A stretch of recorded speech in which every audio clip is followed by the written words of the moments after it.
call him Merzel. Blythe. Cleith. I don't know. Cleith sounds better. I'll go with Cleith. Cleith. Okay, let's go play the game, chap. Throbert's a good one. Maybe next playthrough. We can go with Throbert. Oh yeah, true. I forgot that.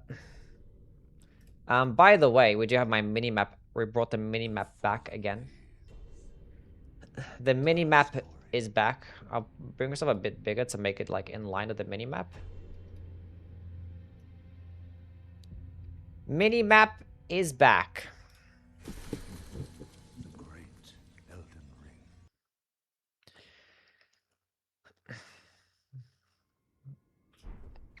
Okay, HUD on. The reason why we have the mini-map is because it's going to be a video and it's easier for people to keep track of where I am. Because, you know, I've had things happen in the past. Or some like, that's like guide walkthroughs in the past. And people have been like, you need to open up your map more so I can see where you are. I didn't know the map layout. So yeah, the objective is to... We're just going to stick with the Uchi-Guchi until... I don't know when. Well, this is the best. Was like actually the best starting class. Honestly, I don't think this actually was the best. That's fine. That's fine. I could have honestly killed the grafted sound, but whatever.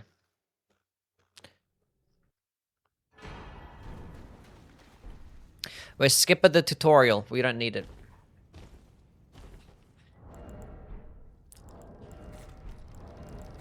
Yeah, I don't think it was as necessary.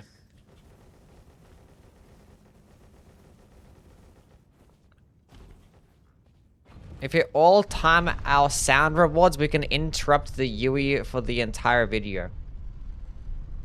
And you really can't. Because everyone's gonna get banned if that happens.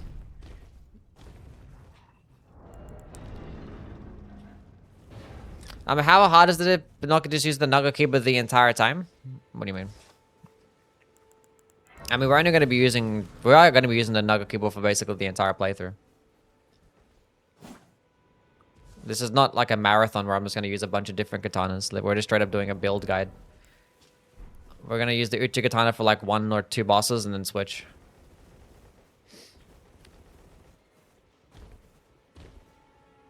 This isn't an all katana run? No. We're just straight up doing an actual build guide for a video. That is in fact what we are doing.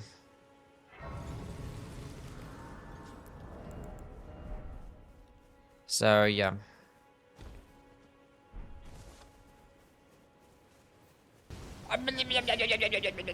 That is what we are doing.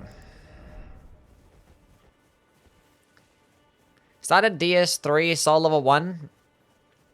Place your bets on who's gonna kick my ass. I think probably Afraid is the toughest boss, level 1. Look at you being all educational and shit, yeah. What would you say is the worst weapon type, that you would change to make it better? Probably the flails. They kind of suck cheeks. Just change up their entire moveset and how they work and actually give Spinning Chain to let it be an infusible Ash of Lore. Have you played Destiny 2 since the last update? I have. Played a bit of Destiny 2 since the last update. Okay.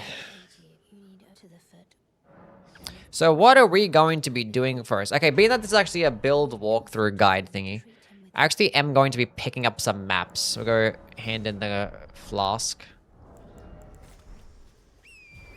We'll go pick up the maps. Go pick up the whetstone knife. We might just do some like this simple preparation stuff. Yui actually picking up maps never happens.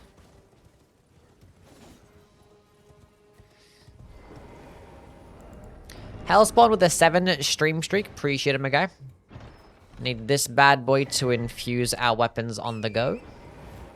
We're not going to really be infusing anything right now, at least. Probably in a little bit. Because we're just gonna leave a standard infusion because that's gonna be best for early game. No real need to go into like a dexterity infusion right now because it lowers your base damage, and we'd rather just have the more damage right now, the more base damage. This is gonna be better for early game, which standard infusion gives you. So even though we are gonna get the dexterity or the unsheath Ash of War, we're not gonna actually use it until we get to a decent level at least. We don't actually need that, but just pick it up because we're there. Hop. We're probably not going to use any Sumble Weapon this entire playthrough. Now that I'm thinking about it. We'll go up here to get a gold pickled Foulfoot. So we can pop it on a boss that gives us a lot of money, so we can get even more money. I think it's like 30% or something. Not that bad. Go on, Toby. A live Yui guide. Yes, indeed. What's up, up, down? Haven't seen much content lately? It's all good. Do whatever makes you happy. Yeah, so the reason why I was saying you don't necessarily need to start off with this class is because you can get an Uchi Katana like at the beginning in the game anyway. You can just run to the Death Touch Catacombs. That is the Unsheath Ash of War, which we definitely do need for the playthrough. Because we're going to be using a mixture of Double Slash and Unsheath, depending on which boss that we end up fighting. Even though the weapon already comes with Unsheath, for the sake of being able to infuse it into Dexterity, we grab Unsheath.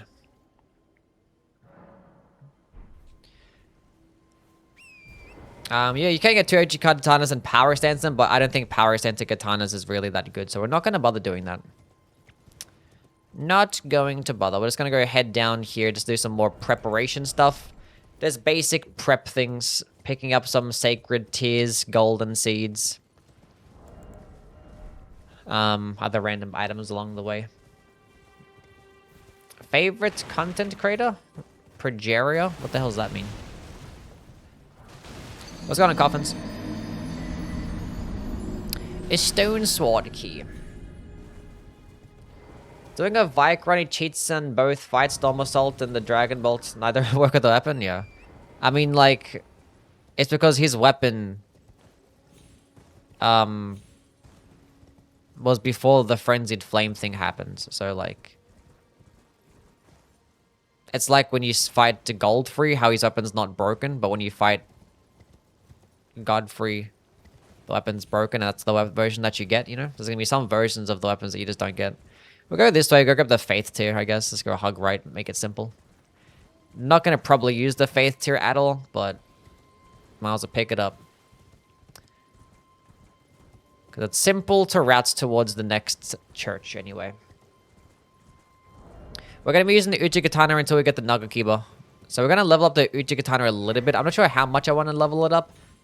I haven't decided yet. Have not decided. We could just go do Nagakiba, but I don't want to like go kill the NPC straight away that drops Nagakiba. Because if you kill him straight away, you get locked out of a couple of things. You get locked out of the really cool samurai armor set, which I think for people that want to do a Katana bleed build, they probably want to have that sick Ronin set. And also, you get locked out of Raptor of the Mists, too. What about Reduvia? Reduvia's not a katana. We're just doing a dexterity build as well. We're not doing any occult arcane stuff. Pick up the blade grease that's there, because that'd be pretty handy to kill a Grail. But you get that no matter what the mount stops? No, if you kill Yura, I'm pretty sure he just dies, right? If he dies and you just don't get the armor set at all. I'm pretty sure you can just get locked out of the set.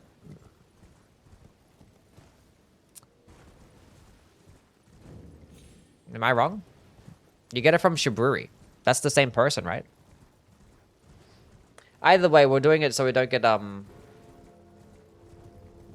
we only get locked out of Raptor of the Mist. So we're just gonna at least, just pick it up from whatever he fucking drops. Still gets body snatched? I'm not a lore guy, so I have no idea.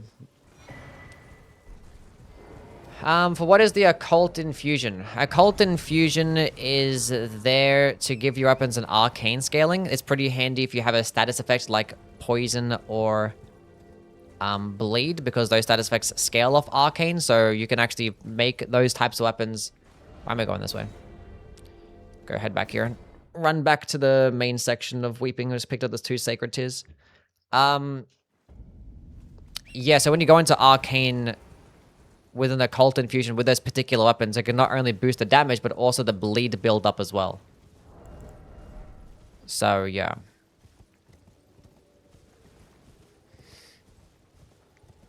But the main reason why you want to go with an occult infusion is because you want to use spells with a dragon communion seal. We don't need that, but whatever.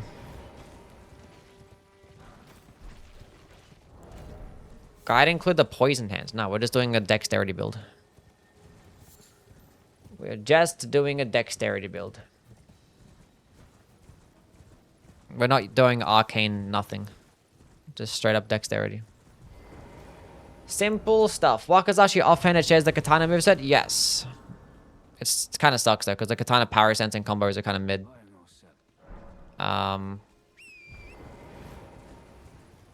So yeah. But yeah, the main reason why you want to go with an occult infusion is if you want to use particular Ashes of War, Bleed Ashes of War, like Blood Blade or Bloody Slash. Or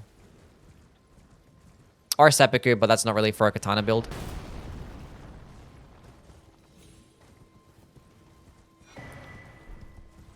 Or if you want to use spells. Otherwise, if you want to maximize your damage and stuff, and even bleed build up, you can just go with a dexterity infusion and use Blood Flame Blade, which is what we're doing.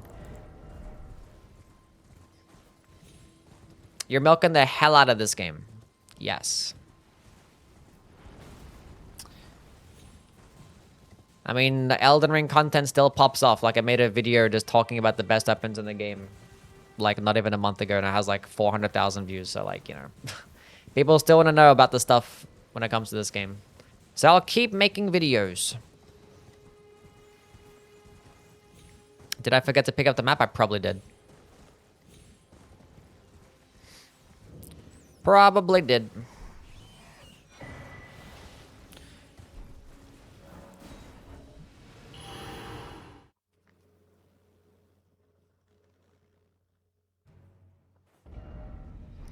We're gonna pick up the map. Katana equals large katana. What? I miss Prime Yui more and more every day. What the hell is Prime Yui? There's the map. Cool. Okay, what are we gonna do at this point? We actually might just go rotate to the third church of Marika from the gate front. Pick up some more smithing stones and stuff. What's going on, Muhammad? How are you?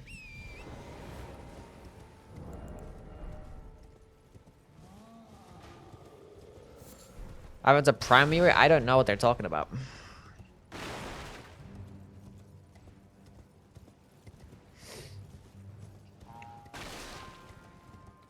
Katanas are bad weapons. They're only for weebs. So they're bad because only weebs like them, or? I'm confused.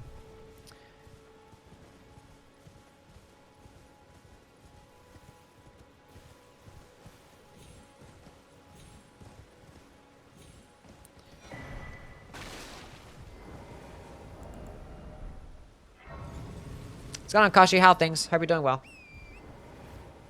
Yui is a cooler streamer. His chat, however, atrocious. Probably.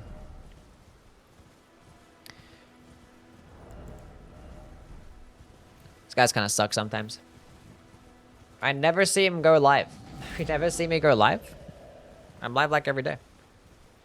Although I haven't been streaming as much on YouTube recently. Don't need that strength tier, but you just pick it up because we're there, I guess. Naga Keeper helped you kill consorts? Nice. We are going to come back to Homeboy here because we're going to pick up a Stoneblade. Because we're just going to slap that bad boy in a dagger just to have a projectile option. We can go pick up Golden Vow as well since we're here. The Golden Vow, Ash of War.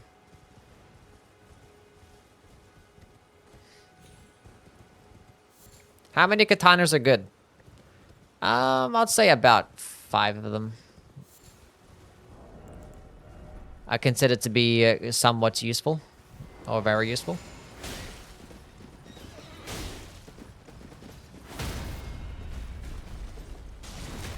Bam. If you want to keep able to spam unsheath over and over again, you gotta like block in between your attacks. Because like you have to wait for the animation to finish typically. Until you go do it again. But if you like block and then you can do it again. Or you can crouch and do it again. Pro tip for unsheath.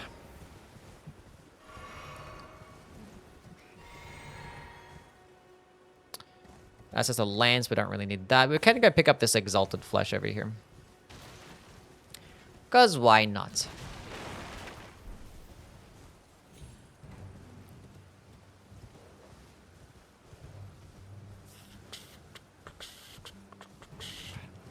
Honestly, we can get another unsheath here. You can go kill Alexander right now if you don't really care to get the shot of Alexander. But we're gonna go get the shot of Alexander, but you know, it's like 10% damage if you get the Warrior's Jar Shard, which you get 10% for the entire playthrough. Or, you know, you get 15% for like the end of the playthrough. Which like typically, if you're just doing like a regular playthrough, just getting Warrior's Jar Shard is really good. But since a DLC releasing, I think the Shot of Alexander is just better value at this point. Unfortunately, you gotta kill bosses like Fiery Giant and Godskin Duo. Until you are allowed to grab it, so that kind of sucks a little bit. Motorhead with the $50 donation? What the heck? Holy shit, 50 bomb from Motorhead. God damn. Just want to say I came late to the Souls games. Elden Ring was my first back in February of this year. I want to say a lot more, but I'm high and I love your content. This guy's high donating right now. Donating while high. I appreciate you, Motorhead. Thank you so much for the $50 super chat. That's crazy. Can we get some dubs from my guy Motorhead, please? Yeah, so there was like an instance or a circumstance where we probably could have, you know, started off with another class that had a bit more faith in Arcane, because you do have to spec into 10 Arcane and 12 Faith for Bloodflame Blade. So honestly, going with the class that has like the lowest amount of intelligence probably would have been more optimal. But starting off with a katana and starting off with like a samurai set's pretty fine.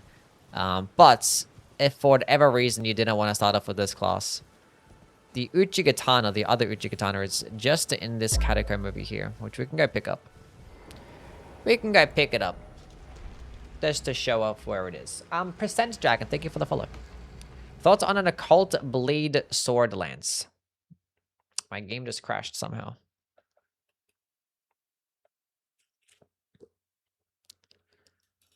A blade sword lance would be pretty solid. Occult, not necessarily. You'd rather do heavier than occult. But blade for the sword lance is actually pretty good because it actually gets colossal sword types of status build up.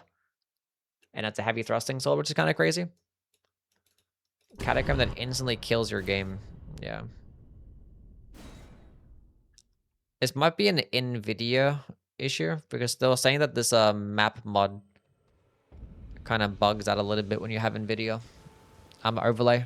So I forgot to turn that off.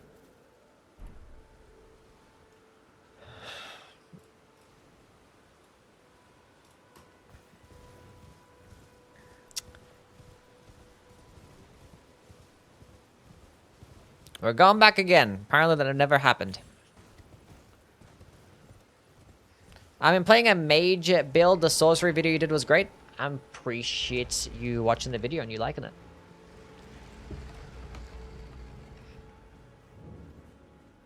What are you smoking, bro? No, yowie. Okay. Do I have any golden runes? I don't. So I will just go kill Grail for some money. Just jump down here. We can get an Uchi Katana.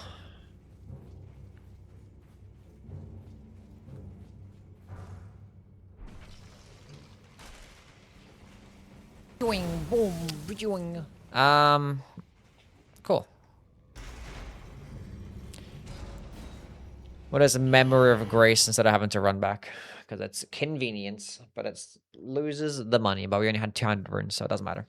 We're not going to bother killing the boss here.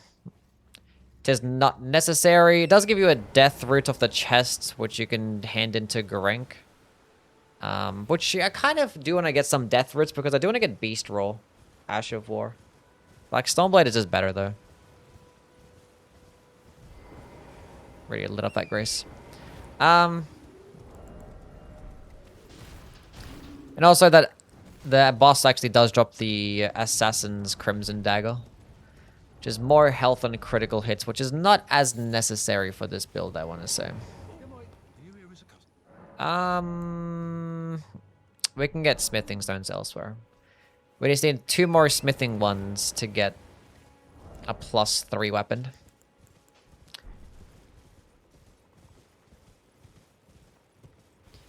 Thank you for streaming the early access Duskbloods copy you got on Discord for us. You're welcome. Would you say Millennia or is Midra is harder to get to? Millennia or Midra is harder to get to? Well, like, one just involves killing Jory. And one involves killing Loretta and Commander Niall. So, probably that one, I guess?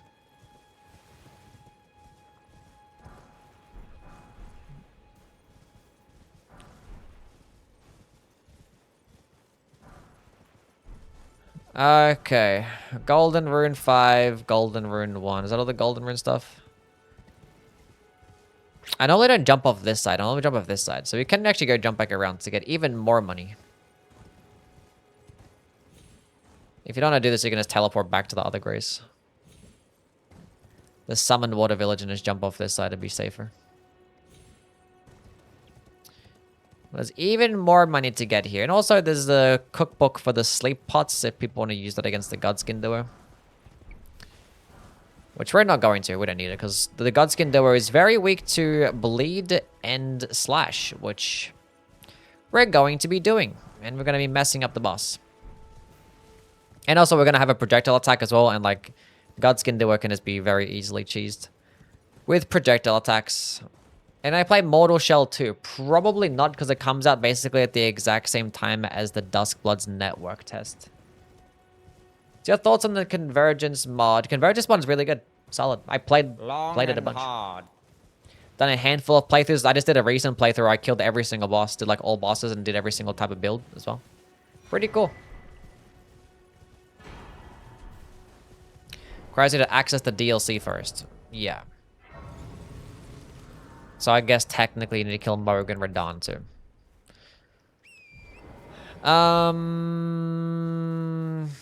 Okay, so we have things that we can do here. We can just go run this way and then set up our weapon. Let us get more levels and stuff. Doing some more preparation stuff. Let's go on, Shucks.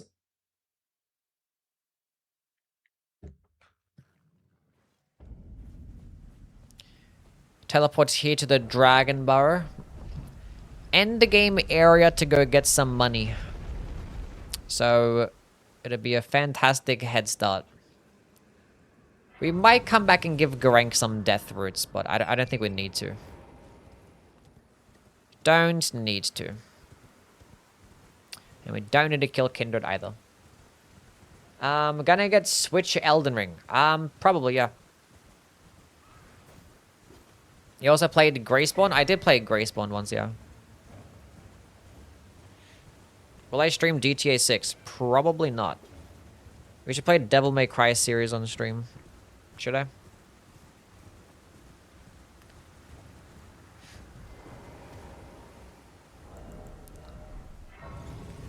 We'll go run this way. Go run around. We'll go kill the Knights Cavalry guy.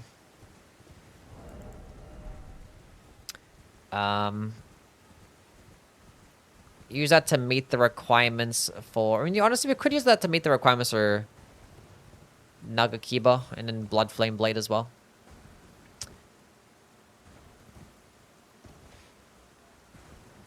So we'll see. We'll at least go progress Yura's quest line to get the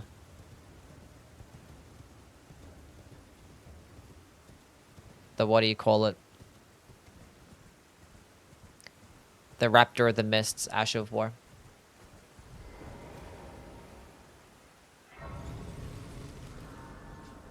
Should I get a new playthrough to recommend like a finished file to load? I mean, a new playthrough could always be fun. Just play Devil May Cry 2, it's the best one. Just like Dark Souls 2. I see.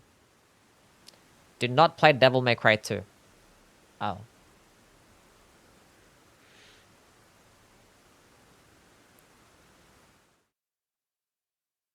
I low-key feel like Duskbloods won't be for me.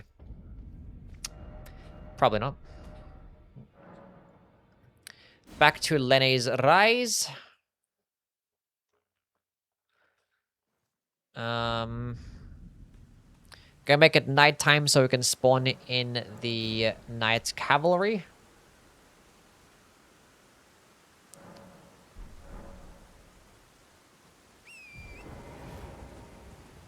Honestly, we're gonna pick up the memory stone that's here, and we're not gonna really use it, I guess, but I don't know. It's another spell slot. Doesn't hurt nobody.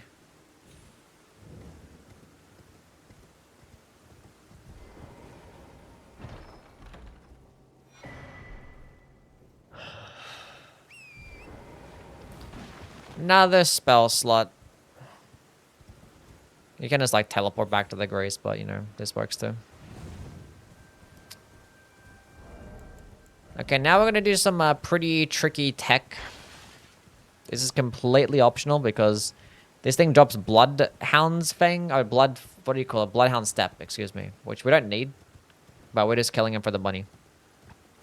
But we can have him jump off the cliff, so basically the idea, why is he all the way back there for? Come here.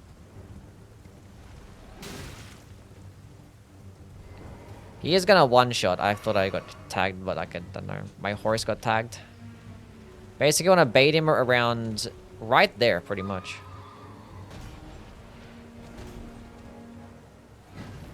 Well, that was pretty much as flawless as it's gonna get. Save the gold pickled Falfoot, I guess, for Grail instead. That was pretty much flawless. Never really goes that smoothly.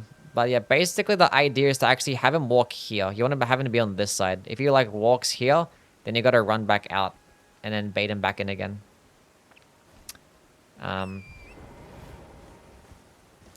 then you just want to be at a certain distance and bait out the jumping attack so you can just jump right off.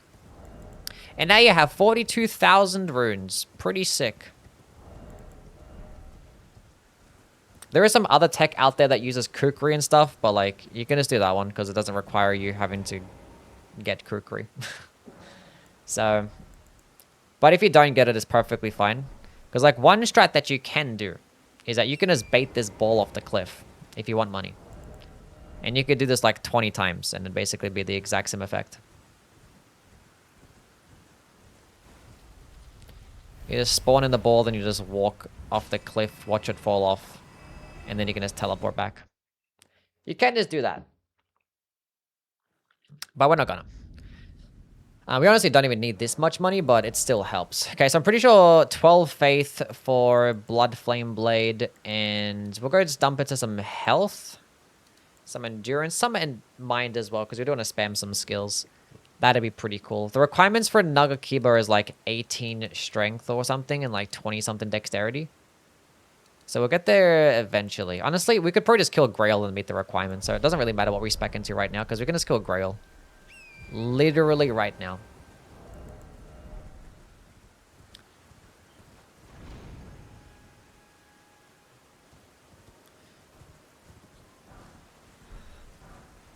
More money.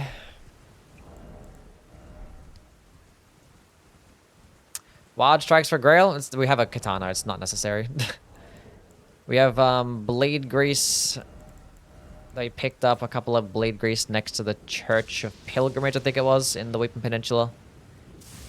Just spam R1. And it'll be alright.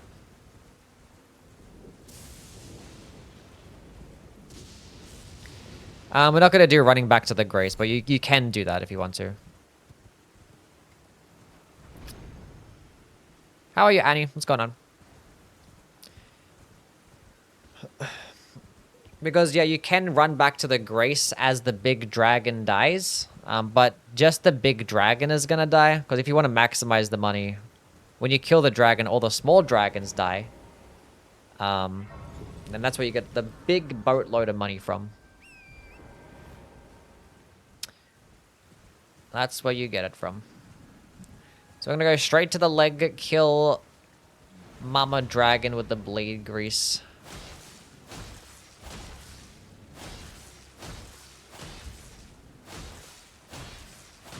It's going to take a few minutes.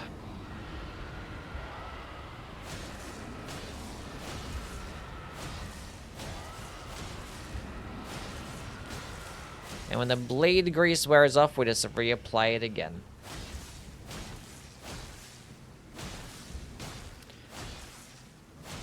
Because if you guys don't know, bleed does percentage damage. This enemy has an absolute boatload of HP. And the normal way to kill him that you would normally do is go kill the smaller dragons that are surrounding the Mama Dragon, and then the Mama Dragon just dies anyway. But if you kill Mama Dragon, then all the smaller dragons instantly die. Then you can get even more money. Won't it take that long? No, not that bad. But the more that you proc bleed, the harder it is the second and third and fourth time. I think it caps at like 3 status effect procs, and like after 3 in a row, then it's just gonna be even harder to try and proc. Be like double the resistances pretty much. The blade grease wore off. Here's another one.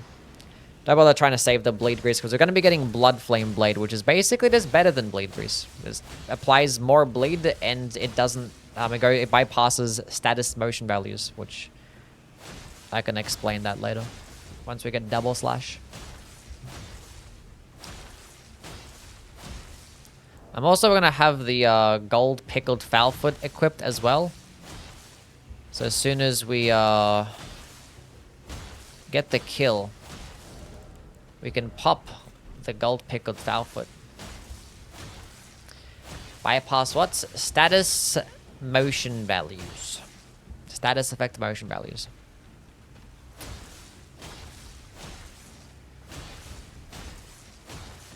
It's like typically when it comes to like some multi-hitting weapon skills, the bleed build-up is not the same as like a light attack per hit.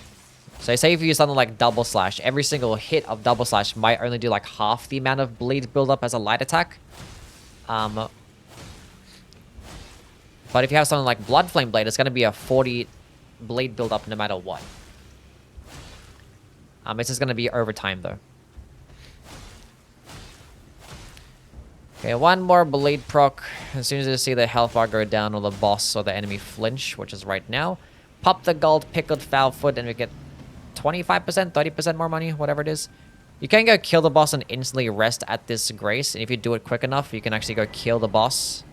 And it can actually respawn and you can keep getting 50,000 runes over and over again. But it's not necessary. Just do it once. It's enough money. Okay, at this point we can just meet the requirements for Nagokiba. I think it's 22 dex. Yeah, 22 dexterity and 18 strength. And then we can just go dump into some health. That'd be lovely. Twould be lovely. Cool. Honestly, we're not going to be putting any more points into strength and dexterity for a while. Definitely not strength, but yeah. We're going to be doing some vigor dumping because you don't really benefit by putting damage or putting points into your damaging stats early on in the game until you have like a decently leveled weapon. Because in the Souls games, or mainly the FromSoft games, your weapons get bad scalings and bad damage at low levels. So you don't even benefit of anything, really. You're going to get more damage by upgrading the weapon more so than leveling up your stats. Which I don't know why weapons just don't get good scalings early game as well. So you can benefit of either or. And not just, you know, You have to level up the weapon. But it makes the leveling process easy. Makes the process easy. Because that means that you just spend your entire, like, early game just leveling up health and endurance. And then you can go ahead and spec into your damaging stats afterwards. Once you get, like, an okay leveled weapon. Which, for a smithing weapon, it'll be, like, somewhere closer towards plus 16, 17, 18, somewhere around about there. We're picking up this. Did I pick up the... Chat, did I skip the medallion? I wasn't paying attention. I think I picked up the medallion. We don't actually need Radagon Sorcerer, but we'll pick it up anyway, because I don't really have any other early game talismans. I did get it. Yeah, cool. So we need the medallion so we can go get to the Altus Plateau early. There is the map here if you want to get the map, but we're not going to bother getting that, because we don't really need to go that way. We'll go get the other medallion since we're here. Thank you, Suntory, for your good luck. Appreciate it. Hello, Twisted. Did I say hi? I'm not sure if I did, but what's up? Should I want Duskbloods to fail so that I don't do anything similar again? No, I don't think we want to have innovation be fail at all. I don't think we want that.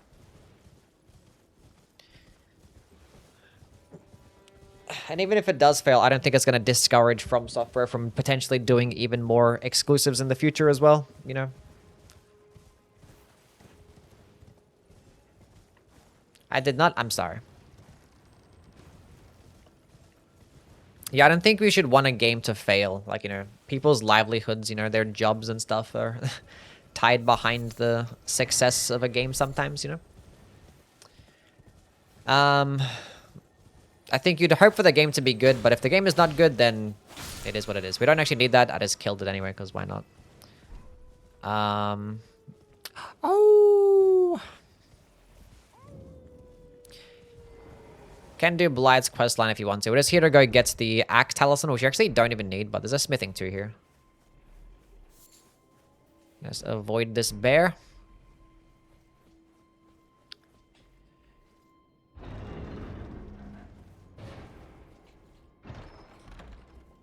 If it's an innovation that I can't experience, then it should fail. You're gonna just run straight at that bear, won't even aggro if you just sprint out. Is there anything that we need here? We're not gonna kill Magnus at all. I don't think there's anything we need of this guy. Although this guy does drop you sleep arrows, and we do have a bow. So if you do want to fight Godskin and you put them to sleep and you run out of sleep pots, you could actually just use arrows as well. He is selling me some smithing stones. I honestly buy them all. Because we're going to have to level up multiple weapons. You don't need 12 of every single smithing stone. Ever played Monster Hunter? I played it for like a couple hours and it's not really my thing. Blood Fiend's armor is more fun than Blasphemous Blade. More fun? I mean, yeah, fun is subjective, so...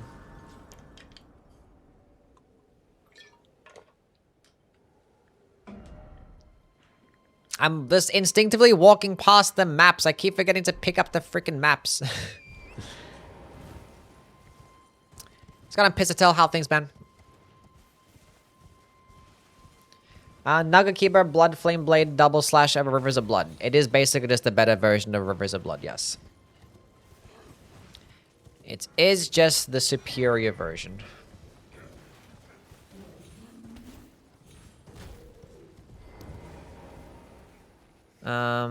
We don't need any of these, blood roses. We're just here to grab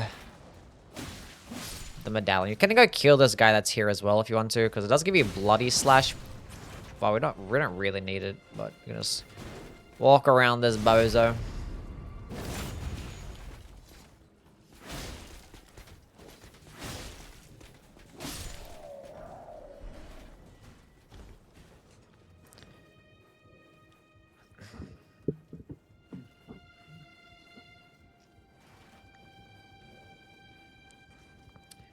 Okay, now what are we doing at this point?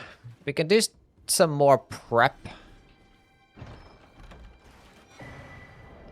There's our other medallion. You can go upgrade the weapon even further. Let's go pick up the map that I forgot about.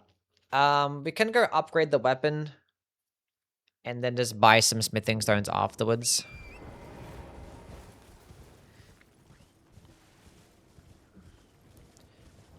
That could be a play. Yeah, because I think we need to have a somewhat decently leveled weapon. We might go pick up some, might go make a +3. Go kill, like, Margaret or something. I don't know, just for the sake of killing something right now. Actually, we might go kill Margaret so we can go get access to the misericord, because we're going to be using the misericord as well this playthrough. Okay, here's the map that I forgot about. Should have picked up the map, then went to the left to get the thing, but sure. Back to the table. We'll go upgrade the weapon to +3. If we're very short of money, we have lots of runes that we've picked up along the way, so that's pretty cool. Uchi have any clear strength over the Nagakiba? The Uchi Katana gets more damage than a Nagakiba. It's not by much. It's to the point that I'd rather have the range and the moveset of the Nagakiba. But also it is lower requirements too. So say if you want to go with like a pure like arcane build, you don't have to spec into 22 dexterity or 18 strength like you have to with a Nagakiba. So you're saving yourself like about 10 whole points, not 10, but closer towards 10 stats. That you could just be putting into damage instead. So you can get even more damage with the Uchi Katana. But you just lose out on the range, really. And that's the good tap R2s. Or just the heavy attacks in general. That's the two-handed Nagakiba gets. Okay. So we'll get this bad boy to +3. We have some smithing 2s. Yeah, sure. Make it a +4 weapon. We'll go get some more stuff later. Since we're here, might as well pick up the...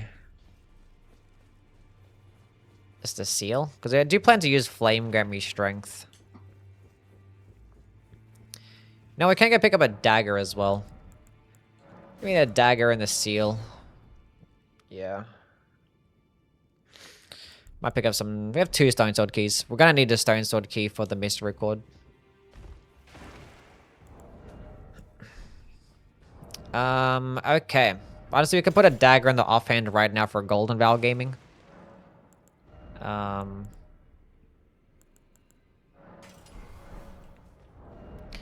Let's just go kill a boss right now. Let's just go kill Margaret. Let's go kill something. I feel like killing something. Then we'll go pick up, the misericord.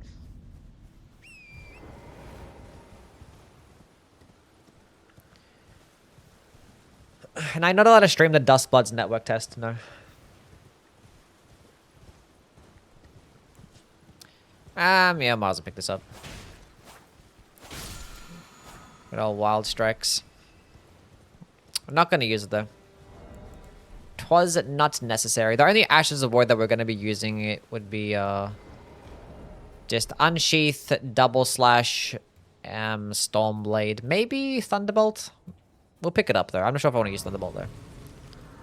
And I guess the Golden Vow Ash of War. I suppose the Golden Vow. Do I have anything in this tier? Not really. Might as well put something in there. Stamina is nice, and yeah, spiked tier. I'm not gonna really use the spiked tier for charge attacks because we have Unsheath. So I'm spot on for now. We're gonna get the dexterity tier soon anyway. Those things will be better. Foul tarnished.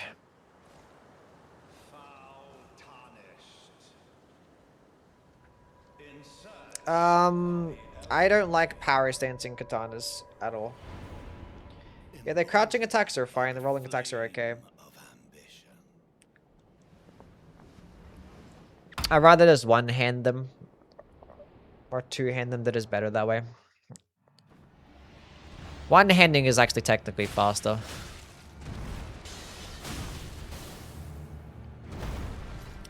We're gonna spam Unsheath. Because we get fat stance breaks that way. Get a stance break right here.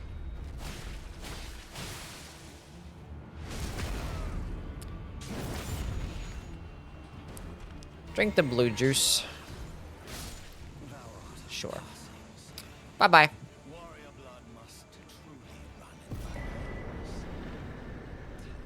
Bye-bye.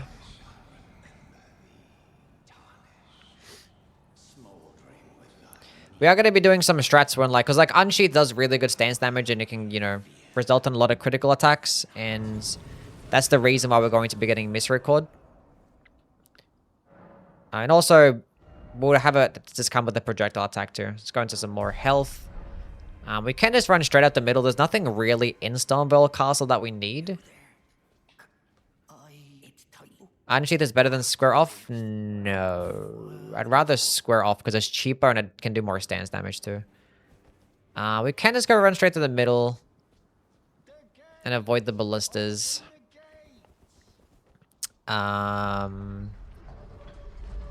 Should I do that in a guide?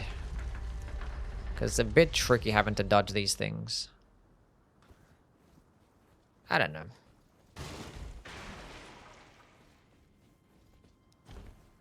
And it does piercing damage, and it does piercing damage, yes.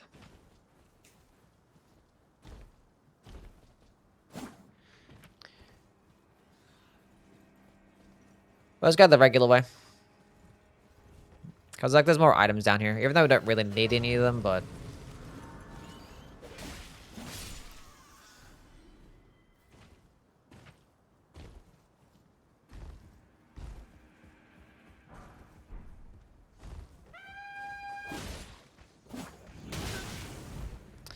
Meh.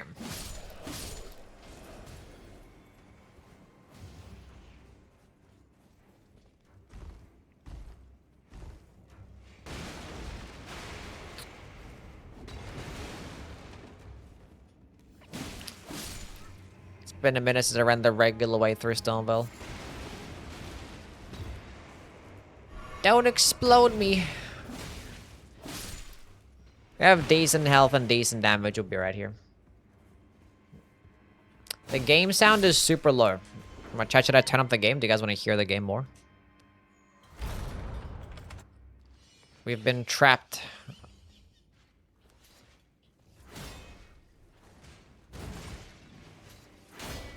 Oh my god. There's a Banish Knight here. Is that actually safer than doing a... just running to the main gate? Who knows? None of this is actually really necessary, though. We don't have to be doing any of this. We can actually set up even more and just get even more overpowered, but, you know.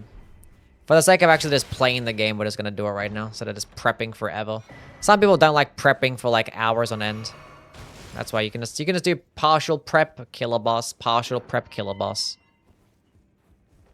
But if you do want to prep the entire way, then nothing's stopping you.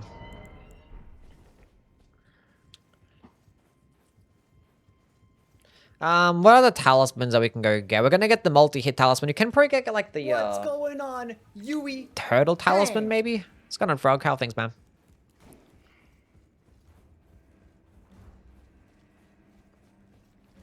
Prime Yui would make a guide using cheat engine. I mean, we're using a mod right now, so using a mini-map mod. Close enough. Cragblade and Giant Crusher is fun? Yes. Pretty sick and cool. Forgot to mention in my video that I made with a Giant Crusher Cragblade build that I probably should have recommended an Occult Infusion once you get to higher levels. Godfrey's Icon? No, we don't need Godfrey's Icon. There is the Claw Talisman up there, but we're not going to be... I know, we might as well pick it up, honestly. A little bit of a risky jump, but it's whatever. The Grace is right next to you.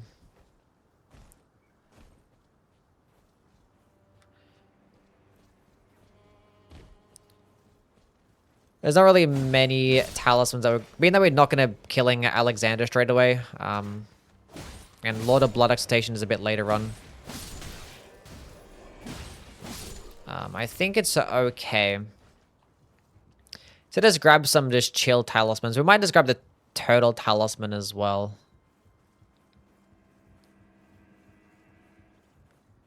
You ever wipe too hard and you get a bit of poo on your finger? Somebody ban that guy.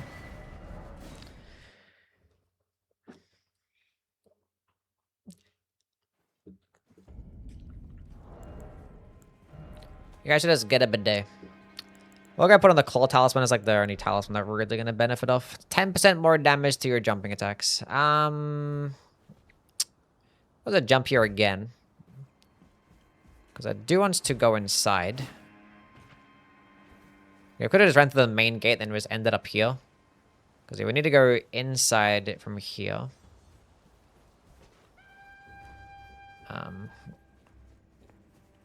So we can go grab the misericord.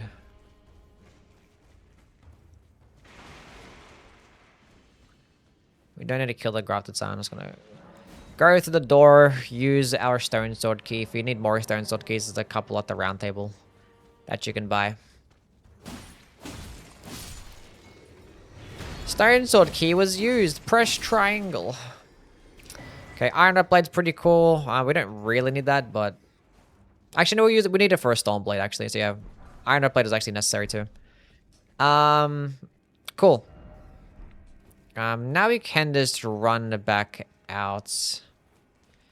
There's like the shortcut there that leads to the door, but we can honestly just head out this way. Back the way that we came and just go to the next grace. Misericord is a weapon that is... The only reason we're going to use it is because it gets 140 crit, which is the highest crit damage in the entire game. So when we get a stance break, we switch to the Misericord to get the critical attack, because it'll just do way more damage than any other weapon that we could be using for critical hits.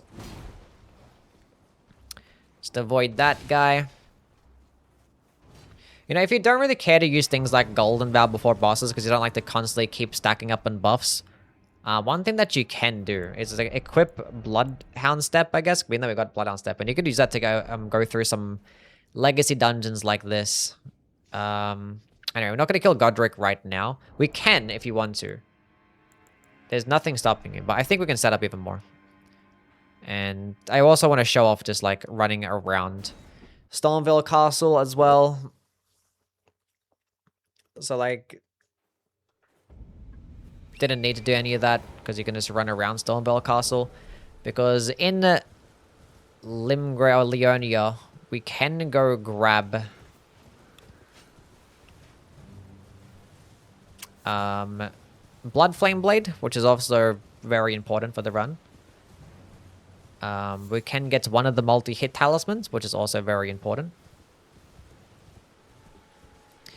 And I'm not sure what else. How many characters do you have since release? I mean, I've played through the game hundreds of times. Hundreds and hundreds of times.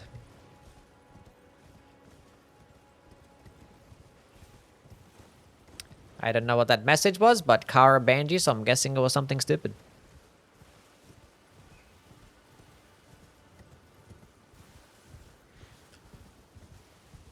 We're doing a dexterity build, no arcane.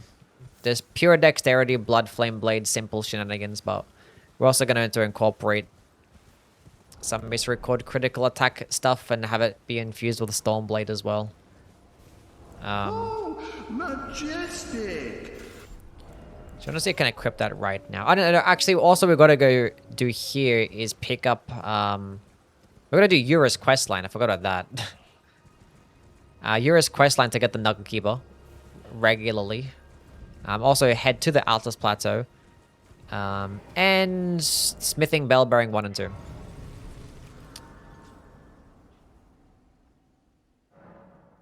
Arcane is not really worth it. If you are going to make like an arcane-based build, what you would do is play the game like this. Just go like run dexterity infusion or dexterity-based stuff, Blood Flame Blade. And then you switch to arcane with a level tier. Because like going into arcane right away is not really worth it unless you have like an arcane weapon like Reduvia or something. So chill compared to Bingo. Yes. You said the time amount.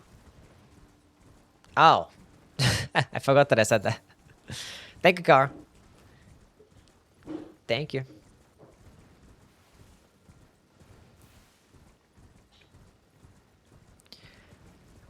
You're gonna set up a bit more here. Leonia is super big and annoying, but we can just straight up just use the teleporters to avoid all of it.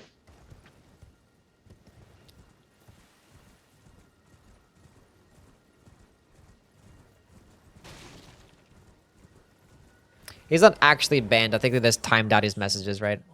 I'm not gonna ban somebody for actually saying some poop joke. We might as well buy all these smithing stones. Because, you know, we're gonna be leveling up like 4 different smithing weapons. But we can get the bell bearing to buy an infinite amount of those bad boys. So, down there is somewhere where we have to go to.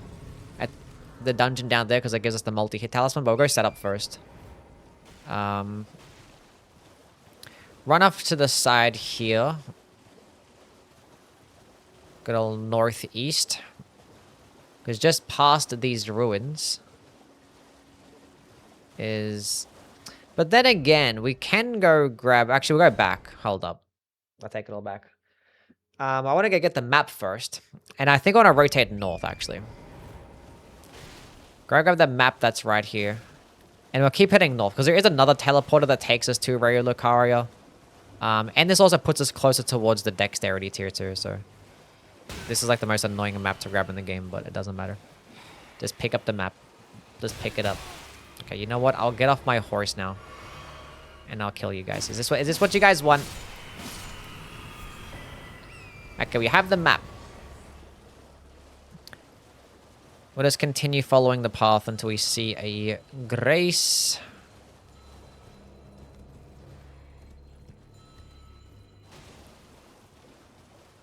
A grace.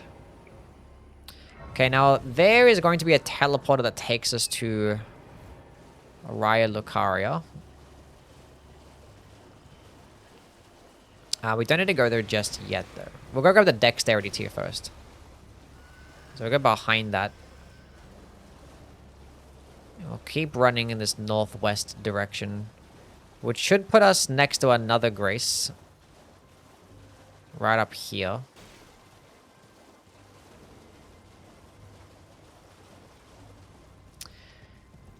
We're going to do one for each combination, yeah. So we did a pure faith build. Now we're doing a dexterity build. Would I do a strength build next or something? We'll see. The next one might be when the Tarnished Edition releases. Do one for like one of the Tarnished Edition weapons. Okay, we keep heading this way because this next island over here has the dexterity too. Which when we drink that, so put that in a wondrous physic, we get plus 10 dexterity. Pretty sick. I get one shot by a good old unsheath.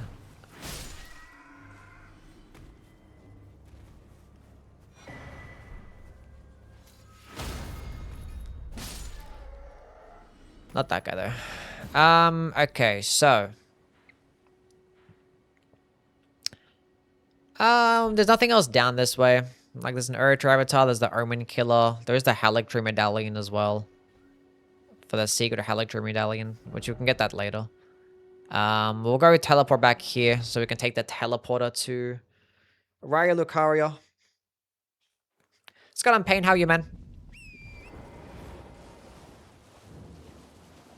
Yeah, I got picked for the network test, yeah. Tarnished Edition has 4 new weapons. I'm not sure exactly how many new weapons. Look at the smithing stone. It's a bit risky because this Revenant's right behind us, so...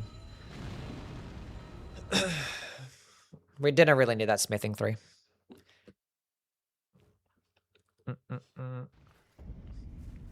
Okay. Now we are here at the academy. Now we can run next to this map, which actually does put us next to a golden seed as well. But there is a pretty cool strat that we can do. And that is jump off the cliff and die here? No, we messed it up. We had to jump down further down. Had to be further down, Chad. What's going on, Cursed? How are things, man?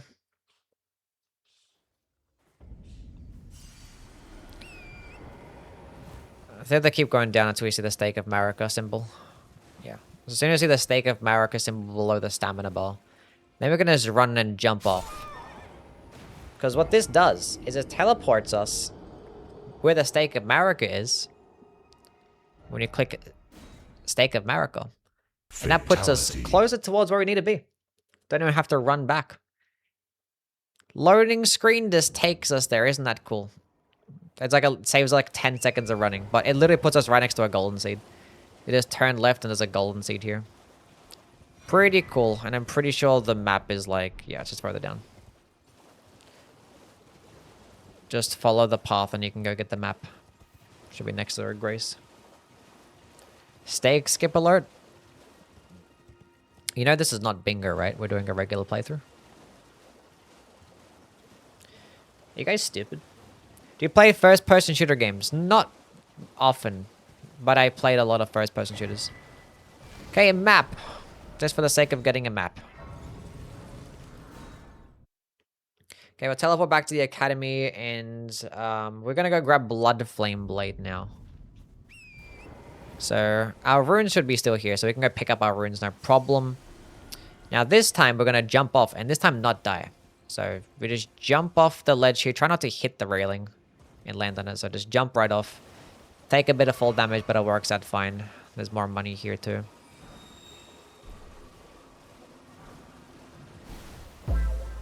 Don't touch me.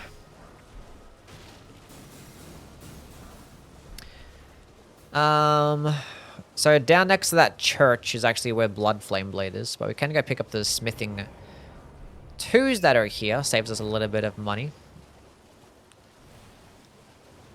Zizzo, thank you for the follow. Valorant stream when? Don't know about that. I only played Valorant one time and it's like, I don't care. Let's play it. That scarab right there has our Blood Flame Blade.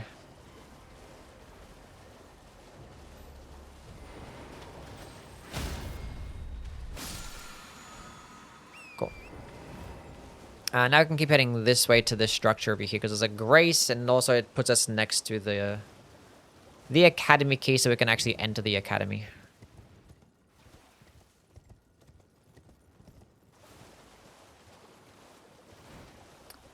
Pretty cool stuff. Also, Trina Lizzie here as well. If you want to make your sleep pots.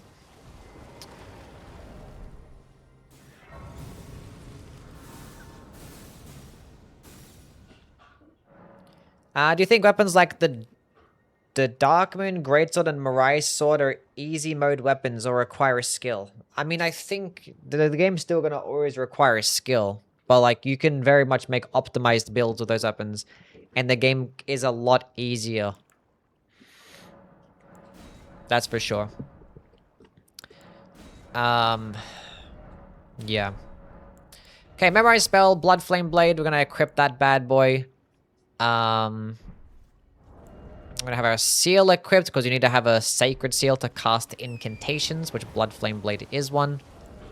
Have it in your left hand, which I didn't actually equip somehow. You cannot buff weapons if they're in your left hand, but if they're in your right hand, then you can. With a spell, at least. You can always buff things in your left hand when using grease. So I'm going to run around this dragon and be quick. And just grab the key. And then teleport back here. And now we're going to go enter the academy with the key that we have. We're not going to do anything in here right now, though. We're just going to go bypass to the other side. Looking for weapons that keep the game balanced, and I'm better avoiding them. I mean, like, do you want to use those weapons because they look cool and you think they're really cool, but you just don't really want to break open the game? Like, because the thing is, any weapon can be made really good. And, like, well, all, like, the best weapons can be made looking like shit, too. So, like, you know. Make sure you run down to the end of this bridge because there's another golden seed here. So, like, the Darkmoon Greatsword and the Blasphemous Blade and Mirai Sword, they're some of the best weapons in the game. But if you don't pair them alongside, like, good talismans, they're just going to be pretty mediocre. They're not going to really be that good. Like, you can run the Darkmoon Greatsword, but, like, only have, like, 40 intelligence at endgame. Not use things like Shard of Alexander or Godfrey's Icon. And it's going to be pretty mid. It's not just like a loadout game where you can just like equip like a weapon and be broken. Like you have to pair it alongside good stats and good talismans and good crystal tears for it to be broken. But if you do want to make an optimized build, because you like optimizing your builds and you don't want to be broken, then probably don't use those weapons, I guess. Okay, I'm going to grab the Grace here and let's go jump off the cliff over here. As you see, when you look down, there's going to be a spirit spring that we can just land on. Because this puts us closer towards the cave. And right behind those trees there is going to be the cave. The tunnel, really. And this tunnel lets us get the bell bearing that allows us to purchase an infinite amount of smithing stone 1s and 2s. Which we're going to need, because we're going to be buying a handful of those. So might as well just do it now because the boss is here. This is the one crystallian. Pretty easy and chill. Not that bad at all.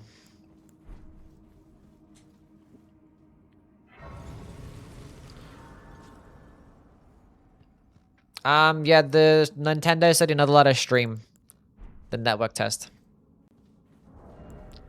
Tis what Nintendo said. There are some, like, smithing stones here as well that we can go pick up. There's, like, a Somber 3 back here. It's not really necessary, because we're not really using Somber stones, but just in case you guys didn't know, now you guys know. Have you done an NPC tier list guide? NPC tier list guide? I've done an NPC tier list, but it was, like, for memes. You can go that way and pick up some smithing stones. None of these are really necessary, but like you can do it. And if you want to see how to do it, you basically just do that.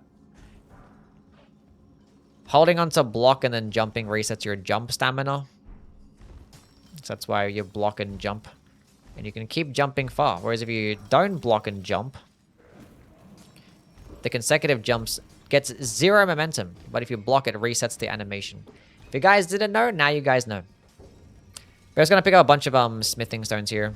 Saves us money. All these orange stones are the smithing ones. Because there's some smithing 3s here, which the bell bearing that we're going to pick up is just for 1s and 2s. So we won't be able to buy 3s until for a little bit.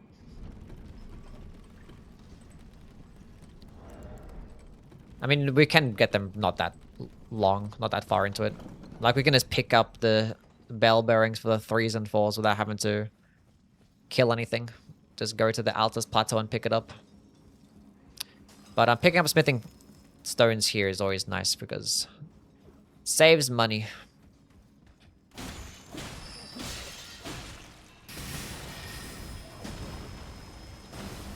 Make sure you're two-handing against these guys. Because if you one-hand, the weapon's gonna bounce off.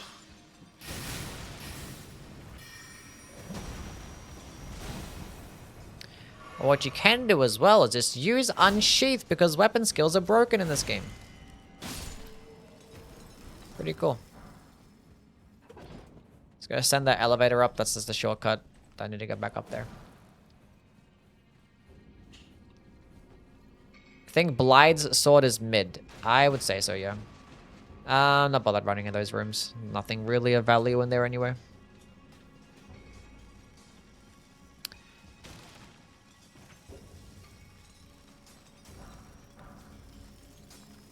Jump down, turn around, grab those, and just steal all these smithing stones in the middle. Just spam triangle as you're running through.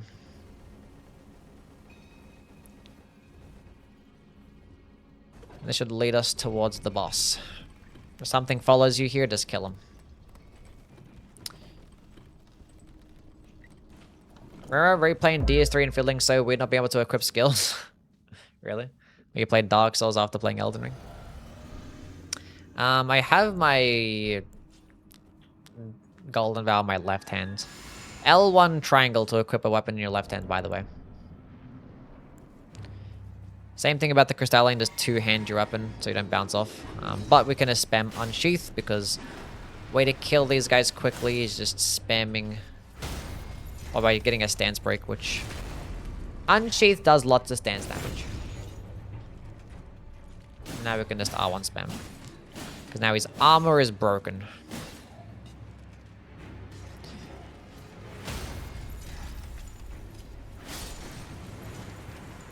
Hollow Slayer's Greatsword is going to be in the DLC? Yeah, looks like it. That's what like my last video was basically dedicated towards, or the video before last. Okay, there's the bell bearing, which unlocks more stuff for the smithing 1s and 2s.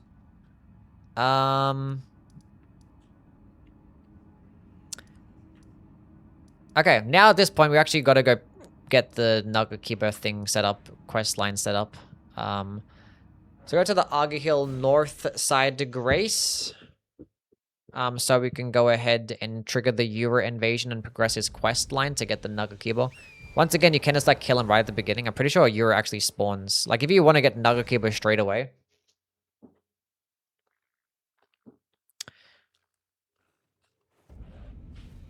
He does spawn just directly behind the first step.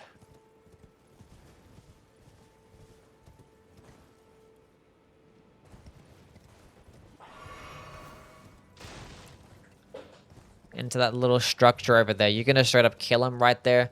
He's gonna be pretty tough to fight if you have like a +0 weapon. But like obviously if you did it after we did the whole prepping and setting up and you have like a +4 weapon. And with this amount of health as well. Should be okay. But yeah, bro is literally right here. Honestly, it would have been faster to come from this grace because we already had this grace set up. But you can just kill him right now. But you don't actually need to speak to him here to do his quest line, though. We're just gonna go to the lake section where the invasion spawns in, and then you can speak to him there, I believe. And then you'll teleport. Well, there'll be a summon sign that you can go interact with. So we'll go head up this way. Can I changing your drip during this playthrough? Yes, we're actually going to steal that guy's drip. Later into the game. Out of all the power ascending combos, which would you consider to be the best and the worst? Best is probably curve swords. Worst is probably the axes. You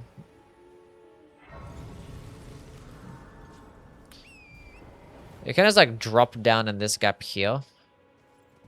But to be safe, you can just go land on the spirit spring over here. Or just drop down and land here. Basically the same distance, I guess. You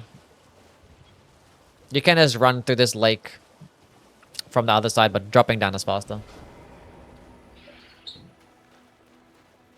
What was that about the Holoslayer Greatsword? What do you mean? We're talking about the Tarnished edition. I don't think you actually need to wait for Euro to come join the fight, but like obviously if it takes a while, like the longer this fight goes on,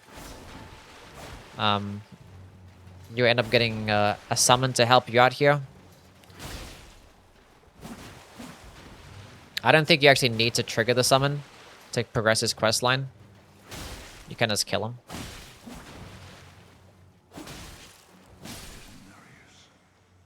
But yeah, Euro spawned in. I don't know where the hell he was, but...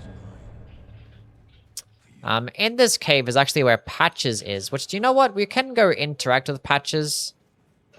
Because he's actually going to teleport to a grace that we already have. There's another NPC. And we can actually go buy... He does sell some, like, gold pickled foulfoot, I think. Which is pretty nice. Since we're here, I guess. I like Natan more than Nedurus. I mean, Natan is basically the summon that helps you out for, like, one of the most toxic fights in the game, so... I don't think that's a hot take at all. I think it's a hot take. Oh, I said cold take. Never mind. I'm blind. I'm blind. I ever did a ranking of all the Souls games? No, and I don't really plan to. Okay, so I'm gonna drain this guy's health, and we're not gonna kill him because obviously you don't wanna ruin somebody's quest line. If they do want to do his quest line, that attack does nothing to you.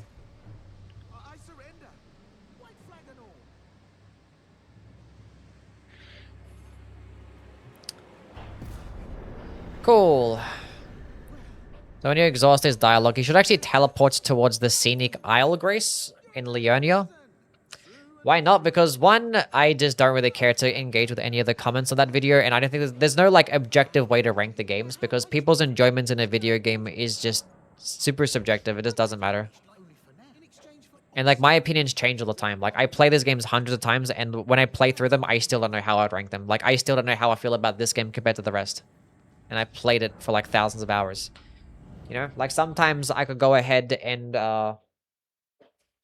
I can play, you know, I could do a marathon, let's say, and I could play something like Dark Souls 3 and I'd be like, this game is my favorite one. And then I play it again and be like, that was a terrible playthrough. I hated every second of that. It just like, it just depends. Like, I don't think anybody's rankings of the games is actually like what they actually believe, because they can just replay the games again with a different build and a different mindset and a different circumstances, and they're going to have a different experience. And their opinions will be different as well. I think I gotta speak to him here. Which, yeah, basically that's just the way that we came from. It just comes back here again. Okay. So, if we did this questline correctly, we can actually go teleport to the main academy gate. And there should be a summon sign there. Why does Yura have the same fit as Shiburi? Because Shiburi does take over Yura's body at some point.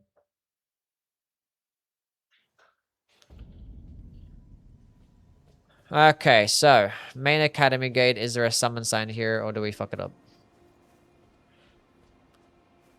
Might have to go do some Googling chat.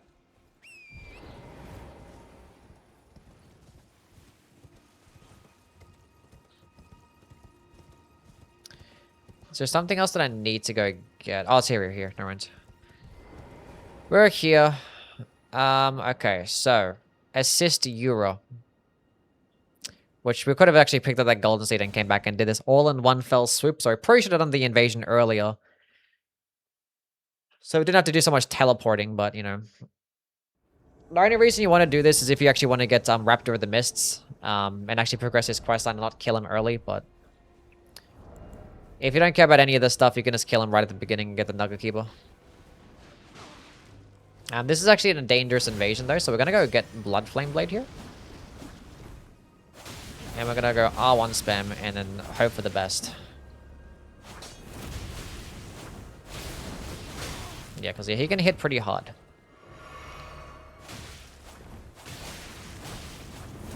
At this point, I actually would like to have Double Slash. Because Double Slash would make quick work of an NPC, but... Blood Flame Blade, he's got a Katana as well. We got Katanas.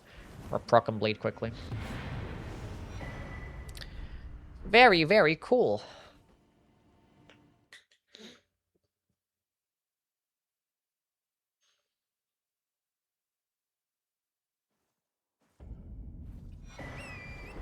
Okay, Raptor the Mist has been acquired.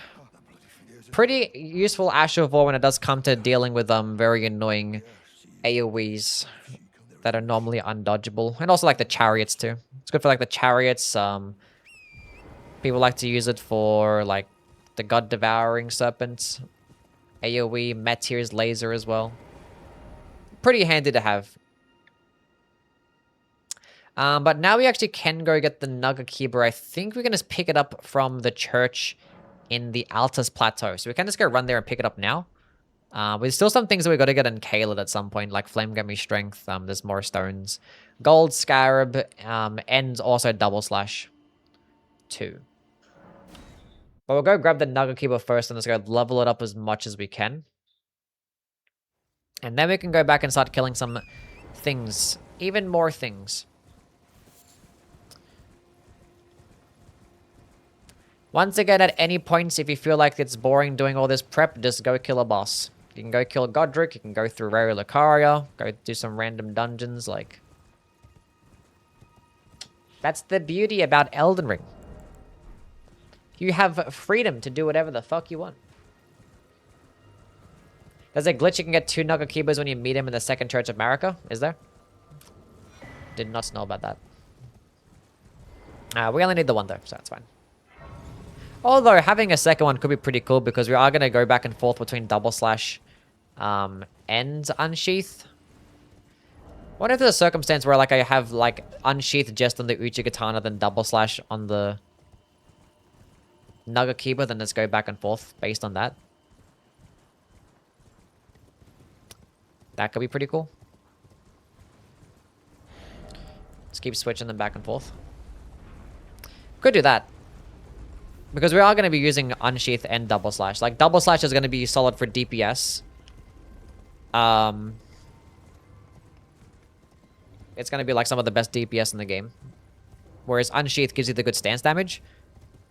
But like, you know, double slash DPS in combination with Blood Flame Blade can proc Bleed really quickly. But let's say if you're fighting a boss that's immune to Bleed, like a Gargoyle, let's say, you probably would rather have the stance damage.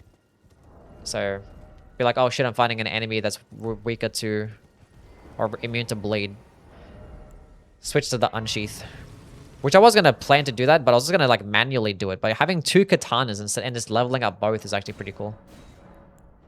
So I might just have the Unsheath Uchi Katana. That's probably what we're going to do this playthrough. Rocking my first playthrough weapon. Nice. Okay, we have both medallions. Let us hoist the medallion.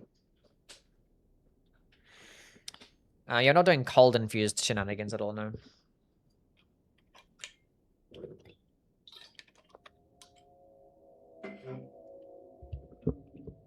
Blood Flame Blade is better.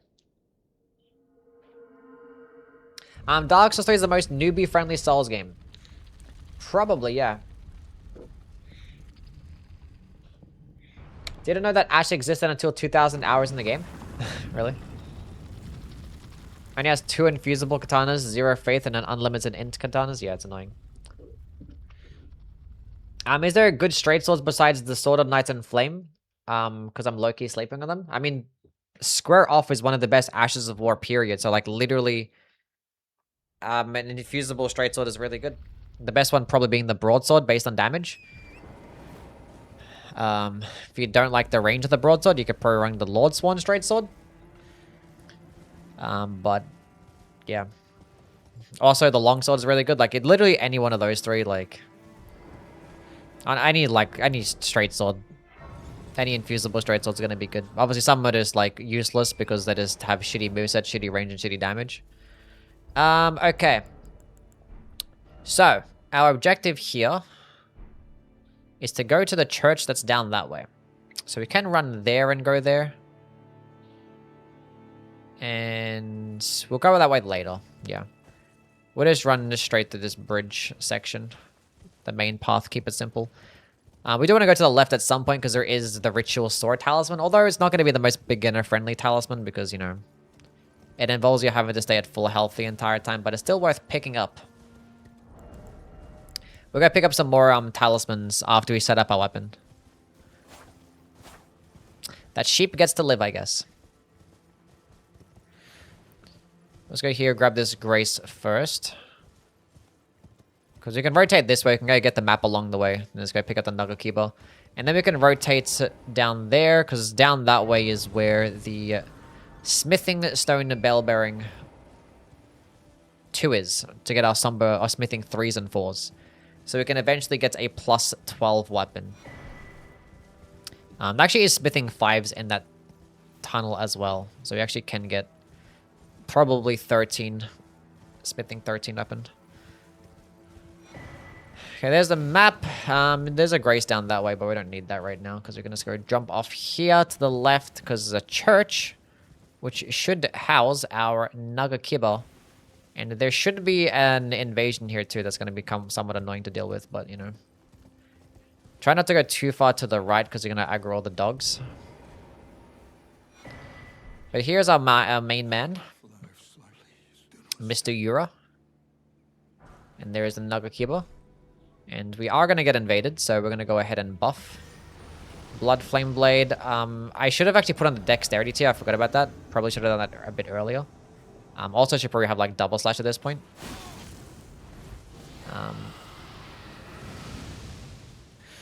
This is probably death. That's fine. If we die, it doesn't really matter.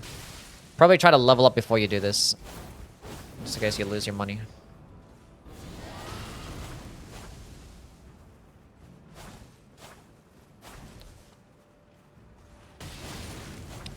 Because we're always going to come back once you get double slash and you can mess up this invader if you want to. That's how you get the Eleonora's Pole Blade and also the Purifying Tier to make the Moog fight a bit easier, I guess. Save yourself some healing flasks. I love fighting NPCs so much.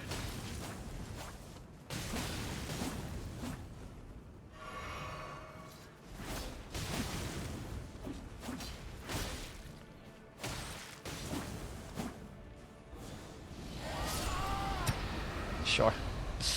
Instant. I never knew Grail's roll was going to hit that hard. Prefer one-handed? Yeah, one-handed katanas are better than two-handed. Because they're just faster. We'll come back later. It's not a big deal. Not a big deal.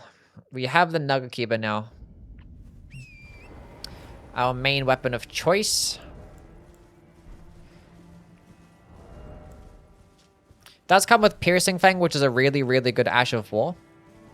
But double slashes is better. When it comes to a blade build, it's just gonna proc it faster. We're done with Night Rain, and we'll return to it someday. We'll go do a Night Rain stream at some point again.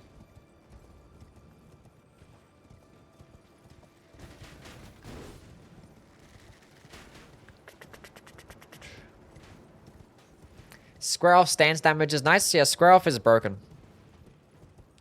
Yeah, if you're gonna make a straight sword build that's not the Sword of Night and Flame, you want to power stance and have square off, because you can get the best of both DPS and stance damage.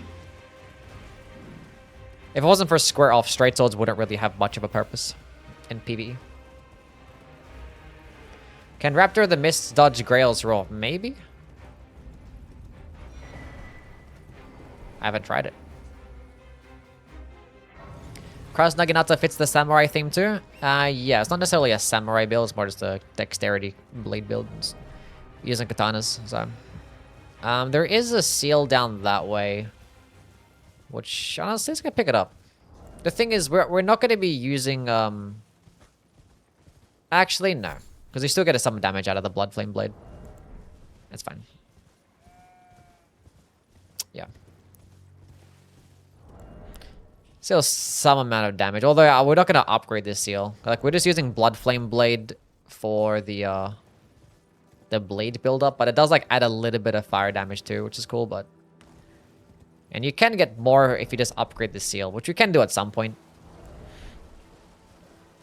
But it's not really necessary.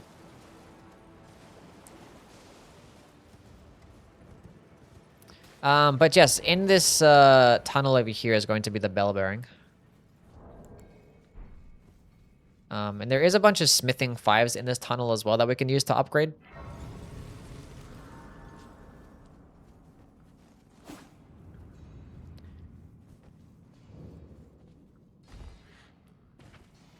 Like there's one right here. That chest has the bell bearing. We'll go up here first to grab... There's some more runes.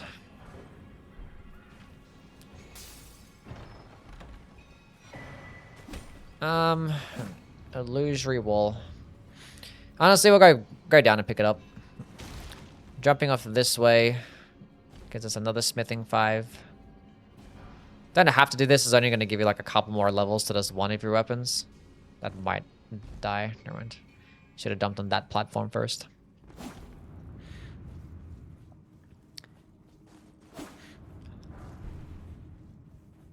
Because we're in the Altus Plateau. The boss that's going to be here is not going to be, you know, intended at this level.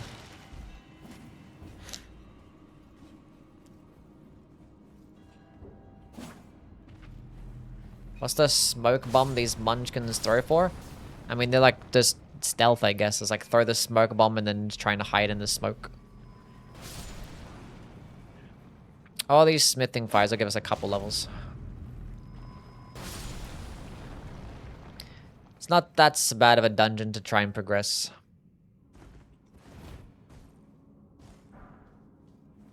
Just follow the pathing to grab these smithing 5s. At this point, you can just like die and leave if you want to. Golden Rune 9. We're gonna go kill this boss though, because we can. Let's have a Golden Vow here. I think Flame got me strength at some point. I keep forgetting to put on the Dexterity too. But we're gonna go organize the build a lot better as soon as we get the chance to.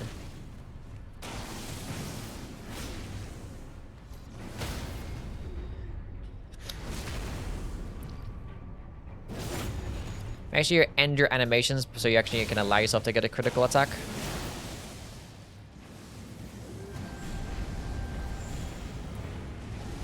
Which you can do so by crouching Or just waiting, I guess. Because if you keep spamming the R1 button hoping that you can get a critical attack, it's not going to work out. I have no more FP.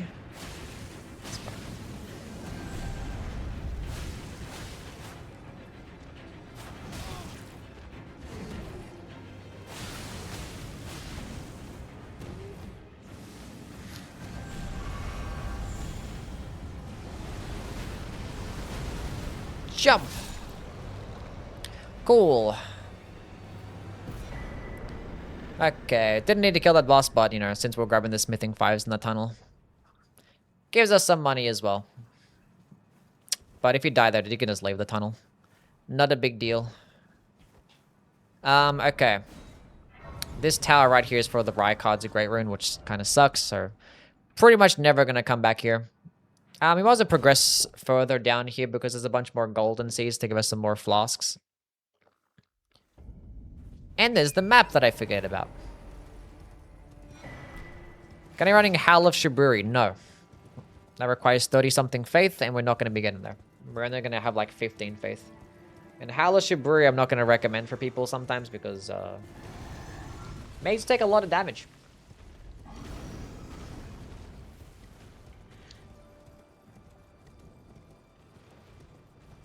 Have you ever done any level 1 runs? Plenty. Plenty of level 1 runs, yes.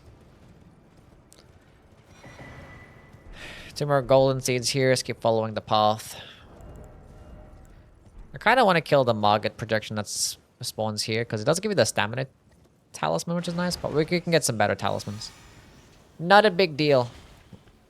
Also, now that we're in Altus Plateau and we've actually lit up a grace, we have activated the festival for Radahn too, so we can just go do that after killing Godric. But first things first, we're gonna go set up and level up our weapon. There's some more golden seeds around. There's like 1 golden seed here. And there's like another one down here too. If you wanted some more flasks, and there's another sacred tier down here in this church. But we can pick those things up later. But if you ever wanted some more healing-based items, there's a handful in Altus Plateau. Okay, so let's go grab some materials. We have lots of runes as well. In case we needed to go buy some more materials, you can just pop some of your runes. Hand in both of the smithing bell bearings, and at this point we need 12 of each. So I just need 6 of those to get 12, 2 more of those, 3 of those, and then 12 of those.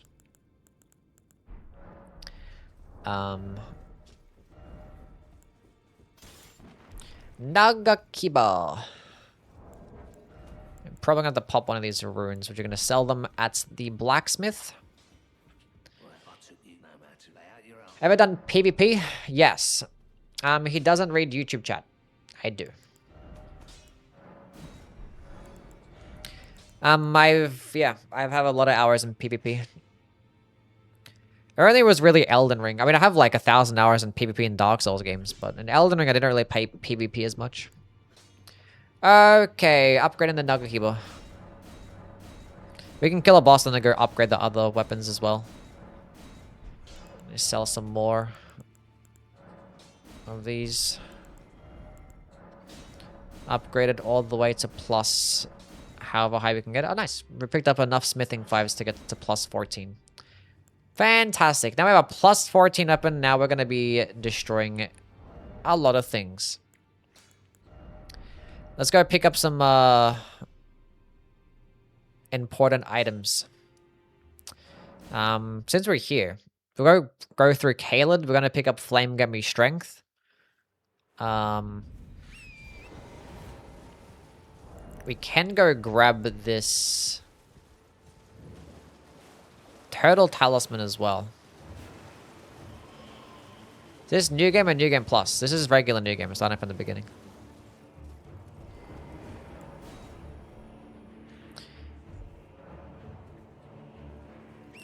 Use a Stone Sword key on that bad boy.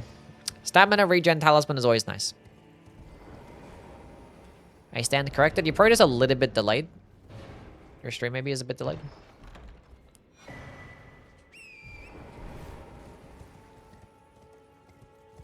Yui, Twitch chat or YouTube chat? Hey, both. They're fine. Radagon Sword Seal is great, but once you get a bit later into the game, it kind of falls off a little bit. Because it does make you take 15% more damage. So, the 5 extra health that it gives you is not necessary. Running a bit to the right here because there actually is an invasion that spawns there, which you can just kill the invader pretty easily. Does give you the Sacred Scorpion Charm, but we don't need it, so we just hug right. You're gonna play Elden Ring on the Switch too? Yes. I do have a Switch too already. I play some games on the Switch. But yeah, I'm gonna plan to play Elden Ring and Dustbloods for sure.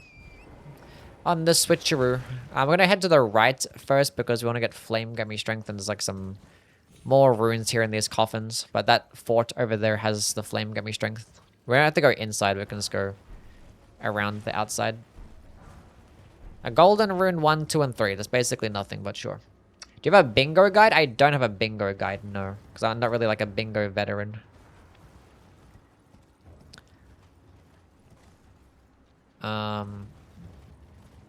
Where's that map that spawns in Caelid, by the way? I think it's like further down. That's the Dragon Burrow map. Yeah, the one, it's like near Radon, that's right. Favorite Bloodborne weapon? Probably the Beast Claws.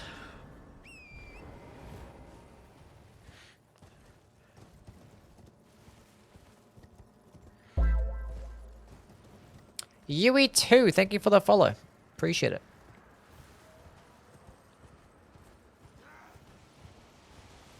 We are going to get the Wing Sword Insignia, yes.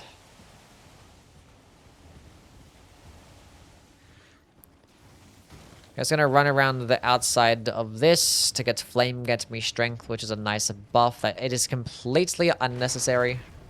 If you think buffing is like too inconvenient or you're just going to forget about it. Don't need to grab it, but yeah, we're going to spec into 15 Faith just so we can use that. Because Flame Get Me Strength is 20% more physical damage. And also a bit more stamina recovery speed. But it only lasts 30 seconds, so we're only really going to be using it for boss fights. We're going to head down here. There's a sum before here that's completely unnecessary. Because we're not using any Somber weapon at all. I was going to head back to this fucking, what do you call it? Gate thingy? I don't know.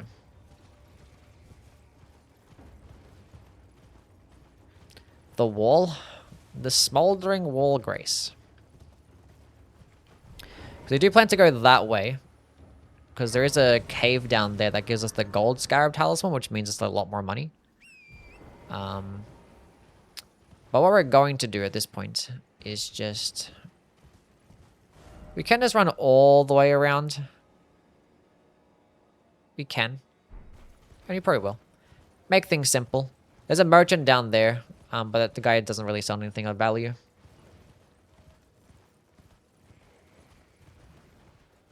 $15 Faith is a must for everyone. Pretty much, yeah. Don't need to kill that thing if we don't need that at all. What is the best remembrance weapon? The Blasphemous Blade. How do I make my voice hot like you? I don't know. I never really had my voice be referred to as hot before. Avoid these guys. Do not want to deal with those. They're annoying. Let's grab some graces along the way.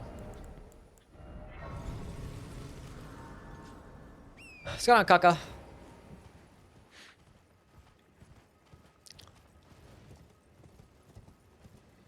Yeah, we're here so we can go grab Double Slash, which Double Slash Ash of War is in the Celia Tunnel, which is down that way.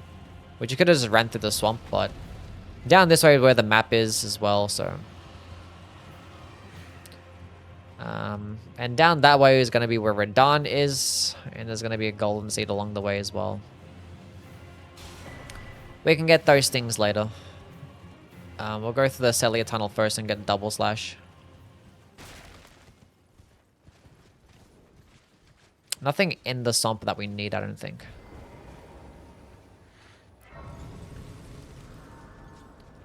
Thoughts on repeating thrust for this build? Repeating thrust could be pretty solid as well. I kind of just like Double Slash better. But repeating thrust is also really good. Would not be a bad option at all.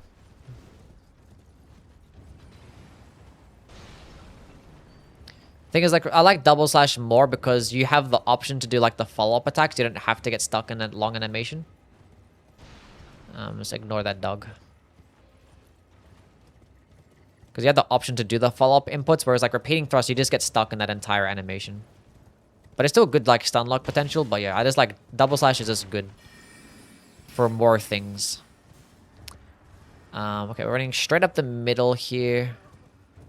Might as well get the golden seed back here.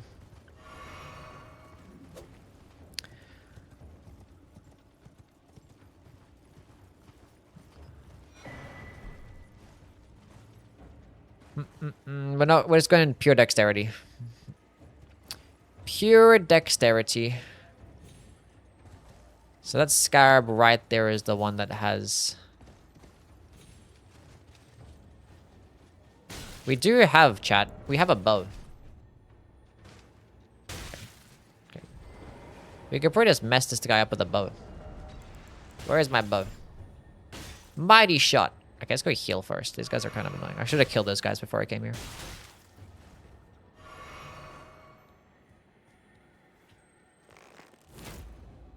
Okay, we'll go free aim.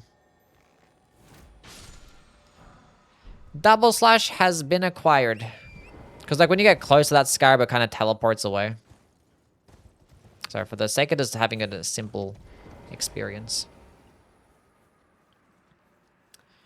No arcane? No, we do not need arcane for this build. We can get better damage and better bleed build up by just using Blood Flame Blade and Dexterity. And there was a Stone Sword key there, and I didn't mean to roll off. I was going to try to sprint, but whatever. You can light up the torches here and like remove the fog gates and stuff, but we don't really need anything in this area. We have to farm for the Great Scythe in order to get Spinning Strike, Ash of War. No, Spinning Strikes, I'm pretty sure you can just get off the Banished Knight Halberd, right? Yeah, I got into the network test, yeah. I do want to get myself another blue flask. 2 is fine. I'll put on Flame, get me strength. Equip the Nugget Keeper back again. Okay. We can go through the Celia Tunnel and get some more Smithing 5s if need be. Okay, now we're gonna go double slash. What's gonna get more damage at this point? Keen. Okay, so Keen is actually getting more damage at this point. So Keen, double slash. Uchi Katana. We'll put that one with Unsheath. So we're gonna go back and forth between 2 weapons.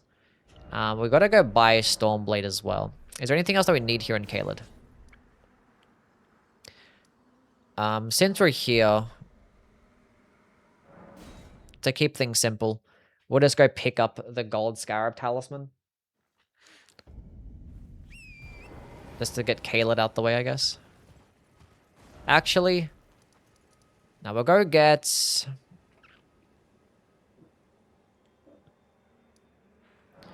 Go get the multi-hit talisman first. To make this next fight easier. Because it'd make more sense to kill the one Clean Rot Knight than the Clean Rot Knight duo. So teleport back here to the beginning of Leonia, then just run to this cave. So we're going to be taking off the Radagon's Sourcil after this. So hopefully this next few bosses will give us enough money to go upgrade our Uchigatana. Which is not really necessary because the next few bosses that we're going to be fighting in Godric and Radahn don't really require us to use the Unsheath. At all. And that means we don't really need to upgrade the Misericord too, so...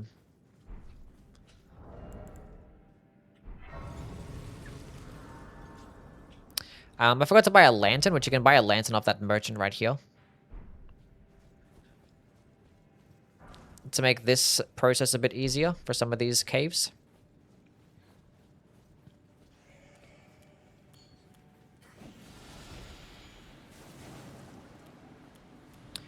We need nose beers. What the hell does that even mean?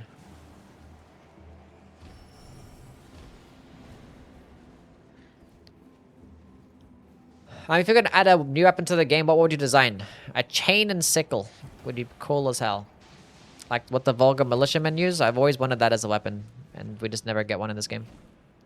I know you can get one in Neo, but I don't care about Neo. I still forget to put on the dexterity tier, by the way. Blood Flame Blade.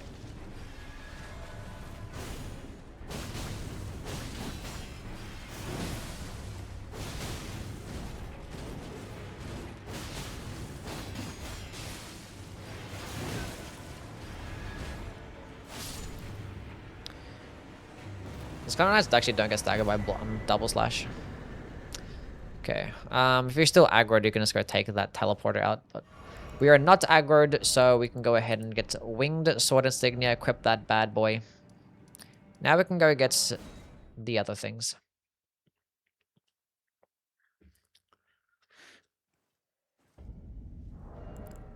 Okay.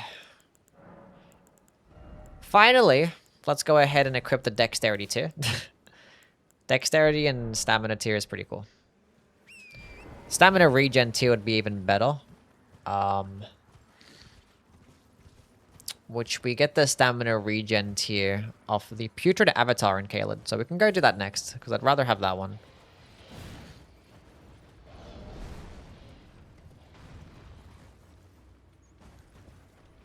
Make it look easy? Well, I have thousands of hours in this game, so... Better be making it look easy. This is one of those situations where you actually can equip Bloodhound Step if you kind of, you know... Don't really have a kid to have a... Golden Vow Dagger. Like, we can just equip Bloodhound Step on this and make this experience easier. Because you can just, like, drop down there and just use Bloodhound Step. But yeah, wait for the... explosion to go off. I just like to jump here and then turn around and backstep, but Bloodhound Step is safer, but it consumes FP. Also, another cave where I would like to have a lantern, but I forget to buy one. But basically, we're just gonna hug right, then jump off here, and then it's pretty much the narrow. There's like no branching paths really, so you get to like the one room, but. Basically, this entire dungeon is just hug right the entire time. You don't really get lost if you just hug right. After the first entrance. After, like, the first part. Like, you go left at the beginning, and then that's basically about it.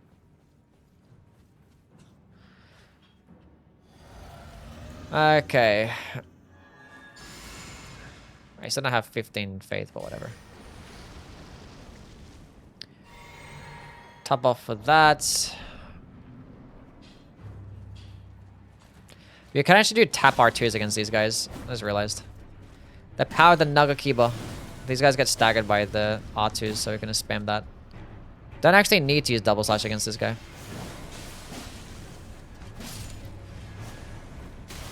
Unfortunately, it blocks like the entire fucking thing. Now we can just tap R2 spam here. Stamina, come back.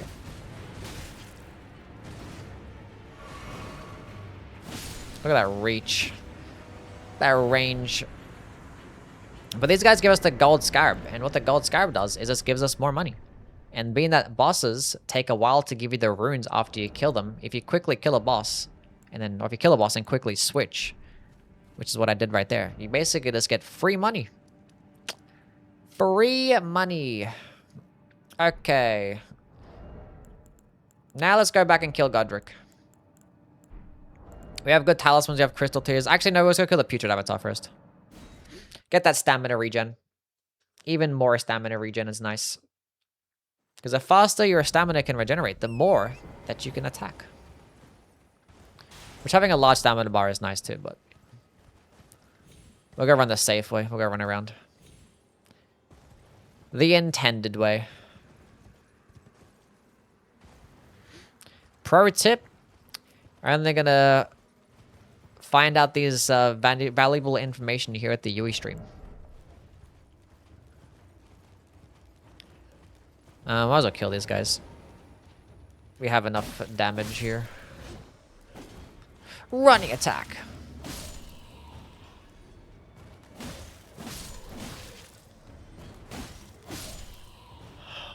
So when I get distracted during the fight. You can just quit out here, which honestly I would normally just quit out, but... Because quitting out resets the enemy positions. Okay. My stamina is not going down when I'm sprinting, so like they're just hanging around. They're not actually aggroed towards me, so we can freely fight now. It's always a tell when you can actually open up your map or when you can not lose stamina. This would be one of those fights where I actually would use Unsheath. Because this guy's immune to bleed. But we can still put on Blood Flame Blade because it's weaker to fire damage. Adds 40 fire damage, not a big deal. We're just here to get this stamina tier. It's a pretty simple fight anyway. You just roll behind him every single time. Until it does fucking golden land.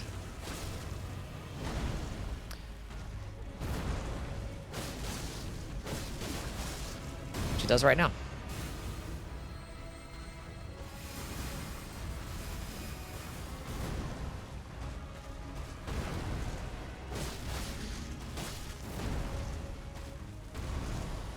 Heavy attack.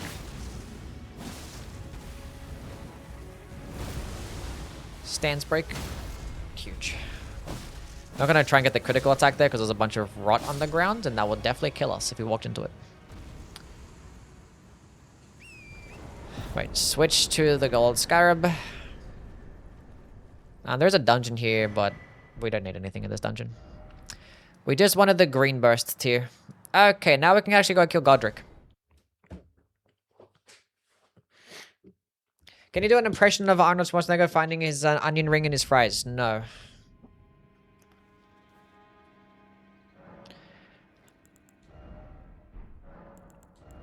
I do not know how to do a good Arnold impression, not gonna lie. We'll go get some more health. Health is cool. Because chat, if you don't know, the more health that you have, the more the enemy has to hit you for you to die. Pro tip.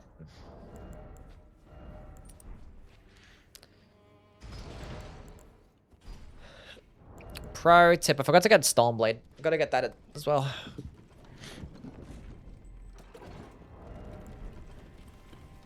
We'll go kill Godric and then spend all the money to go...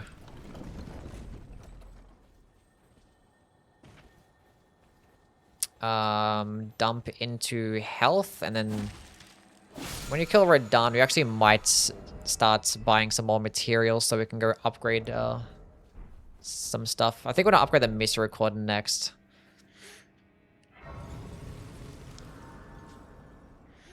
More health, more gooder. That is a very strong saying.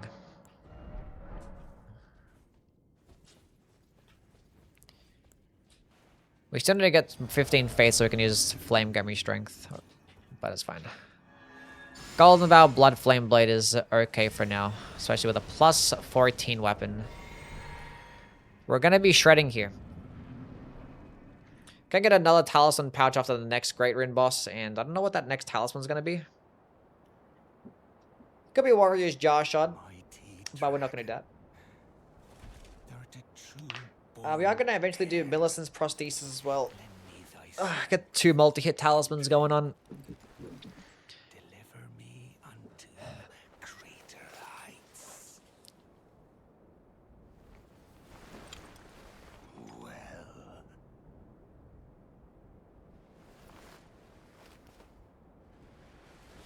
No, the game pauses, basically.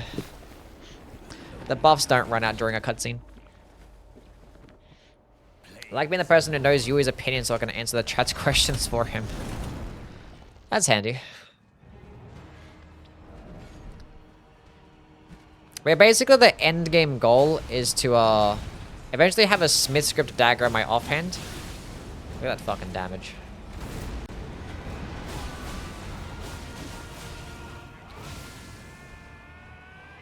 Look at that stamina recovery. Just so you can have a projectile on demand, it's always nice. Stop enemies from regenerating poise. GG. So basically, you can get to this point in the game without having to kill a single thing, really. So you could have done this against Margit as well, but...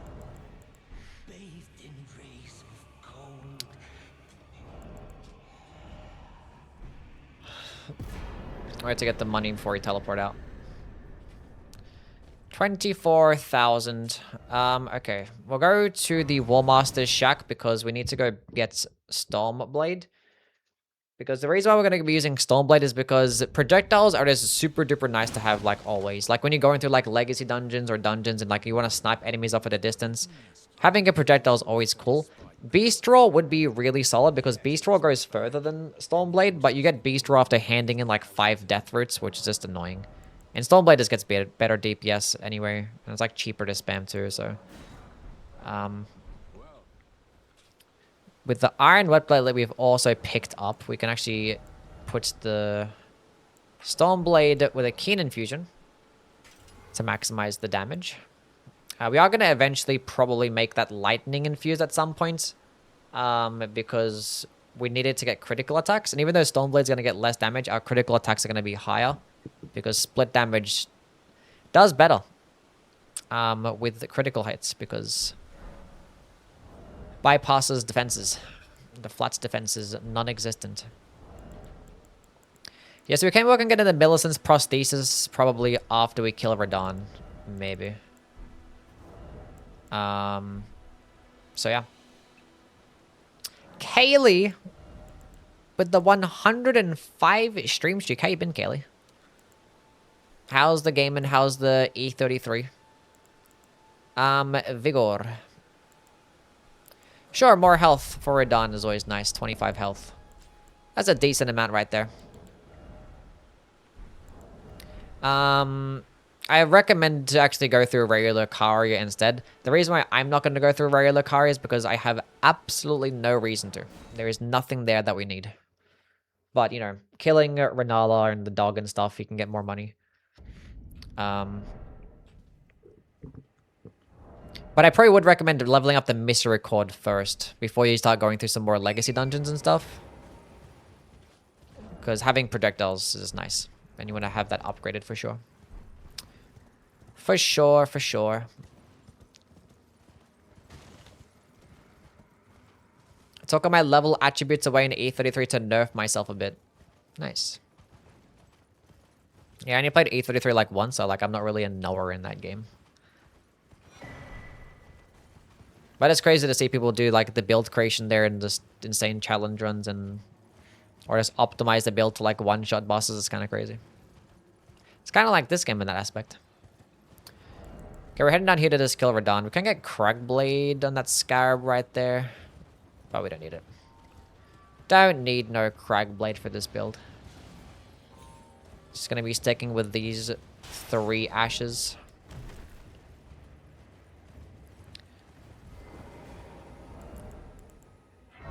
Projectiles can be incantations. Yes, but unfortunately there's no dexterity scaling seal, so we can just go with a dexterity Ash of War.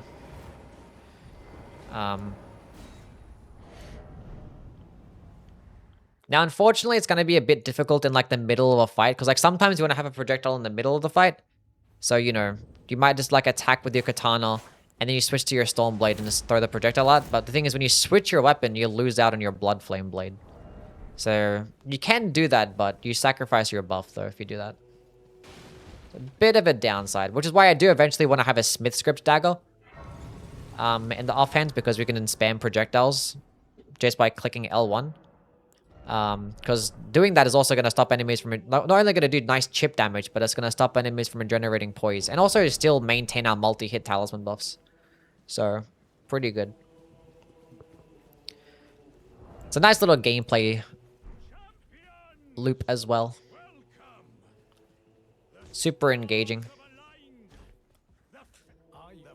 Put out Radagon's icon for better Blood Flame Blade casting speed. That's just stupid. Gonna activate the festival the old-fashioned way. I think there's like a smithing stone over here. Is it a smithing stone or a somber stone? Maybe a somber 5. Yeah. The smithing 6 is up ahead. Why you call me stupid? Well, I didn't call you stupid. I said the idea were stupid. I mean, you said it knowing that it was stupid as well. One singular smithing 6. Huge. So glad that they give us one at a time. Love E33, favorite game since Baldur's Gate 3. Everything has been a stinker since.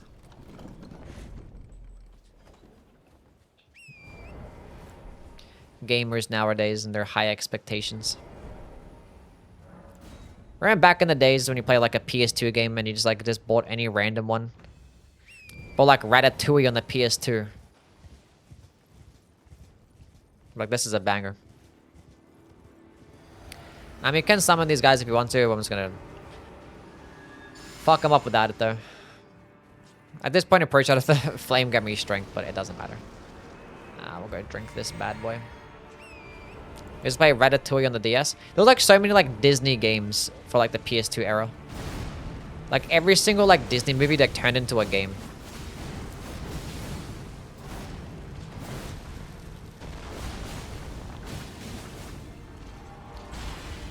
Spend the entire fight not even having to dodge, just strafe around this entire moveset. Dodge forwards into that so you can bait out that attack so you can get an even better opening. Almost a bleed proc. I can Blood Flame Blade again. He always appears directly in front of you, so try not to like move your camera all over the place. Against the Radon man.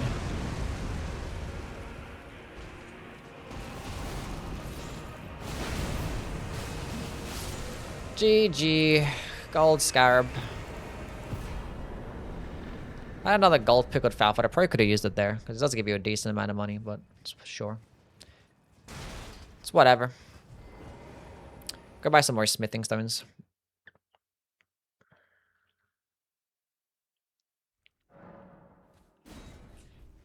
We ate slop for years, not gonna lie.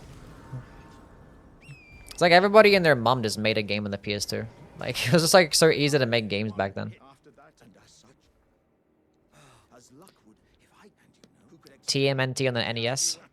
Gonna finish the game in 30 minutes. Now we're gonna be a bit... We're still gonna be doing some people's quest lines and stuff, because, you know, it is a build walkthrough. It's not really like a walkthrough where, like, I'm trying to tell you how to fight bosses and stuff. I'm basically just walking you through the build.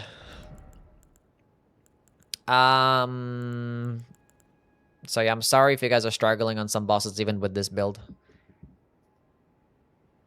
But that is not what we are doing here. Okay, we're going to spend this money on the upgrade materials first. I want to have enough to upgrade both. You can very well pop your remembrances because like we don't need any of the items from these remembrances, so we can just pop them. We need 12 of these. We've got enough for 12 of each. Because you can still buy some more smithing stones for the Uchi Katana as well. And put some of this stuff in the, because we're going to be switching back and forth sometimes, so we're going to sort out the chest. Put some things in the chest that we don't need. That's, I never actually do this, but it's convenient when it comes to just switching things up. Makes it simple. It's got a mat. Did I check out the Mortal Shell 2 demo? I did. I played it like the day it came out. It was pretty good. Pretty good. Unfortunately, it's releasing the same time as the Dustbloods demo. Or Dustbloods network test, so I'm not sure if I'm even going to play the full release. Depending on what I'm going to get distracted by. Okay, now we have a plus 12 mystery core. That's pretty sick. Okay, we have the 2 Great Rune bosses killed, so we actually can get another talisman slot. I kind of want to go through a Celia tunnel, because Celia tunnel has like smithing 7s and more smithing 5s in that tunnel. And that could be a good showcase for Unsheath, because the Falling Star Beast is immune to bleed. So that could be an Unsheath type of play. Okay, there's another talisman pouch. We might as well put on the claw talisman back again, I guess. I'll just leave the gold scarab on. I'll put it back to Radagons, actually. Still benefit. Okay, so we have a plus 4. So that means you only need 10 of these. 12 of these and 12 of these. Cool. Using that money to upgrade all our weapons. Pretty expensive, but it is what it is. If you don't care to use a projectile like Stormblade, then you don't have to upgrade at all. Although you want to upgrade if you do want to benefit of the critical attack stuff. Which you actually might as well go through the Falling Star Beast tunnel. And do it. So we're actually going to have Unsheath here equipped. I was like, why is this getting more damage? That's plus 14, that's why. Celia under the stairs is closest towards that Grace, to the Celia tunnel. Celia tunnel does suck. Does Radagon have high defense on slash damage? Does Radagon have high defense to slash damage? No, he's kind of neutral. I don't think he's like super resist to it. I think it's basically the same as standard, I want to say. He's weakest to striking damage, but I don't think he's like super resist to slash compared to any other damage type. I think it's really just holy damage you gotta watch out for. So this should be doing fine. But when you get to Radabeast, it will definitely be an Unsheath type of game. But yeah, this is where we're going to be doing Unsheath into Misrecord critical attack. Getting the Dagger Talisman could be pretty cool. Rot Grease is always nice. I love Celia Tunnel. Yeah, it's really cool. We're going to be picking up some Smithing 5s here too, so... Hello, Ash. Welcome on in.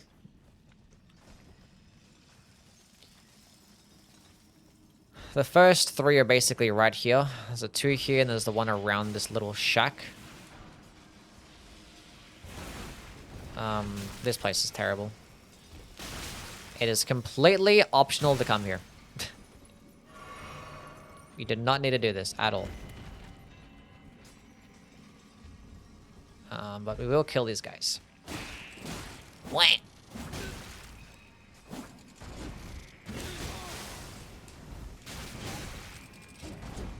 This guy is crazy, man. Thank God he's dead. Okay. There's another Smithing 5 over here.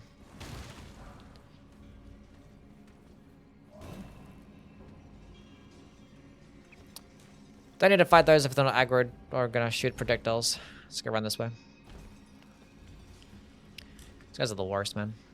Honestly, could have used Unsheath against them. They're more like challenging than the boss. Another Smithing 5 there. We can use these on the Uchi Katana, maybe. That sum 4 is unnecessary, but we pick it up. Wait, chat, this is why we have... Whoa, whoa, whoa, whoa. This is why we have Stormblade. 6-7 damage, no way.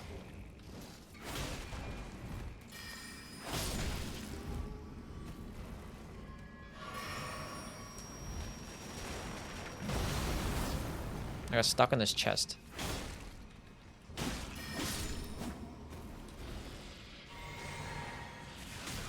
That still hit me.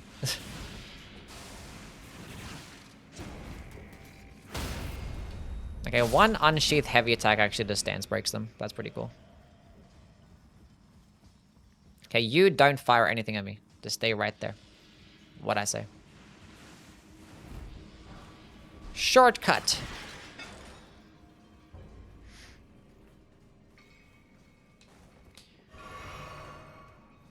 Need those 7s.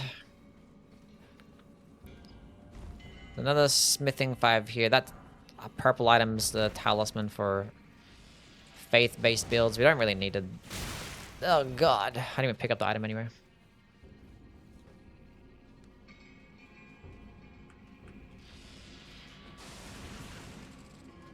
Okay, can you come here so I can kill you?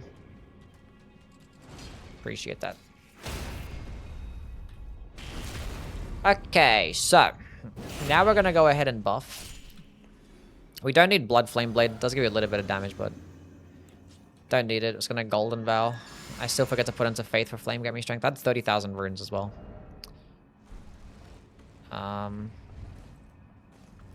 Also, should have used an FP flask too, but that's whatever.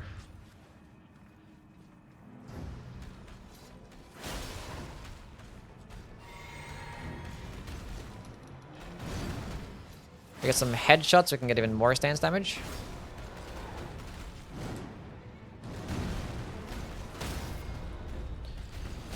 Got a couple of hits up to the head, switch to the critical attack and the misericord, and that should do some big boy damage. Nice. Honestly, it probably would have been better if I just unsheathed the head instead, but sure. Well, there's some smithing 7s and you picked up some smithing 5s along the way. Let's leave this godforsaken location. This place sucks. Is that a Pest's Glaive drop? Probably. Maybe. Okay, well, I should have leveled up my stats beforehand, like going into 15 Faith for Flame gave me strength. Okay. Nice. Alrighty then. I think we should probably work on... I actually forgot about coming back here to go get revenge on this guy. We'll go do that, because we're gonna have to go that way anyway to get to, the Millicent's prosthesis. Oh, you also can go grab the Ritual Sword Talisman, too. It's got an X. How things, man? I was playing E-Day really good. What the hell's E-Day?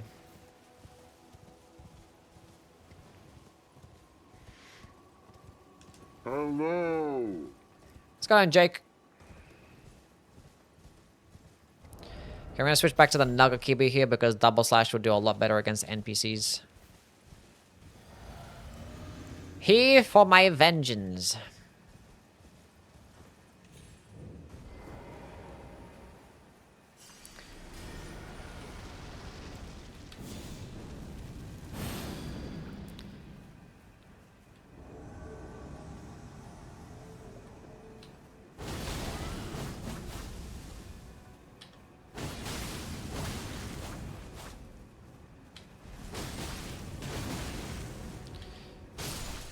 None of that.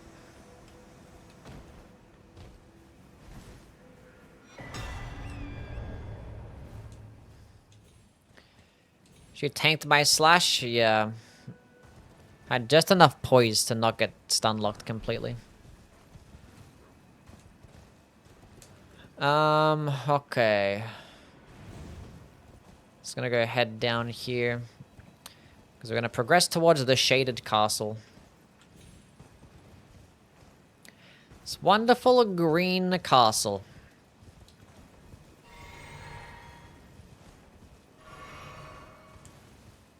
By the way, Saba's been sleeping on her couch. And I haven't been showing it. Because we're busy doing this guide. Okay.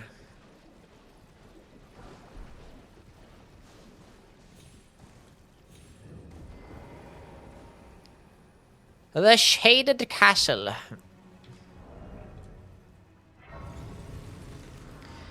She's a sleepy little kitty cat. She was sleeping on my lap earlier. So I forgot that she hopped off my lap to sleep on the couch.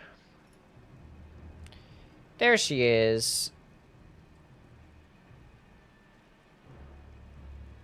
Camera, don't do this fucking thing again where you just piss me off.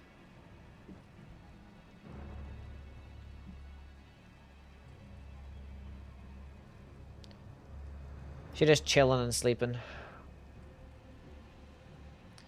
Put her right below me.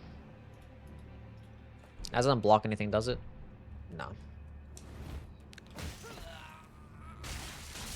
Wasn't I resting? Where did this guy even come from?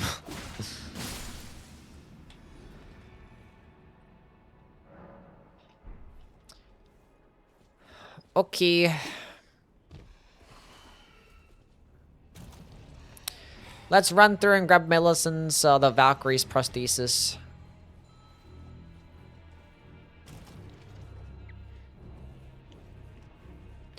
I love doing this questline. It's so much fun.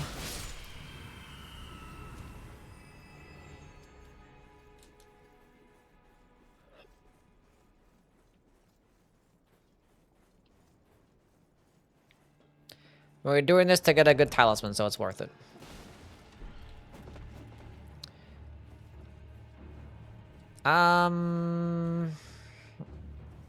I mean, like, the graces. I mean, we might as well grab the grace and then come back, honestly. It's probably better. Probably better. So at least have some progress through this area.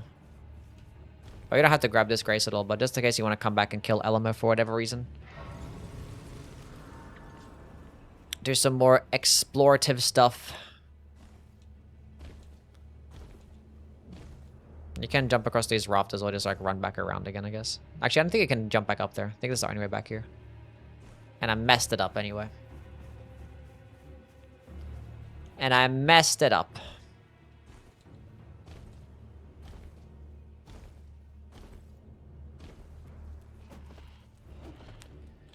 Okay, that was...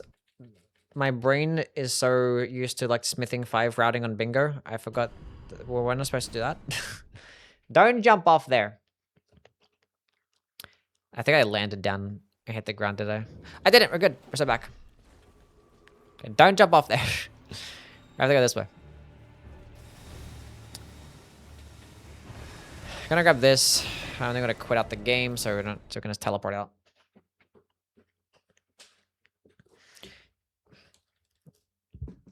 Okay.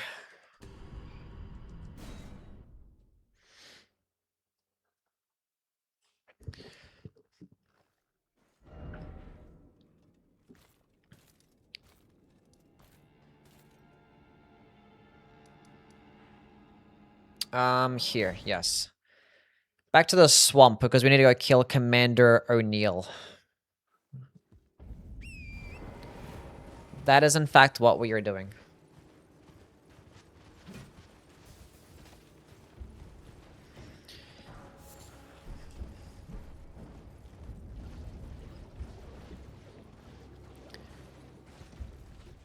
We'll go get the Grace first, and go run around the other side, because we can get the jump on him. He's a bit resist to slashing damage, but it's fine. It's like we don't need anything in the swamp, and I completely forgot about killing this guy. But our build is in order right now. I actually can level up one time. And I will. We'll put a point into the good old vigor stat.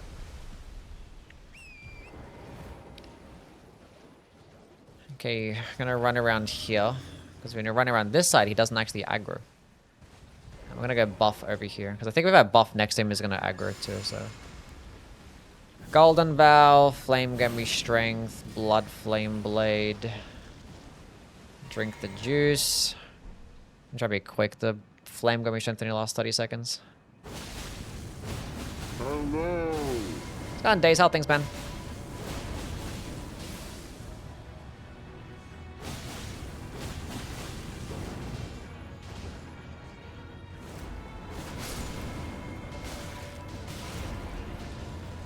God, these guys are so annoying, dude.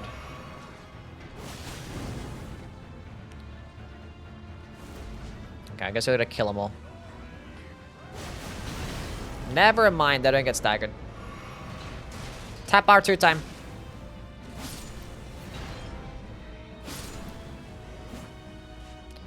Honestly, doing a heavy attack spam is probably gonna be better because this guy's weak at the pierce, right? So.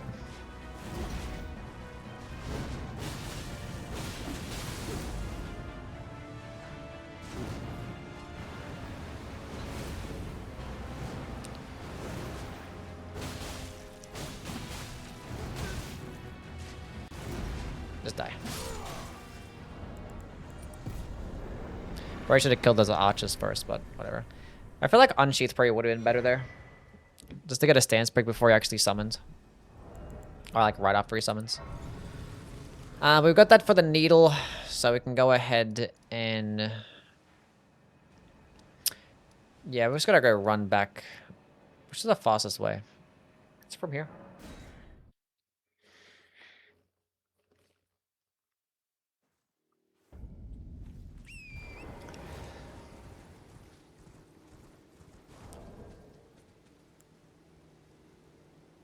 What's going on, Chris? How things, man? I didn't see your message. Elden Ring is Dark Souls 2-2. Kinda.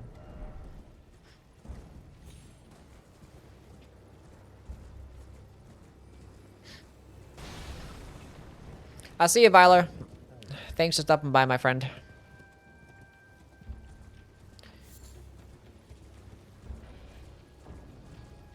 This is not about you. Go away. You don't see us. Let me speak to your master. Let me hear the request. So exhaust all his dialogue until he gives you that.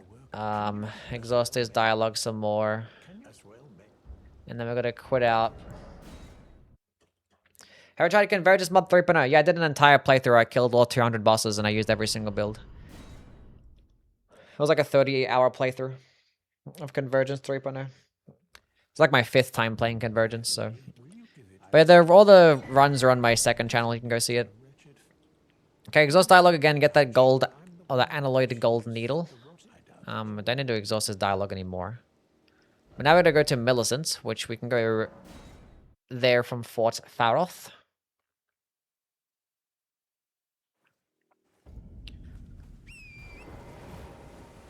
I love doing this quest line. It's so great. Yippee!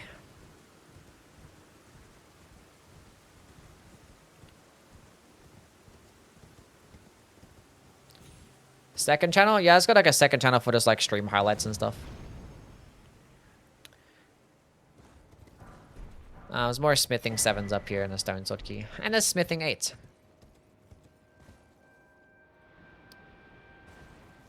But the church over here is the Church of the Plague, which has Millicent. So we're going to do her quest line. Speak to her multiple times. The order of which we do it in is not really like the intended order, but like, you know. Because technically you're supposed to speak to him first, then Cargill O'Neill, then go speak to him again, and then go to Millicent, and then speak to her again, then speak to her again, then have her teleport, then you go grab the Valkyrie's prosthesis, then you give it to her, then you go somewhere else, and you kill a boss. But like this kind of cuts off like half of it, I guess. Never mind. I would rather than would you mind? Yeah, the second channel is called Yui Extra. So yeah, give her the needle, exhaust the dialogue, rest, and she's standing up. Exhaust the dialogue again. Until she gives you the talisman. That's not the talisman that we want. And then you go back and rest. And then she teleports back to the shack that we were just at. But we can actually just run down there very quicker than teleporting and running back. Not as safe, but, you know. I just jump around this branch here. It's like land on this kind of platform-ish area kind of thing. And just slowly make your way down. If you die, you just do it again. Then you go ahead and exhaust her dialogue again. Until she says that, then you go ahead and teleport to the... What would be the Erd Tree Gazing Hill Grace, but we don't have that just yet. So we'll go to the Highway Junction Grace.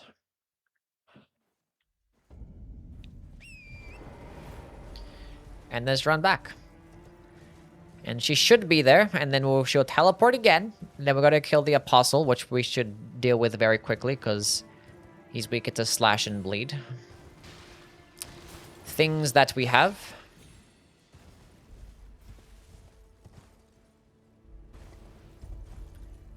It's gonna obey how things.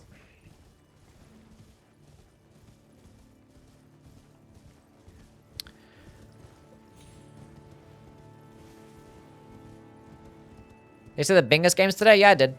They're pretty funny. None of them are close, really. But here she is. Here, we're gonna give her the arm. We'll exhaust her dialogue, and then yeah, give her the arm. Thank you. Okay, and then she teleports to the Windmill Village, which we can run there later. We can go kill the Demi-Human Queen over here, which gives us the Ritual Sword Talisman. Since we're here, I guess. We're just gonna go run up this wall. This is not like the intended way to do it. You can actually go run from the Altus Plateau Grace, the main one, when you entered from the medallion, but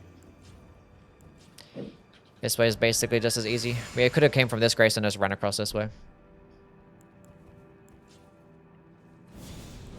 Thank you for the 3 stream streak.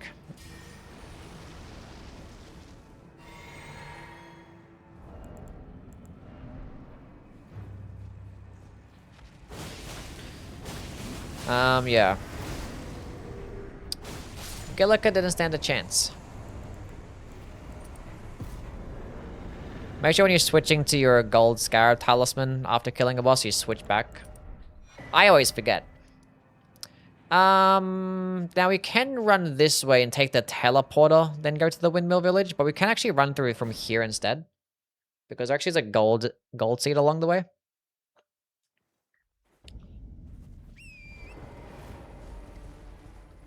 So I need to catch up for Bingus. Yeah, the games are pretty interesting. Pretty interesting. Actually, we'll kill these guys because I just like to snipe you along the way. I'm not sure if it's this one in particular that's annoying, but we're gonna kill all three of them because they man these cannons and they shoot at you when you're trying to run down here.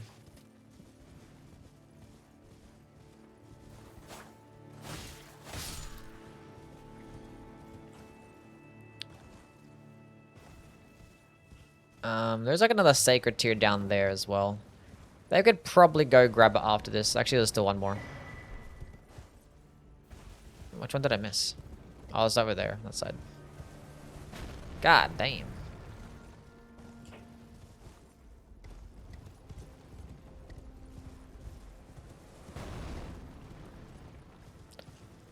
Shit's crazy.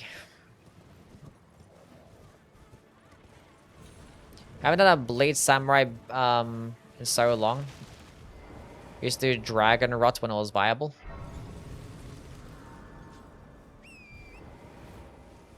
Do Dragon Rot? What do you mean?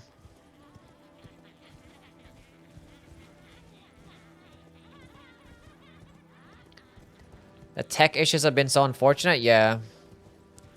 Been kind of rough. Okay, more buff routine stuff. I actually can walk around this guy. This way. It doesn't actually aggro. Get the head start on him. Oh, Rotten Breath. I see him.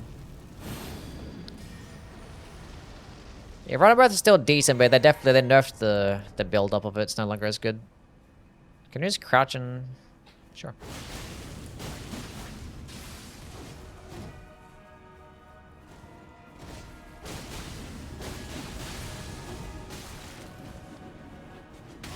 Oh, that's so sad.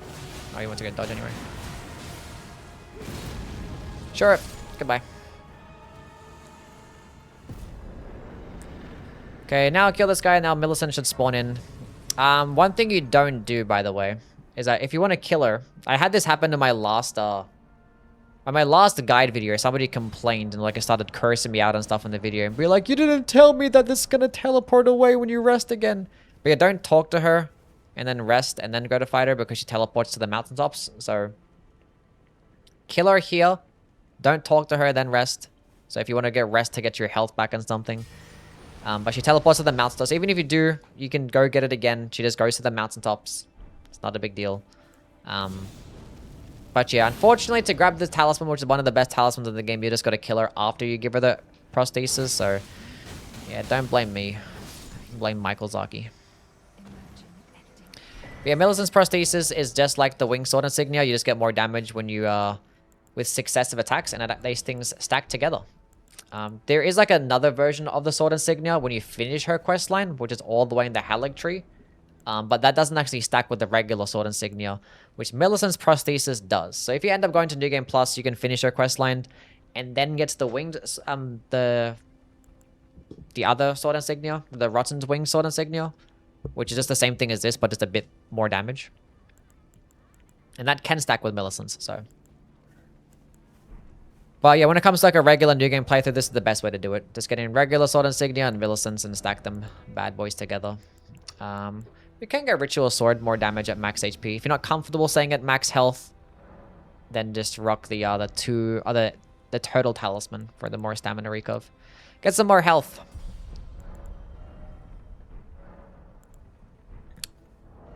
Health is key.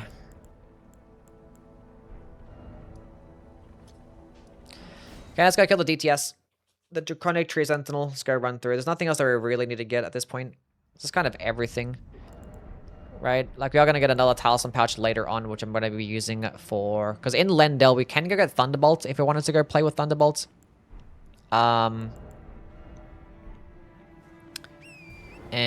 also, there is the Lord of Blood Exaltation Talisman. Which, that's cool too. We can go get the White Mask at some point. If we wanted to go that route.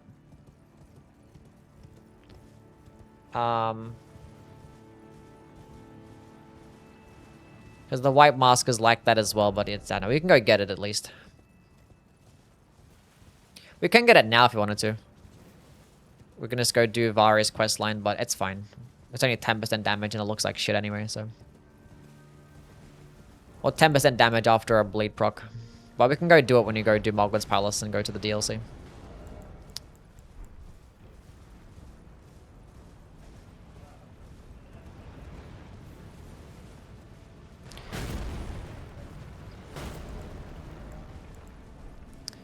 Okay, I realized that I forgot that I picked up Smithing 5s in the Celia Tunnel and I didn't even use them. I didn't even use them. I could actually have a higher upgraded weapon right now. Whatever. Doesn't matter. If I had like the perfect amount of minds to cast all 3 of those things. 13 mind was definitely the correct play. What are you guys doing?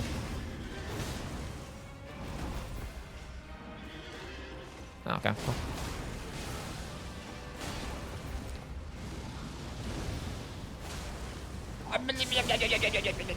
Saying his shield side is much more easy to manage. Because he starts doing a lot of those attacks.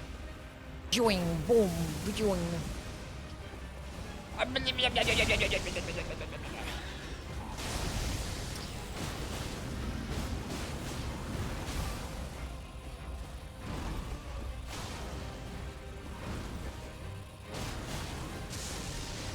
We're gonna tank this. We're not gonna die if he hits us here.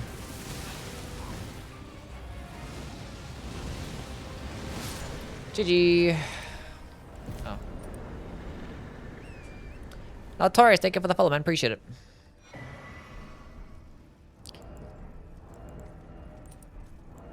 Cool. You know, we'll go run through and go pick up this golden seed over here. Or sacred tier. Let's go do it now before I forget.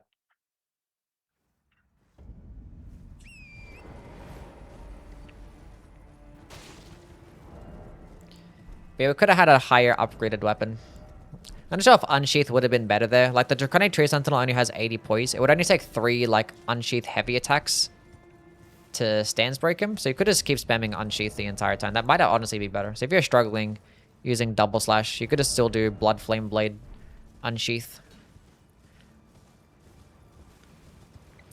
That could do pretty well.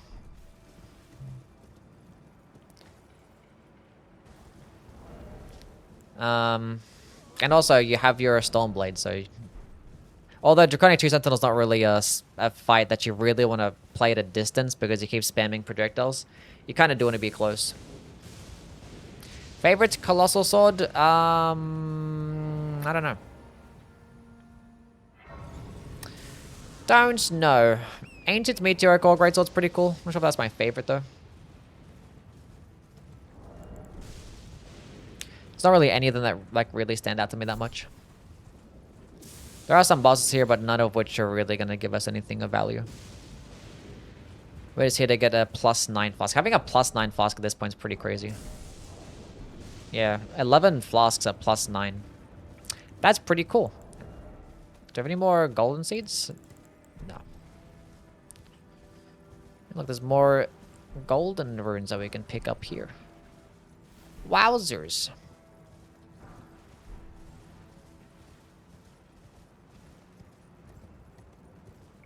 There's 5 smithing 7s and 1 smithing 8 in the Shining Grounds, is there?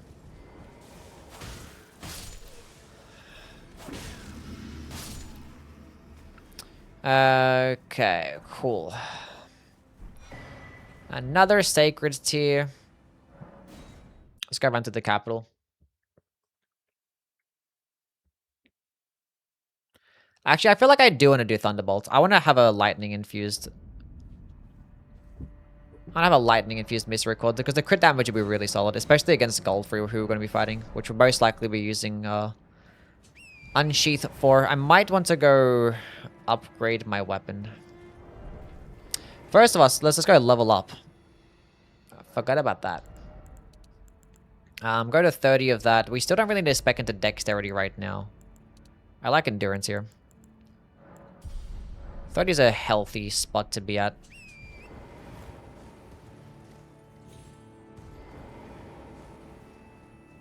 Lightning Slash around the corner? No, we can just get a Thunderbolt. That's not a big deal. Because I kind of want to have Thunderbolt for a projectile attack. That's the reason why I have Stormblade. So we can do Thunderbolt's projectile attack. Which is not as good, but it's still a projectile.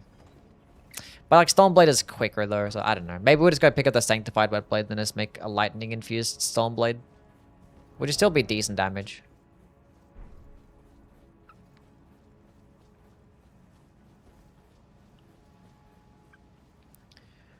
Let's go on Cream. How things?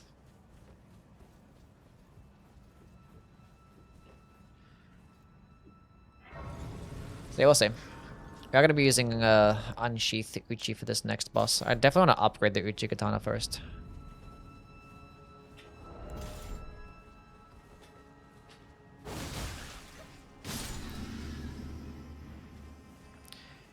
These are the coziest streams. I guess a lot of people are just used to watching bingo. It's like high stakes, high pressure. Everyone's stressing out. Envoy's horn, by the way. No way. Crazy. Crazy work. I was gonna go run and jump off here. Quickest way down. There's like 1,000 ways to get down here. Even if you fall to the ground there, you can still just run across. But I like to jump across these rooftops to get this Stone Sword key, but it's not necessary though. If you miss it, it's not a big deal. Just run down here in this road. We can go kill this avatar here because this avatar does up a 50k rune pack. So that could be a play. Did not need that gold firefly, that's for sure. We'll go get the Grace first. So if somehow you end up dying, the checkpoint is right here. I'm gonna go rest to de-aggro him. Fight the Crucible Knight? No, we don't need to. Yeah, we get it. We'll go back and level up first. To the round table. Look at Saba, she's just a sleepy little kitty cat. You go upgrade the Uchi Gucci. Because after Morga we get the bell bearing to go even higher, so. So plus 14 Uchi Katana as well. Back to the Avenue Balcony Grace.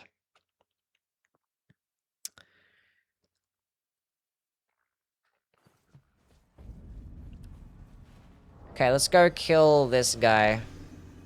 We'll probably use Unsheath strats. You know what? Actually. We'll go grab the Thunderbolt. Actually, no, get Thunderbolt on the way down. Let's go kill this guy first. It's not... It's just an Urge Avatar. It's not going to be that bad. I forgot to Golden Bell, but whatever. Expect Golden Belt now to just remove my weapon buff.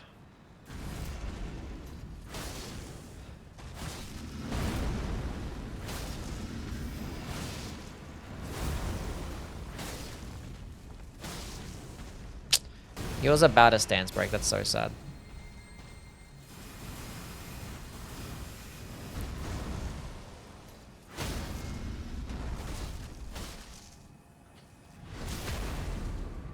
Cool. So yeah, he only gives you like what? 10,000, but that Lord's Rune is 50,000, so we can pop that.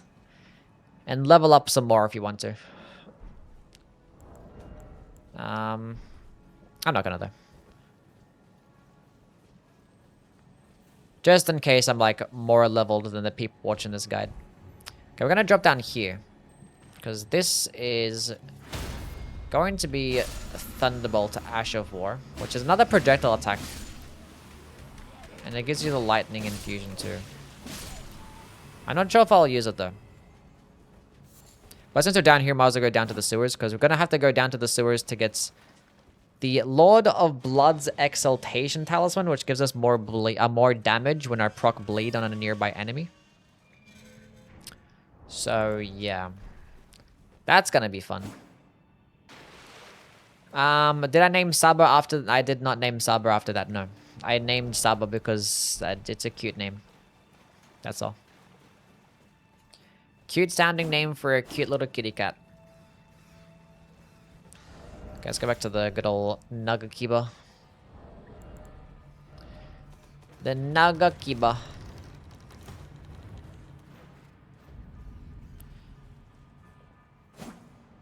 Do I want to go get Lord of Blood Exaltation now or not? Going down here is kind of a pain in the ass. And killing the boss is kind of a pain in the ass, but we can do it though. Because we have double slash. It's not going to be that bad. But if at any point you're having troubles, you could always come back later.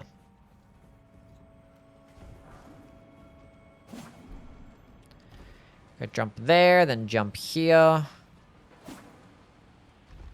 Also, we can get a Moog Shackle since we're here too.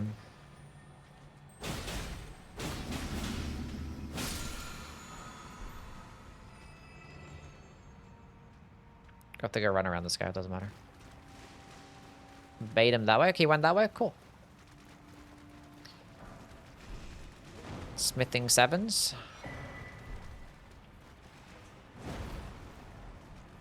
If he dies, not a big deal, just run back again.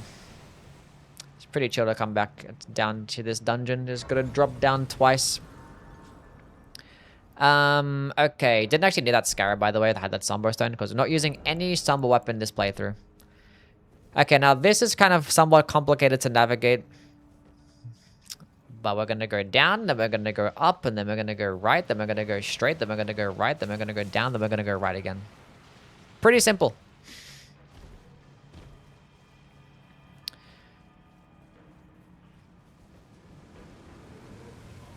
Basically, the way to look at it is, you can just block this, by the way. You can't get hit twice, so... When you see the fire one, you just skip the fire one. So when you see the column totem thingy that's spraying out fire, just turn. Then you run and jump down, and then you go up.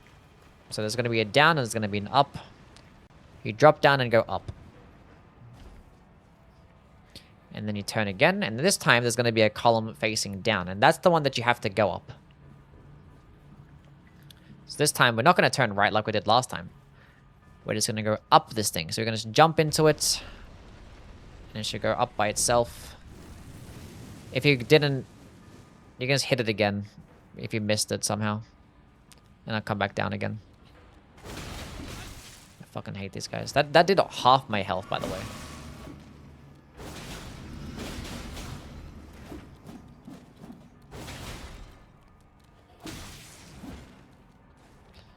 These guys are fucking crazy, dude. Absolute worst.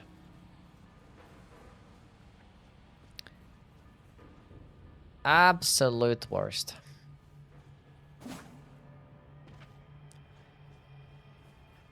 Here we go, jump down here, and then we're basically at the level. So it's not that bad once you know what you're doing. It's not that bad. And this puts us back at the beginning again, so we're gonna just run straight ahead.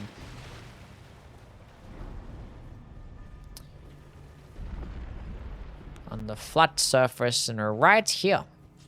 You can go Rest of the Grace if you want to, but we don't need to. Do not need to. Okay, let's go Flame Grant Me Strength. Blood Flame Blade.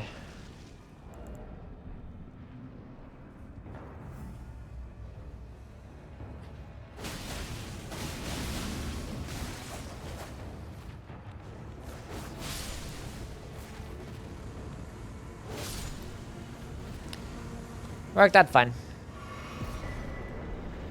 You can actually use Stormblade as well if you want to pick off the dogs with a Stormblade. Wouldn't it be the worst strategy of all time? Okay, Lord of Blood Excitation. We can put that on instead of Ritual Sword. We're gonna get another Talisman Pouch coming up soon anyway. It's not letting me teleport out.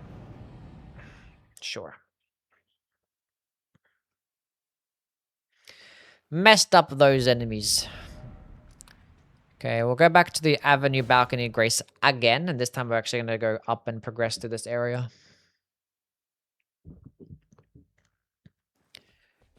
We actually don't need Lord of Blood Excitation for this next boss because, yeah, Lord of Blood only works when you actually proc bleed, which, yeah.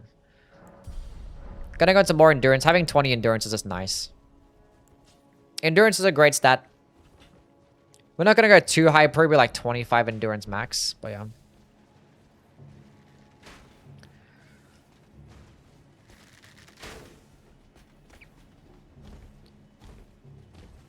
It's a healthy amount. It lets you equip heavier armor if you want to equip heavier armor, which is not as necessary. But with a non-hyper armor weapon, having like something like 51 poise or 61 poise could be pretty cool. But just wear whatever you think is drippy. Which we are going to get a pretty drippy armor set after this area.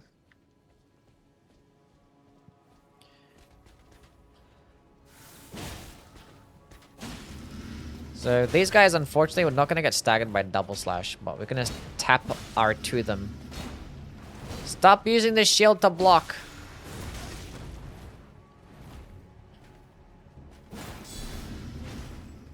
Fuck it. Back to the double slash spam. We can get a bleed proc. We can get a bleed proc. Okay, we're not gonna get a bleed proc apparently. How fucking the hell this guy's bleed resist, man? Jeez. Didn't need to kill him, but you can just run straight through and just hit up the Grace. That's probably the better play. But I was like, I want to kill him.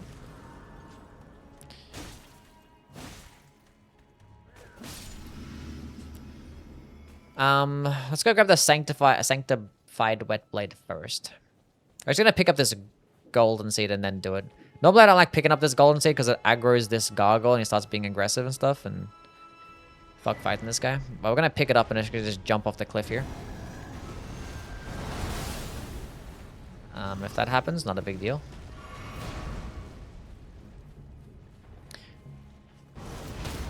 Fucked up the dog. I knew I was gonna do the roar attack. That's funny. But we're going up here to grab the wet blade, so we can make a lightning infusion. Because lightning also scales with dexterity, and it's going to give you more AR. But typically, you wouldn't really care to do that. You'd rather just have the pure physical damage, which obviously in this case we want to have it because it helps us. Because you can still buff the weapon. You can't buff a lightning infusion. But this is going to be for the misrecord. There's nothing else that we need here. But you can pick up all the items here because I think this place doesn't come back. I don't know. West Capital Rampart. So now when we teleport back, we can just run through.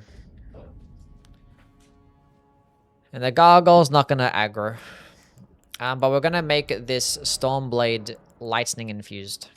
So the Stormblade's not going to hit as hard, but what is going to hit hard is going to be our critical attacks. Which is going to be great. It's only a plus 12 misrecord, but it will still hit harder. We're going to go with Ritual Sword here over the Lord of Blood Exaltation Talisman. Our last talisman is probably going to end up being something like the Shard of Alexander once we end up getting it. But depending on the build, like sometimes if you want to go Unsheath instead, maybe you want to value more critical hit stuff. So you might have like the Dagger Talisman, which we could probably get the Dagger Talisman at some point. We probably could. I'd probably rather have the Blade of Mercy though, honestly. I think the Dagger Talisman is as necessary. But Dagger Talisman, yeah, could definitely help out with the critical attack builds. It's probably better to have than the, oh, kill these guys. You can just quit out to de-aggro them. But I want to be able to buff beforehand.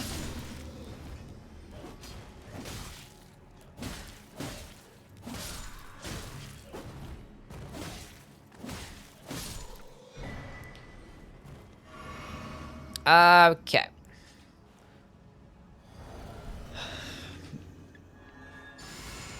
Tier. We don't need to use Blood Flame Blade because this guy's immune to bleed. And we're going to be switching to the Lightning Mystery Chord when we get a stance break anyway. I'm not going to do rankings on Converge and stuff, no.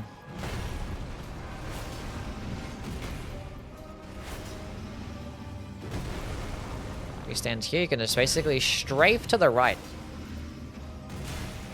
Unfortunately, we just had a slightly longer animation.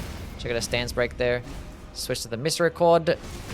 And then big boy crit damage. Oh, yeah. Very nice. There's our last talisman pouch. So you basically can do that exact build. For a majority of things. But like double slash with the bleed is just going to be better DPS when you can fight an enemy that can be bled. So you're just going to go back and forth basically.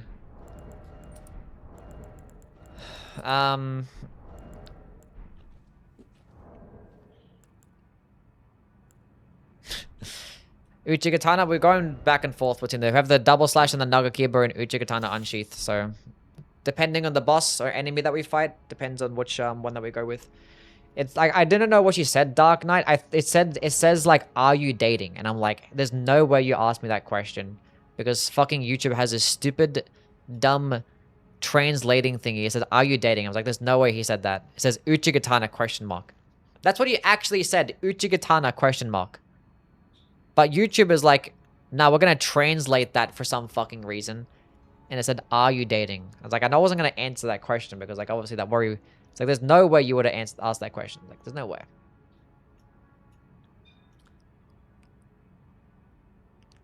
Thanks, YouTube.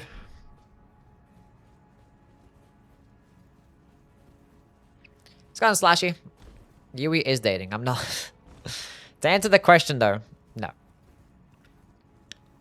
I am not. Any overpowered class suggestions for Mod 3.0?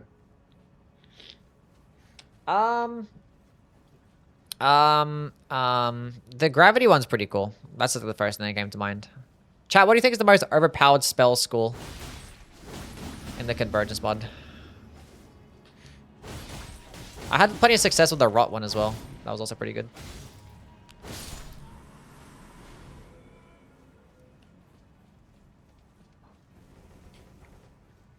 Can we date you? Sure. Oh yeah, Frenzy. That's the one I actually want to rot. Frenzy, yeah. Frenzy is really good. Also the Ice one.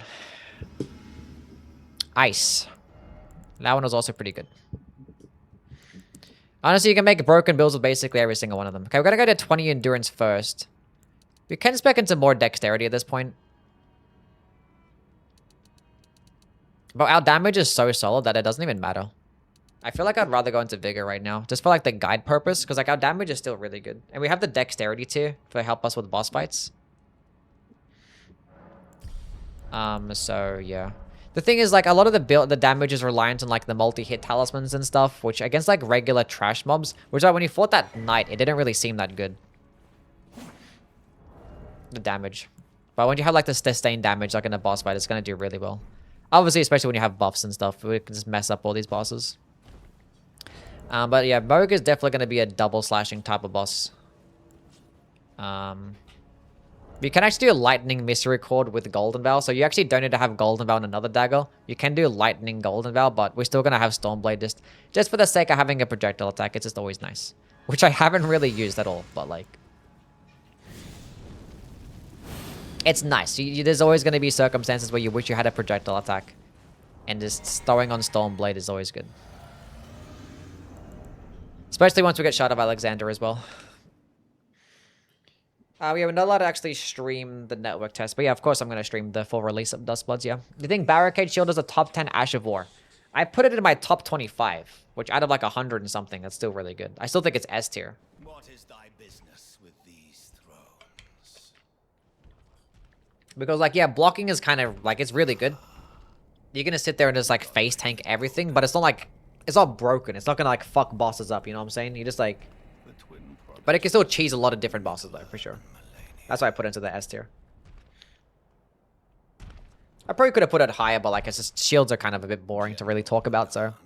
Takanori, thank you for the 5 stream streak. Appreciate it. I tried the sword lance, but the moveset felt kind of meh compared to great swords. It doesn't, like, stagger. That's, like, the downside of the heavy thrusting swords.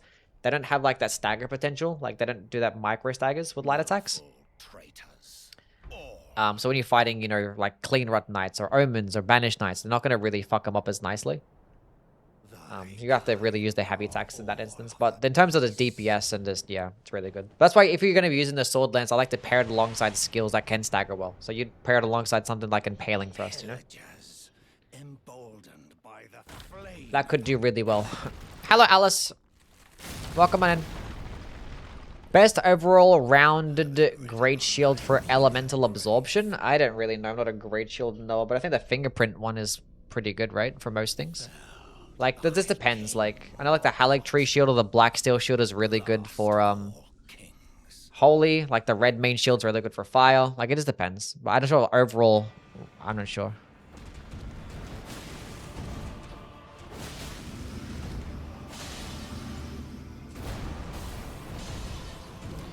Good old Strafe Tech, and just fuck him up and melt him.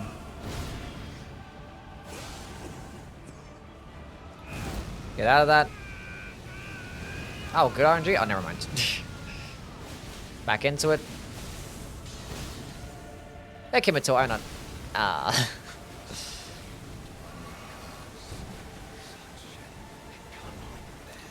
So you level up your health so you can make stupid plays like that.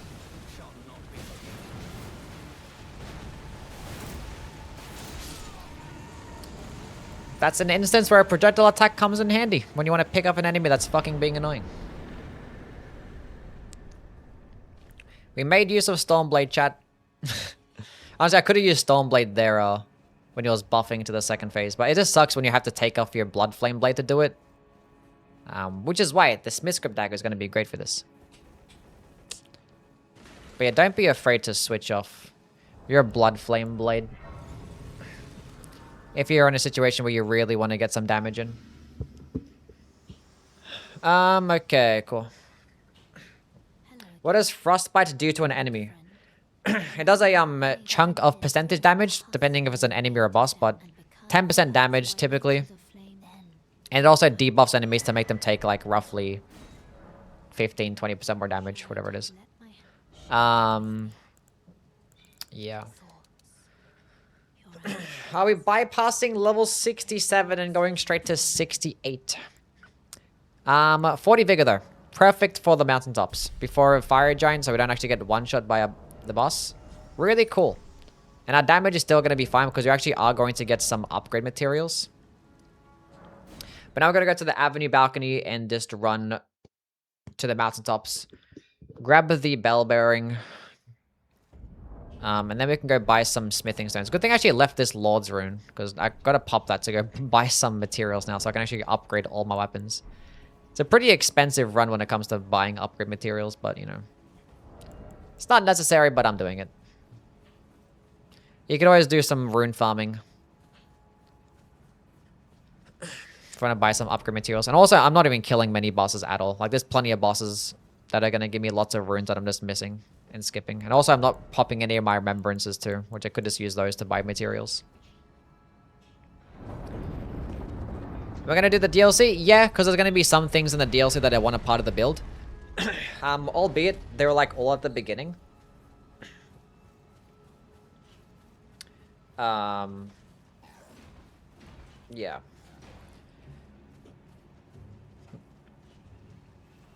But we can.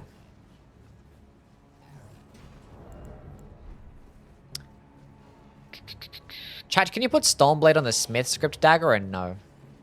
You can put it on a regular dagger. You can put it on the Smith Script Dagger, right? Because the Smith Script Dagger is going to be one of the weapons that we pick up.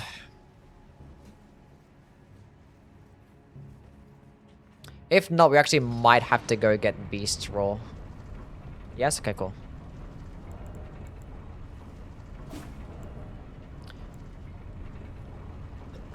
Be a lot more convenient once I get to the DLC.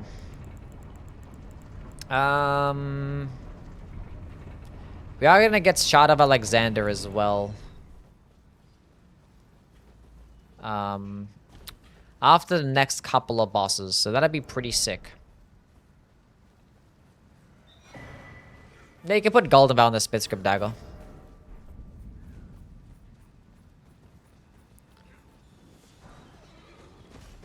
But I'm just gonna have that be on the Mystery Chord. Because my Mystery Chord is gonna be lightning infused anyway. Yeah.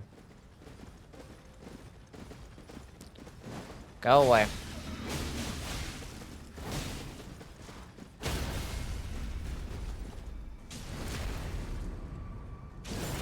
Love the looks of the katana, it's just amazing. Katanas are pretty sleek and cool.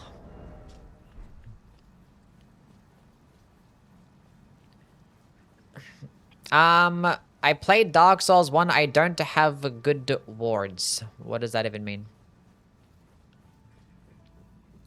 What does that mean? Can you not use torrent in this bridge? No, you can't, no. It's stupid. I don't know why you can't use torrent on the bridge. But now you can only use torrent on, this bridge, I think, in, Convergence mod and something else. But typically, just the overhaul mods are the ones. We are going to get better armor coming up soon. We're going to get drippier armor. I haven't switched up my armor, which, you know.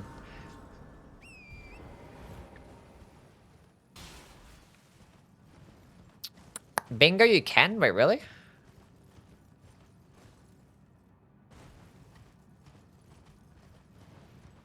Does the bingo randomizer allow it?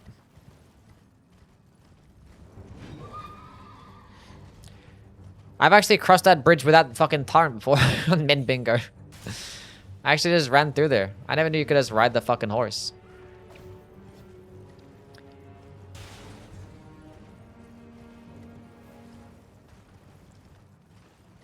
I actually did Morgoth's Great Rune at one point. Well, that's nice to know.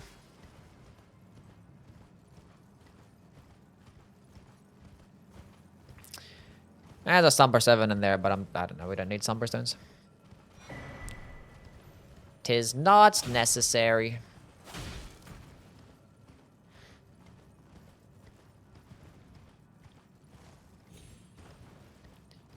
I swear I see you on my TikTok feed more than any other creator. Your voice sounds like it's sped up, not gonna lie. Yeah, I do speak pretty fast. I think I used to speak faster as well. I think I've like slowed down a little bit. I'm doing okay. Has a lot to say. Yeah, just gotta get things out, you know. Can you sing Rap God? Can you sing Rap God? No.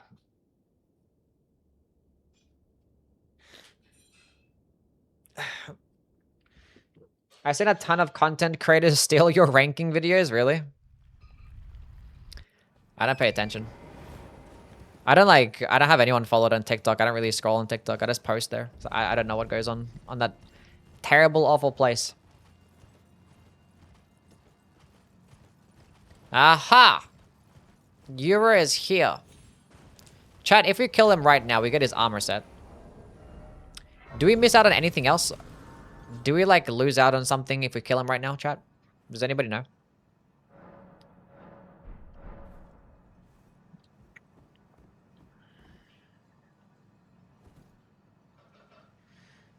Nothing that matters. I think I think he dies anyway once you go do the oopsie. He dies anyway once you go do the frenzied flame stuff, right?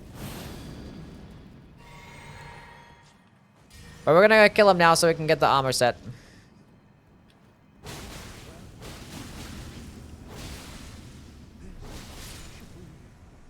Dedge. Oh yeah, now we are drippy, chat. Hell yeah.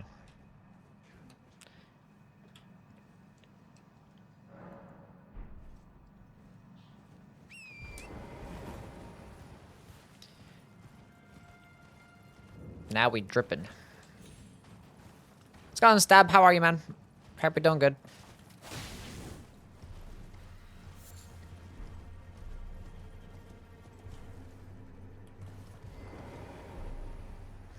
Okay, now we're gonna go down here to get the bell bearings for the smithing stones. I would do it now, but there's like smithing 7s like up ahead. So we're gonna do it together. All at once.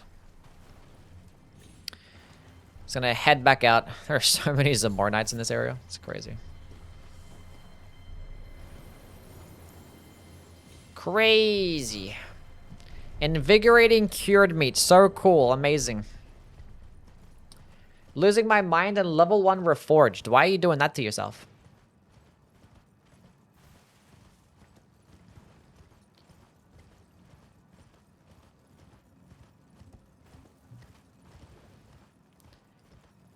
The most fun NPC encounter you'll see. You can cure meat anytime. Hell yeah. My voice is nice. Some people don't like my voice. Some people think it's really cool. Some people are like, you're just insufferable to look at and listen to. I actually remember getting a comment one time and be like, you should really be a voice actor of an anime.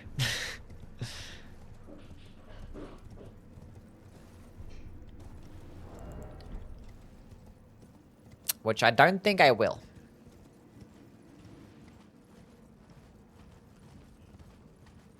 I goon to your voice. Appreciate that, gang. Shall we devour the very gods together?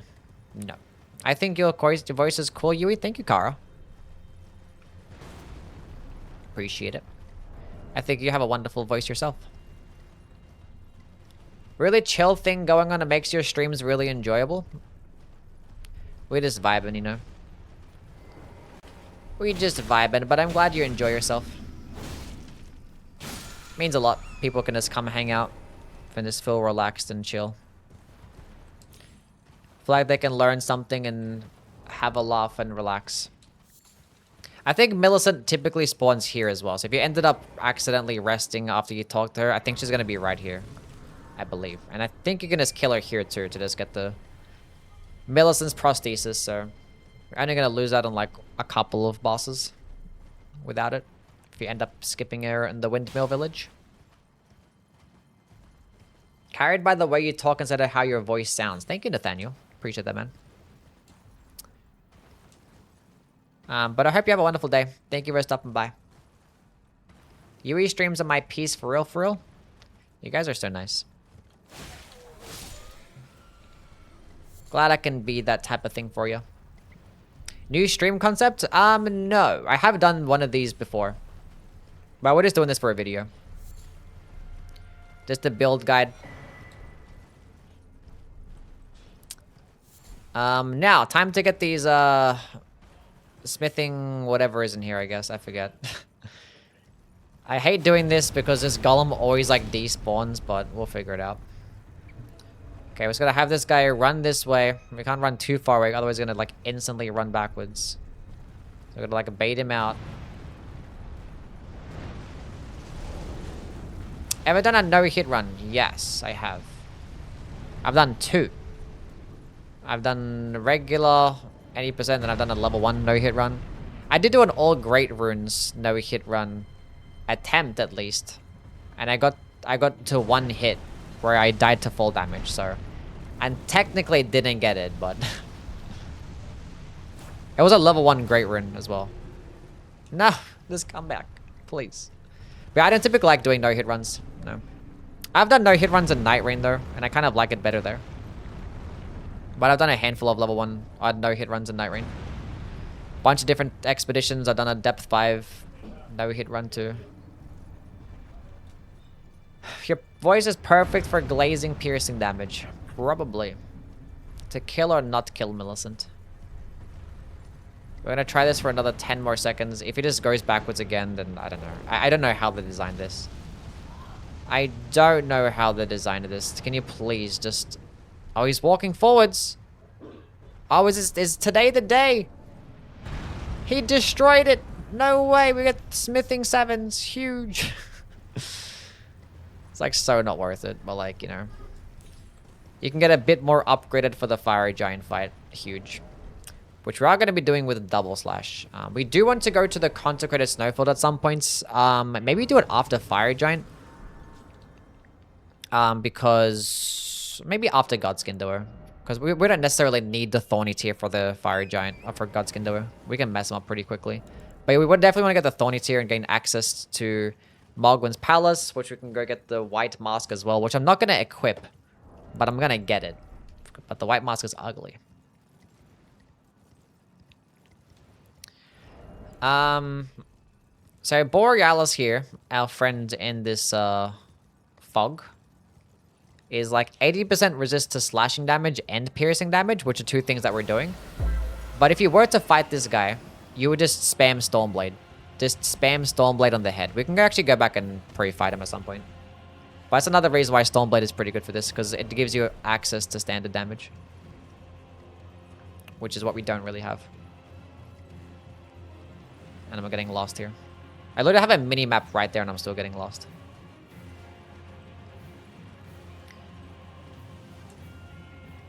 Toothpaste, thank you for the follow. I love piercing damage. I have no clue you had a Twitch. You're cool as fuck. Appreciate you being here, man. Appreciate you being here. Yeah, piercing damage is great.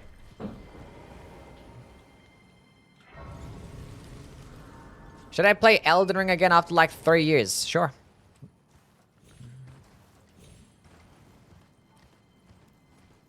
Do a bit of trolling, getting deflecting hard tier real quick. Maybe. I do like a deflecting tier. Oh, chat, I forgot to pick up the... I forgot to pick up the map. Once again, another forgetting to pick up the map moment by your boy. Because I just never pick them up, because I never need to.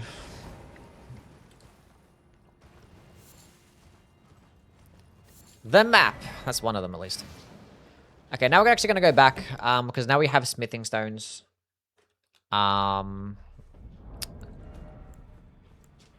We're just going to upgrade... Because we're just going to be using a Nugget Kiba for the next few bosses, I want to say. But we're gonna pop that bad boy. Bell bearing. Let's go hand in all of these, I guess. Okay, so we have a plus 14, so we need 3 of these. 12 of those.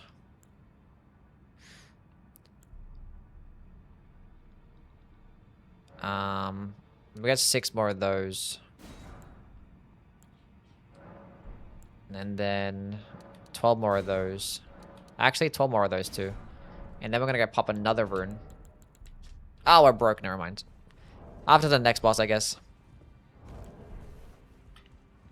Well, it's a good thing we held onto that Lord's rune.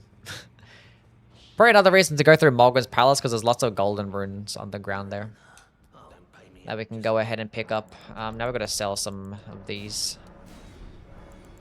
Just so I can upgrade my weapon. We're just gonna go all the way here. Oh, wow. Plus 21. Nice.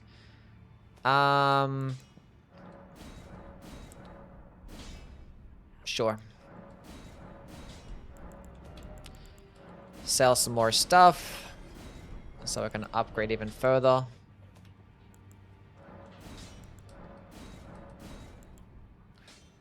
Cool. Okay, plus 19 Uchi Katana, plus 15 Misericord. We can go upgrade those things after Godskin Doer. Sure. You have the best build guides on the internet. Aloha from Hawaii. Hello, Eclipse. I'm glad you enjoy the content. Appreciate it. Okay, so now we can... Should we just go kill Vike? Just for some money.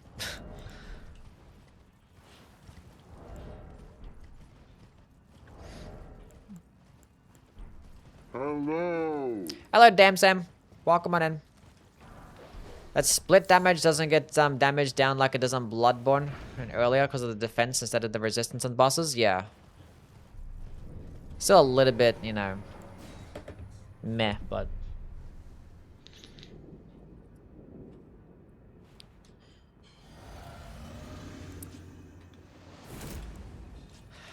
we're gonna go do this and probably regret my choices. I'll be fine. I'll be fine. Probably want to spec it to a bit more mines, maybe. Either way, I-13 is actually kind of perfect for this buff routine. But I accidentally used Stormblade. Go for the lingering effect. Fortunately, the first swing doesn't actually stagger.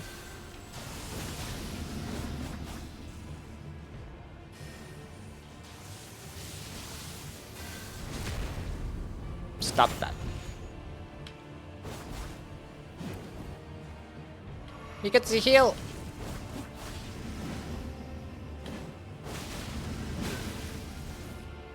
This guy's dangerous. Completely optional to kill this guy, which honestly is a piece of shit, so.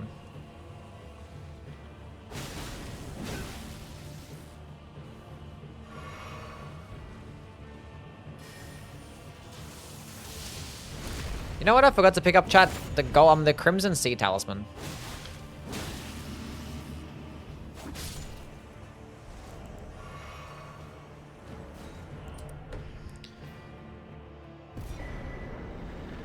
Which we haven't really had the need to go get it right now. It's probably something that you can get later on because we have not much health. Like once you get to about 60 vigor, then you can probably start thinking about the Crimson Sea Talisman. It's not really that important to get this early on. So I want to kill him for some money.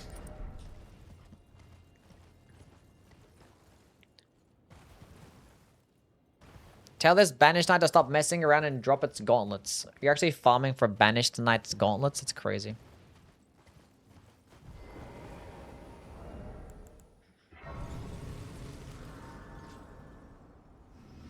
You know you're cooked when your phone autocorrects Vike to VGen?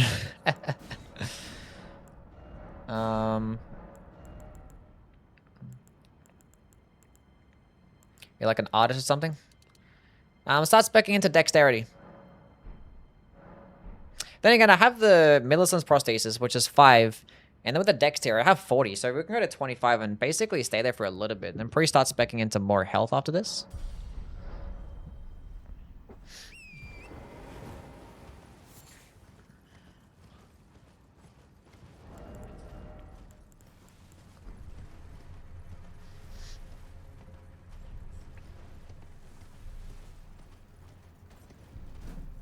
Playing the DLC is way more fun than the original game? Is it? Might as well grab the +1 from the DLC at that point? Yeah. Which that involves having to kill... Is the Crimson Seed... Is that the one in... Past, Is that in South or is that North? Which one's which? Is the South one that has the healing? The HP and the North one, the FP? Crimson is South, okay. So you would have to kill ADM to get down there. Not really, you don't have to, but like, you know. It'd make things quicker, but we don't have to, I guess. We don't have to.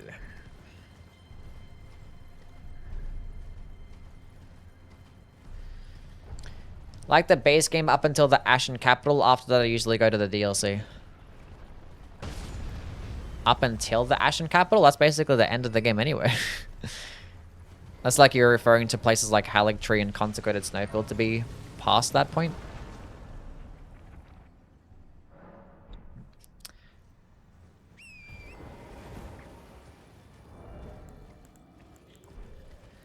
Which, speaking of which, we might do that after Godskin Duo. Go to the Consecrated Snowfield, because we need to get the Thorny tier.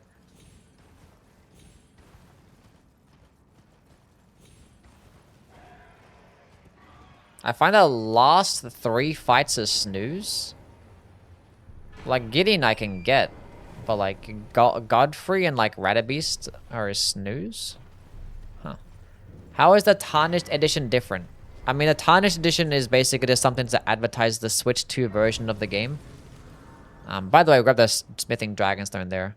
And might as well kill homeboy here, has Rivers of Blood, but we have the better Rivers of Blood, which is double slash on a Nagakiba, so. But we can kill him. Oh, that birdie's in the way. We'll run back into the run back into the church. Elden Beast is like Augur's mum. Is that true? But yeah, the Tarnished Edition is gonna add a couple more starting classes and some torrent skins, and that's about it. Look at that little chip damage that Rivers of Blood does compared to this big boy. Bam! Better. Better. We got the better version. Okay. We'll kill Fire Giant now. I keep forgetting to pick up the maps. I walk past all of them all the time. What's the hardest challenge that I've done? Maybe the Nightmare Randomizer? You have the map. Not using a Switch 2 just to do the new Elden Ring edition? Understandable. Okay, we are here now. We can run around. Or we can do a nice little jump up here. And a jump up here. And a jump up here. Which, yeah, well, we could just run around. Or you could just go enter from that side as well. It doesn't matter. However you want to enter the Fiery Giant fight, up to you. We actually are going to take up the Lord of Blood Exaltation, because what this actually does do is give you more damage and you proc bleed on a nearby enemy. But the thing is, when it comes to like larger bosses and stuff, for some reason it just doesn't work. It's like that they're so like high up or something, and like they're just far away. The game considers them to be far away that it doesn't actually proc this. And I just don't know why exactly, but it just doesn't work. So we don't need that one for this fight. We'll bring it on for the next fight. So we'll go put on the green turtle talisman instead. Cool. You actually can do Alexander's quest line, and you can summon Alexander for this fight if you want to, but it's fine. We can do his quest line afterwards to get the shot of Alexander. Never knew that. Yeah, against some Fire Giant, even Plasty as well.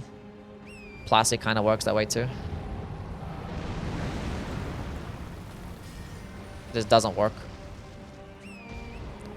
At some points.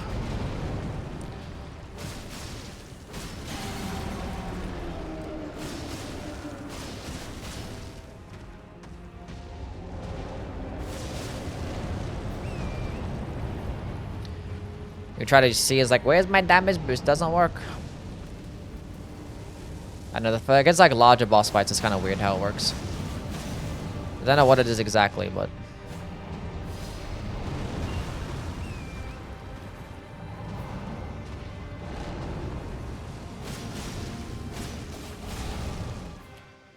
cool.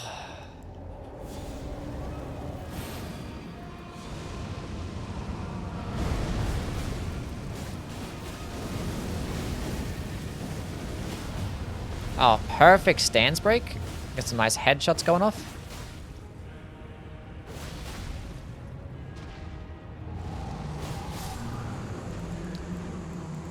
Perfect. This guy's a gold pickled Foulfoot. This guy gives you a decent amount of money. Here's a decent amount. Yeah, the boss is wicked at slashing damage, so kind of just fucked him up. Plus 21. Double slash Nagakiba with multi-hit talismans. We could actually had more damage if I picked up the Thorny Tier, but the Thorny Tier is actually probably harder to get to than killing the Fiery Giant. Because it involves killing Commander Niall, which is probably harder for most people than the Fiery Giant. Blood Flame, the only good enchant in Elden Ring? No, like the other ones are okay. It's just kind of harder to... The main reason why nobody really uses things like Electrify Armament or like Scholar's Armament and stuff is because like if you're going to be going with a Faith or an Intelligence build, you're just going to be using the Somber Weapons. Because like Somber Weapons are just typically better. And like you just can't... We can't buff Somber Weapons. So like, you know, if this was Dark Souls 2 and you could buff the Somber Weapons, then they'd be getting used all the time. But yeah. They're only going to be meant for like those hybrid-based builds and stuff, so... Get some more health. I kind of want endurance as well. And dexterity is fine here because you have Millicent's and Dex tier. But then again, I'm going to take it off for the Thorny tier, so... That'll be after Godskin Duo, though. But I need to save my money from the Godskin Duo to actually buy the smithing stones. This is okay. Our damage is going to be so fine against Godskin Duo. It's not even a big deal. I have long this world and We'll do a good old dexterity dump afterwards. my hand.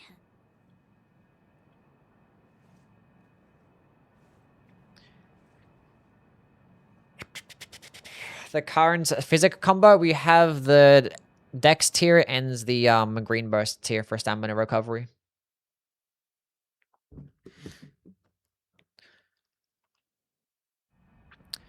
Once I kill Godskin, do I want to pick up the Crimson Sea Talisman and probably the Opaline hard tier as well, just to have some like more survivability based stuff for the build, so people can actually like, you know, route towards those things, because like they're really good.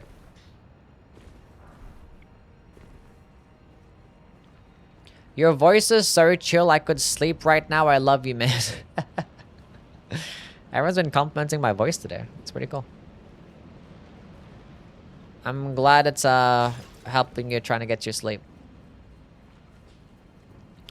Hello, Glad. How are you, man? Did you send feet pics to Michael Zaki so that he accepts you to play Duskbloods? Yes. Okina for more decks. Doesn't it like... What's the downside of the... I mean, it looks stupid, but like, you could, I guess.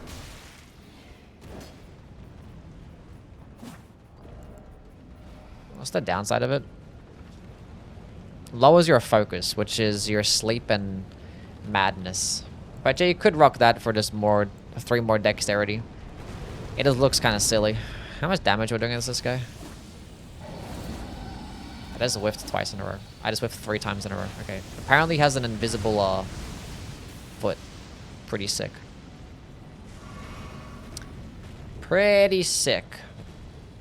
Did you voice Horror? Yes, that was me. I was the one that did that. But that guy does drop a Dragon Stone, which I would like to get one of those.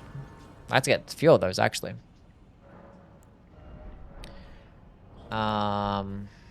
Which we can get one here off the other ancient dragon.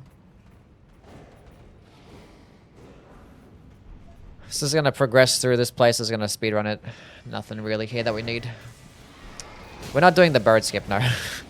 There's gonna be a guide, and either way, we have to get the the dragon stone along the way. I want to kill the dragon. Go away.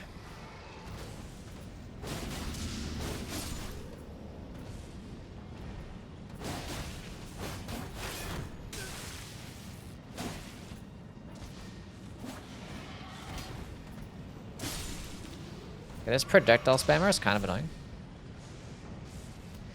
Do you ever use Runox? Not really, no.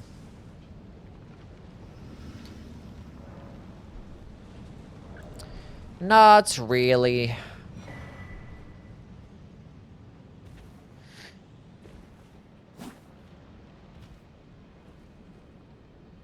God damn, that guy's head just went flying.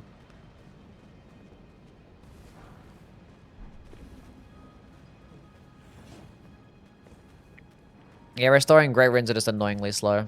And also you die one time, you have to get more Runox, and you know, the game just doesn't give you Runox for killing bosses for some reason. Super, thank you for the $5 donation. Appreciate it, man.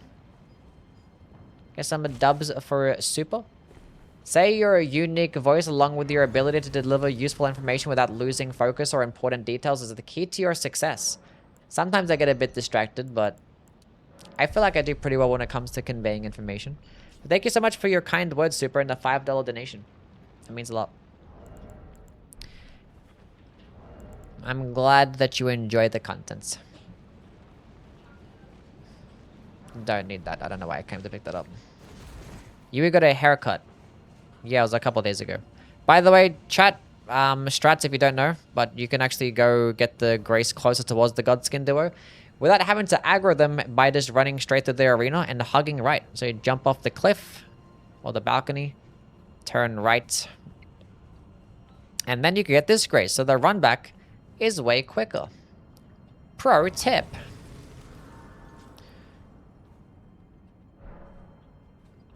But now we're going to completely and utterly destroy them, so. Because we have double slash, and they are not going to like that. They are just not going to like that at all.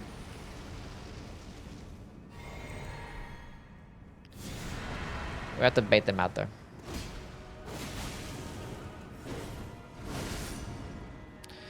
Split them up as well.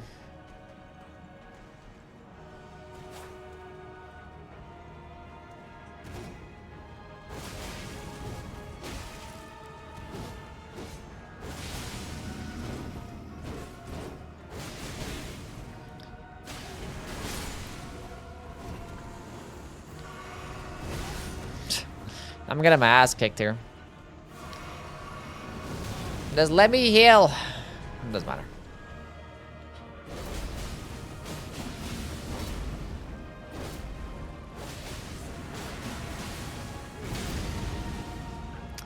And I'm missing simple attacks.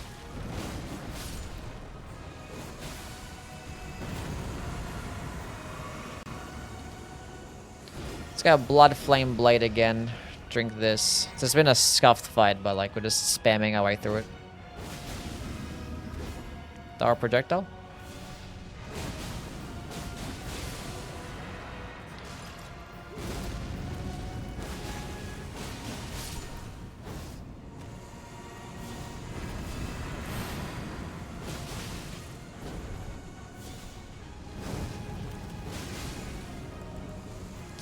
GG.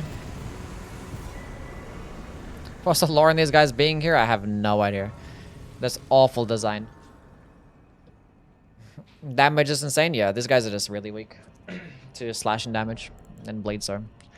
I didn't even have to try. I just kept fucking out. Honestly, you could use Stormblade as well, like because against these guys, you're gonna stand behind the pillars and just spam Stormblade, and it can kind of work out for the most part. Just spam at a distance and it works. Okay, now what we're gonna do is not spend this money on levels. We're actually gonna spend this money on upgrade materials. Because the Godskin Duo themselves is the ones that drop the bell bearing.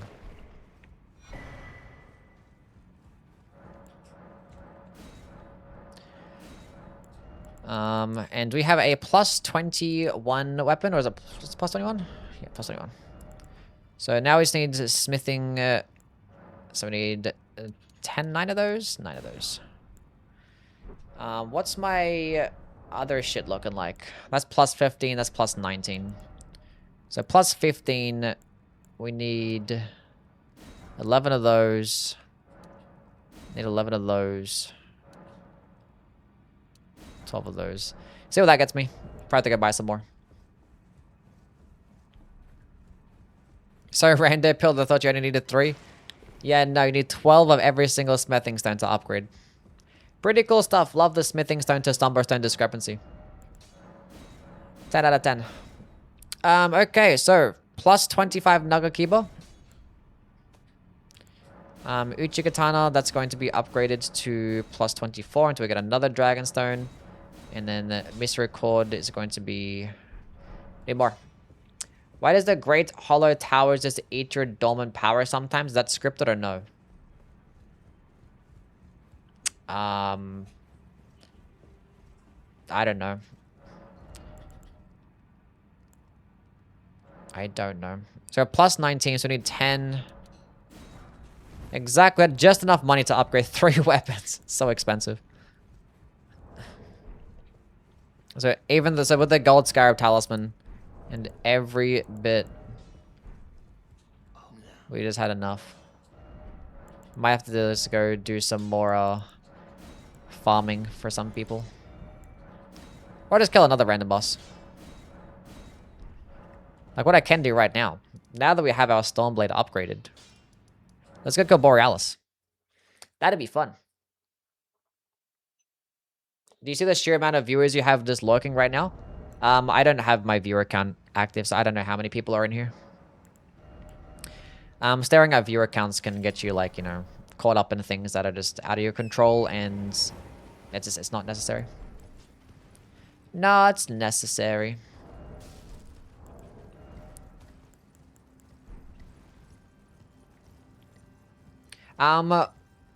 What has to happen in the Fella's quest for you to pick up 2 Stormhawk axes like you just did? I think that she just drops 2, right? Isn't she like power stance 2? Isn't that just what happens?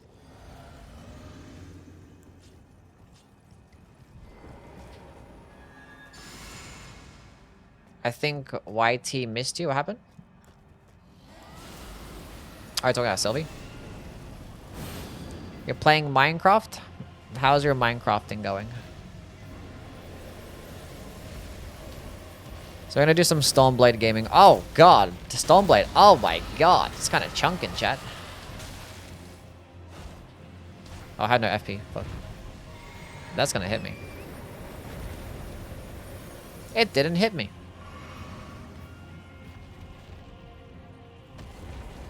Actually, I pretty should have picked up Stormblade. I picked up Shot of Alexander first. That's the big attack. I'm lurking. That's all good, Pete. You guys are allowed to lurk.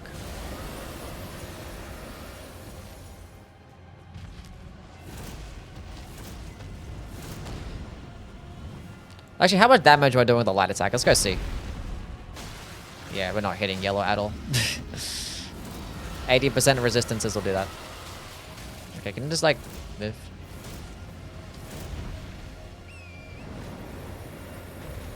Look at that shit. Oh, that actually kills me.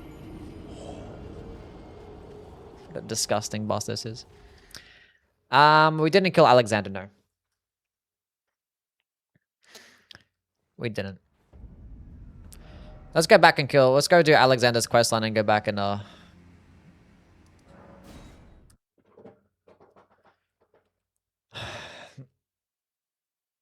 spoke to him at...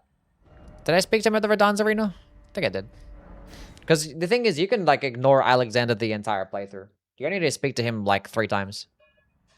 You just speak to him here at the Radan's Arena. You speak to him in Mount Gelmir, and then just kill him and fire Missoula. That's it.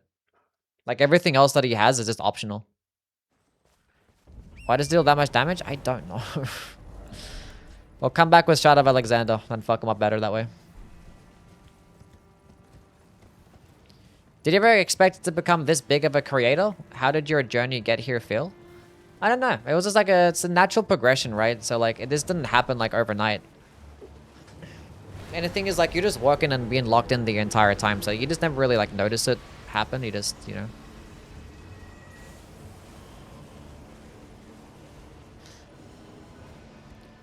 I know, that's like, I made the Elden Ring videos when the game first came out because like I just wanted to talk about the game because I had lots of knowledge in it and I had no one to talk to about it.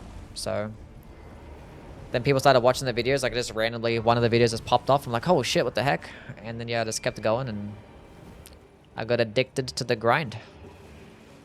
And now we're here still making videos in Elden Ring over 4 years later. We don't need this Ash of War, but sure.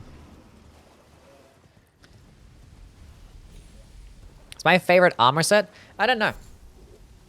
I like a bunch of different things. I like Dane's chest piece a lot. That one's pretty cool. I like the Nox armor. Nox armor is pretty cool, mainly the chest piece too. My favorite helmet in this game, probably weird, but I like the Halig Tree Soldier cap.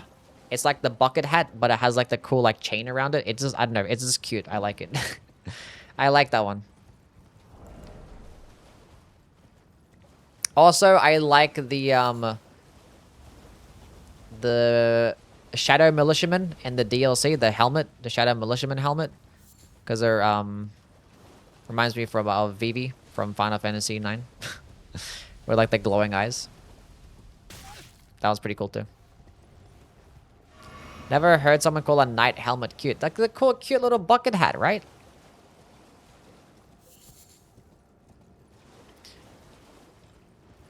It's cute. I mean, if you did a meet and greet, who would the chatter you'd be most terrified of meeting? The chatter I'm most terrified of meeting. I don't think I'm terrified of any chatter, really. I don't think so. What should I do against this guy? Should I just double slap? You know, I think Unsheath would be better here, because he can stance break him and get a bunch of headshots off. Fear Kara. Kara's a little... She's just a little girl.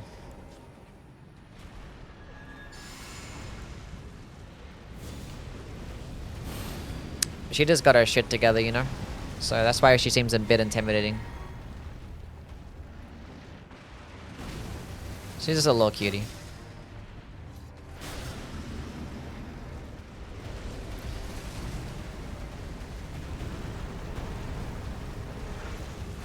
Oh my god, stop with the charging nonsense. Am I cute? Of course.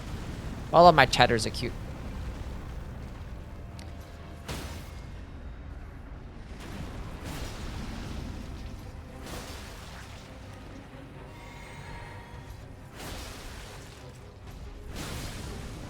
Nice blade proc. We just unsheath spam.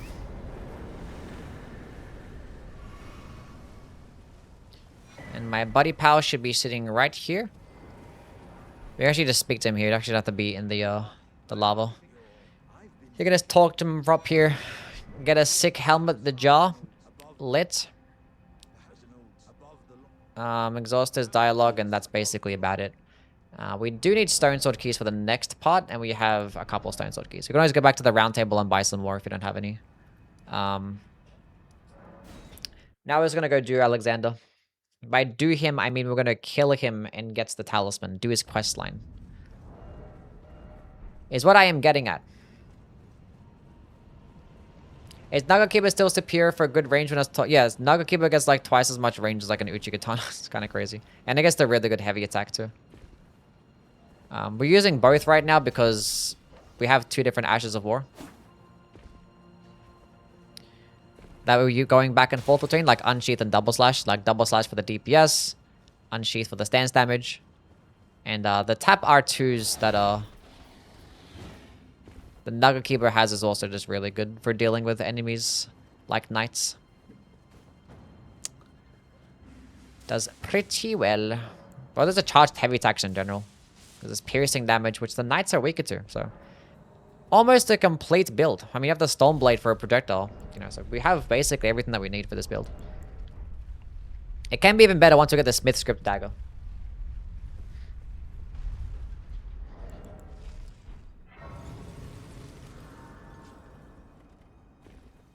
I would do Alexander. Piercing damage glaze. Yes. And we get another Lord's Rune out of this. Huge. And we get a Golden Seed too. Huge. We need one more Sacred Tea. Which one am I missing? I didn't pick up the one next to Vike. So we actually can go back and do that. We might as well make it be like a walkthrough or get every single Sacred Tea. I didn't pick up the one next to Vike. Bloodblade? We're not using Bloodblade because it's not an arcane build. If it was an arcane build, then you would use it. But Bloodblade, it's not going to do that well with a dexterity build. Okay, make sure before you start whacking on him, he actually aggroes towards you. Because if you kill him right now, he actually just drops the Warrior's Jar Shard. You have to kill him when he's aggroed towards you and exhaust his dialogue. Honestly, this attack.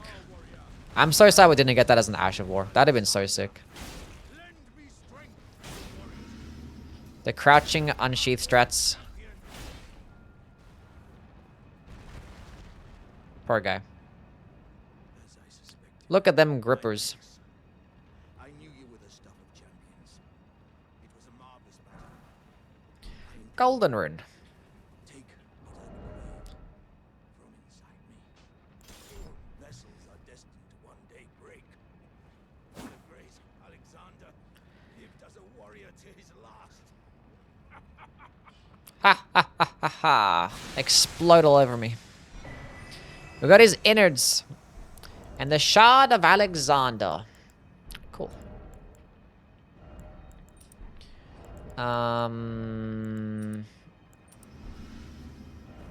Okay. Amazing. Now let's go back to kill Borealis. When did my camera move? Put Saba back in frame. Let's do that again.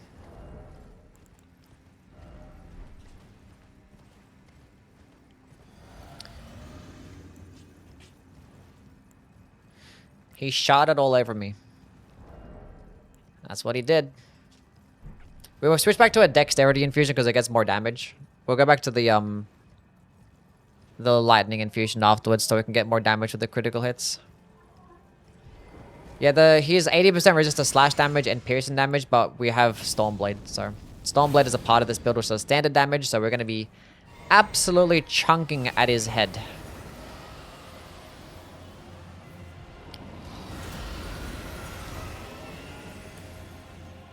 Absolutely chunking. Look at that. 1,000 damage per pop.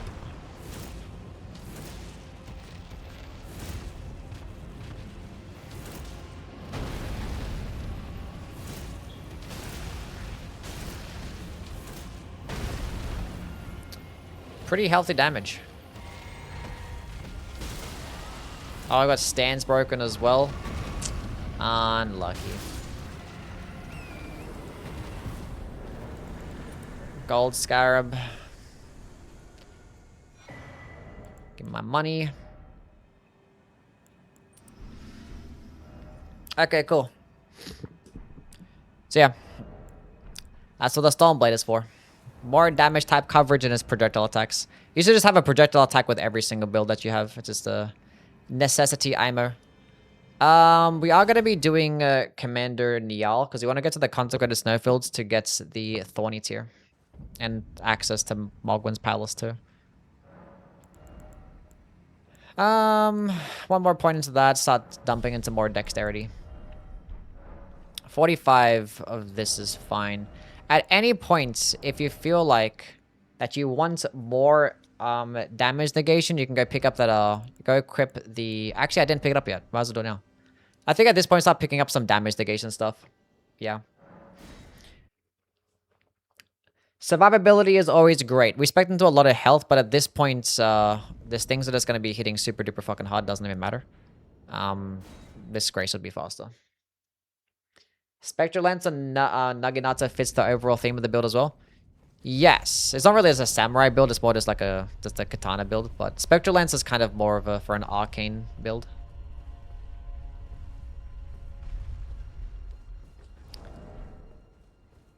Which when you're doing arcane, you kind of already have access to projectiles because of the Dragon Communion Seal and some incantations. Where am I going? I'm getting lost and confused. What's up here?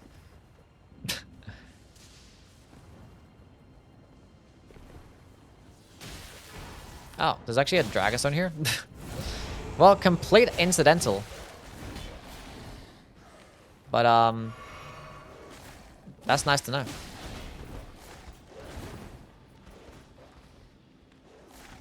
Bro, who designed these dogs?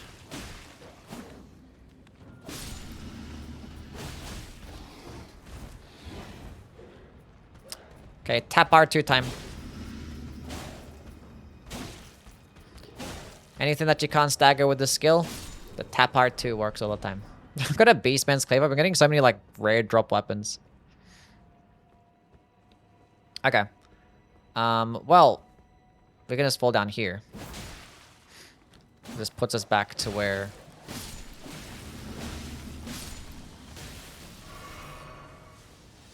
Well, I actually did make that jump across here. You actually didn't need to make that jump. You could have just run this way. I completely forgot that we're doing a guide. Shouldn't have made a risky jump like that.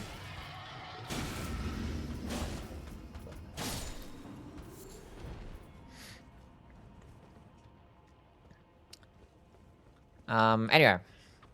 Here to go grab this Dragon Crest Shield Talisman +2. Which is pretty handy for some damage negation.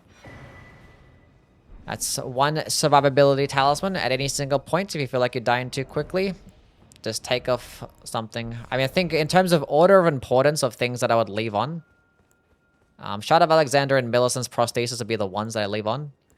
Lord of Blood is probably, and Winged Sword Insignia are probably the two that I would replace if you wanted to go damage negation, which having Dragon Crest and having the Crimson Sea Talisman would be pretty good, which I can go pick up that right now as well. Which I probably should have picked it up on the way to getting the Sacred Tier in that church.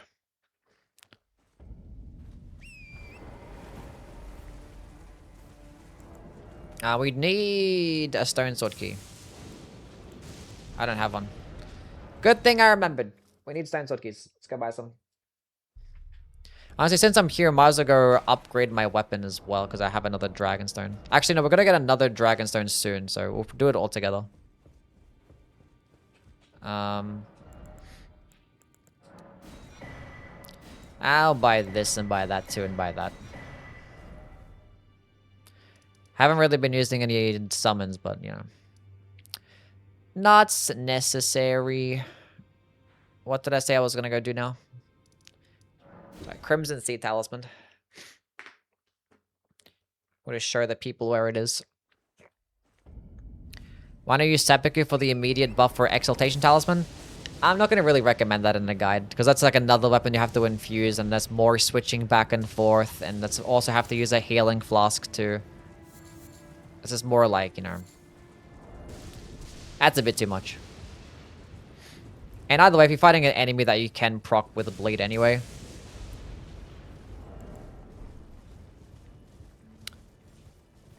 it's not going to be that bad. Which this boss I cannot, but we might as well go fight it anyway since we're here.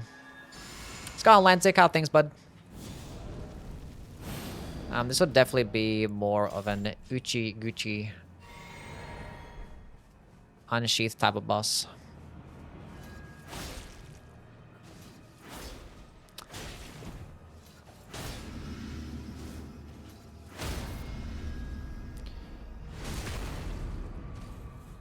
What is that hat? That is the Iron Casa.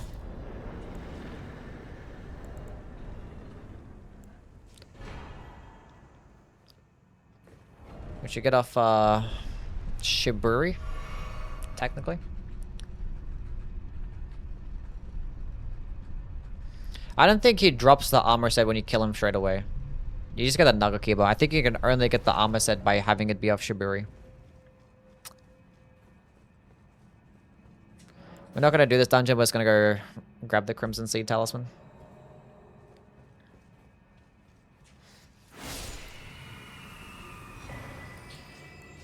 And now we're not gonna equip it, but you know, those would be the two talismans that I would use. Probably the two of the best talismans for damage negation. There is another one that's better than this, +2, but it's in the Halleck tree. And there's a better version of this too, but it's in the DLC.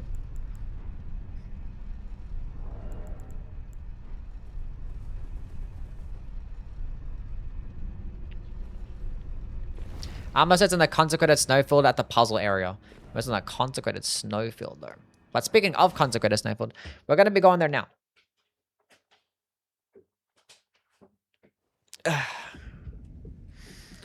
We're gonna go back to a lightning infusion on this before I forget. And I would love to do the Niall skip, but for the purpose of the guide, we're not gonna. It's gonna go run all the way down, then run across. How's the future bingo goat going? Yeah, I'm doing fine. Doing not too bad. Just making a guide for a video. It's the good old blade build. My new game plus, should I level up past 60 vigor? Sure. Not gonna benefit as much, but like if your other damaging stats already hit your soft caps, then like vigor would be the next one that would actually go spec into.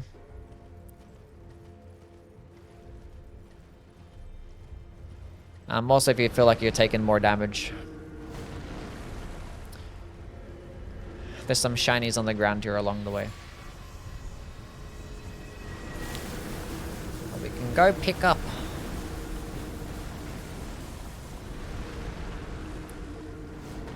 Don't touch me, skeleton.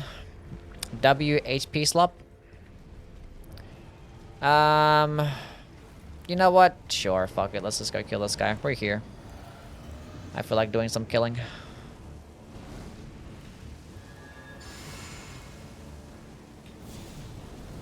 Don't do it. He did it.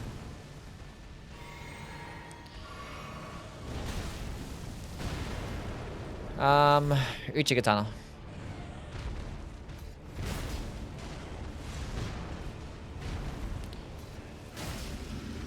Gonna do some good old unsheathing.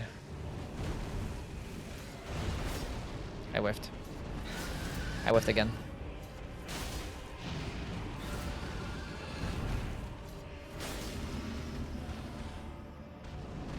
Okay, I should be able to get a stance break soon if he just lets me. I'm gonna get a light attack off here. I'm gonna wait for him to do the attack. Oh, that kind of sucks. Oh, that sucks tremendously. Oh, that sucks so much. That's fine.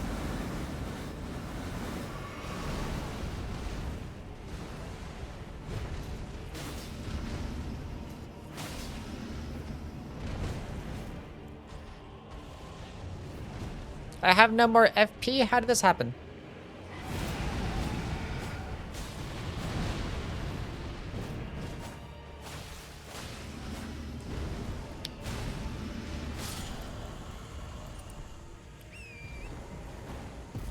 Probably should give myself one more FP flask.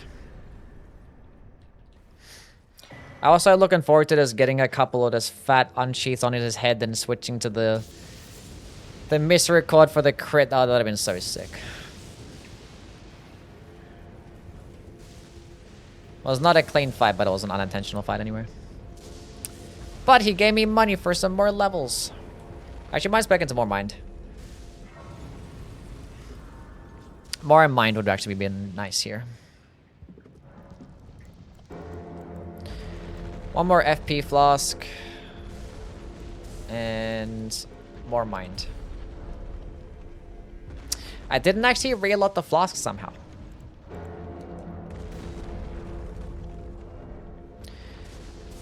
And I was gonna go run through this place. I have tried Convergence, yeah. Played Convergence a handful of times. Just did a playthrough recently too. And I have played some of the Night Rain mods. By some, I think I only mean like the one. Just the MMV mod, really.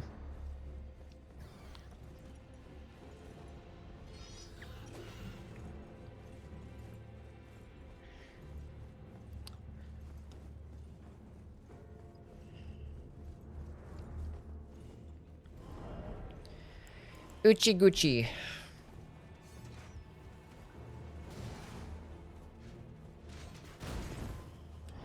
So my Naga Kiba back on. Hey!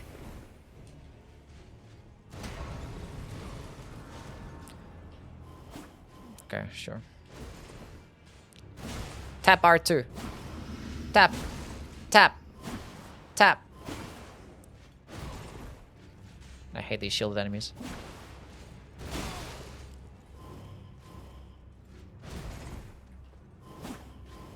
I'm gonna charge it. Oh yeah, nice.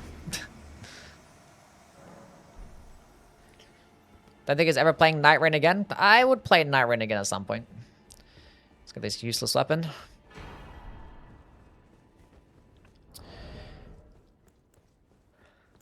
Play it again at some point.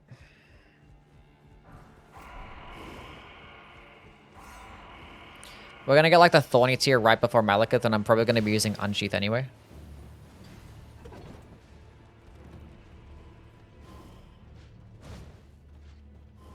Okay, you know what? Okay. I'll normally just quit out here, but now I'm committed to doing this.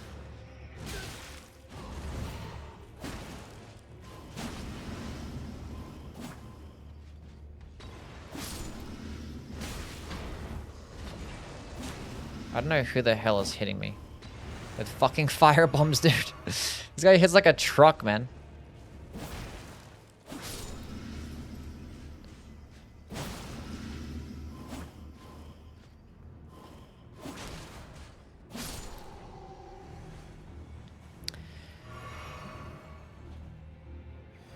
Okay.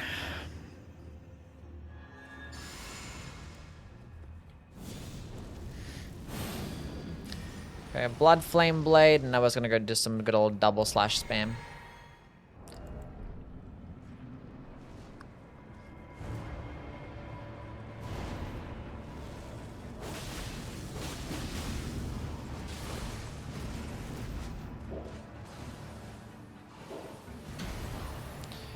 Heavy attack. Okay. I'll just let me be greedy with a charged heavy attack. Sure, I'll just go tap it then. Oh my god. That's so disgusting. That's my own fault.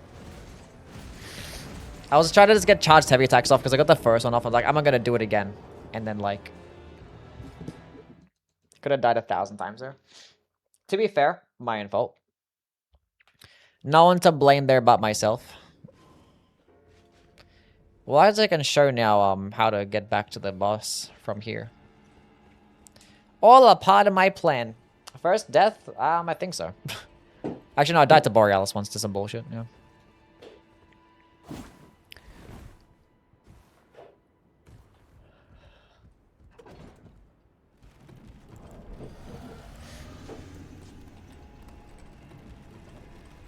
I'm not gonna send it back down again because I don't plan to die. We're gonna be okay. 0.9. God damn.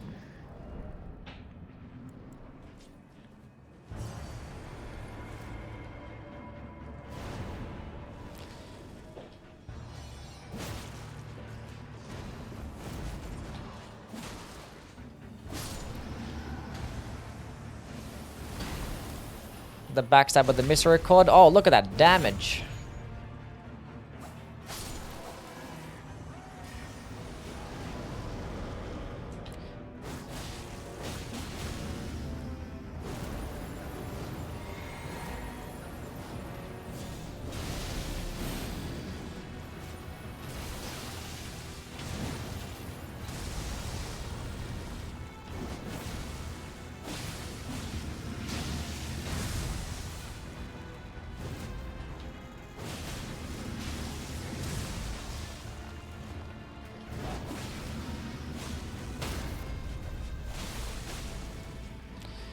Get rid of the Blood Flame Blade just to get the crit. Doesn't matter, because look at that fucking damage.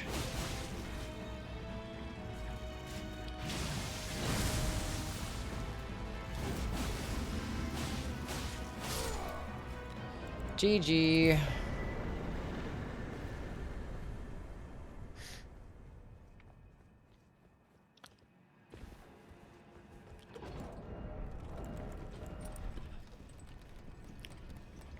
Okay, now we're gonna go get the other medallion and then go to the consecrated snowfield.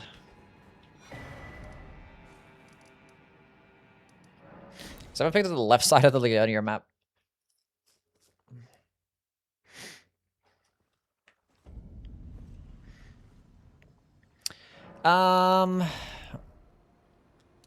More dexterity, more damage.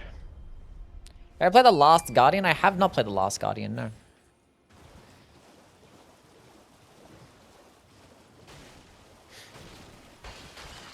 Doesn't seem like my type of game, but it looks pretty cute though.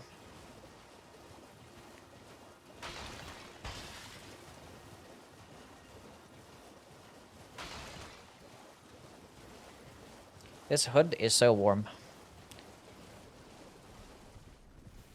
Just like the hood part. The hood part of the hoodie. Hello, Arnobier. What's going on? Yeah, we gotta pick out Valve the Indomitable. Pretty good Ash of War. Basically for like 2 bosses. Is it cold in Australia? We still currently are in winter. 69%. Nice.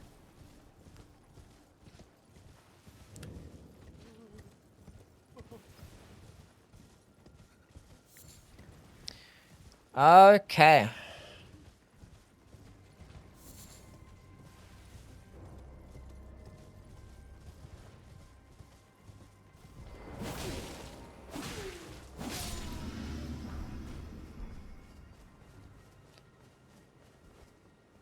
Nothing else that we need here. Just gonna go hit up this bad boy. I can just kill you right now to pick it up, but I'm gonna be nice. Me not a one. Oh, please leave me be. Wait. Well. Oh, I will finish. The curse might beg you. You must keep. Appreciate that. Okay. Now we have both halves of the secret medallion. We go back to the Grand Lift of Rold. Hello, Smurf. We are going to be doing DLC, yes.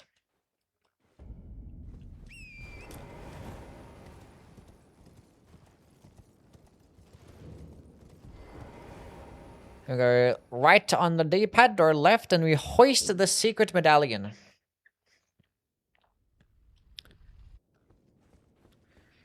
Okay, cool. Now we are here.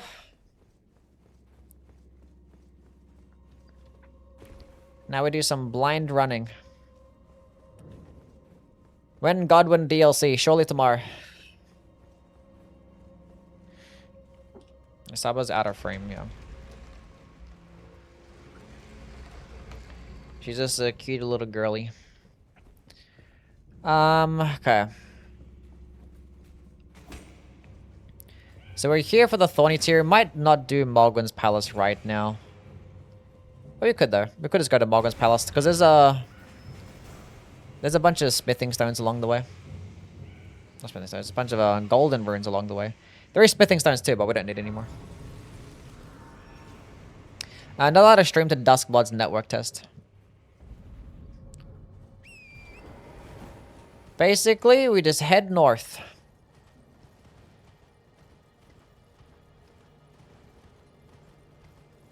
And avoid the cliff.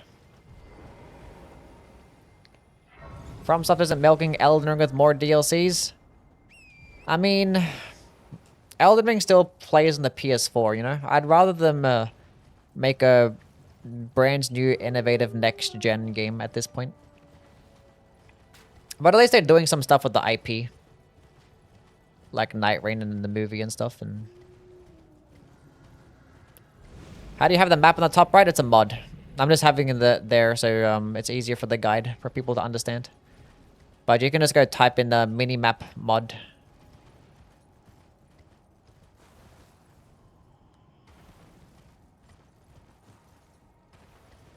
There's the Grace.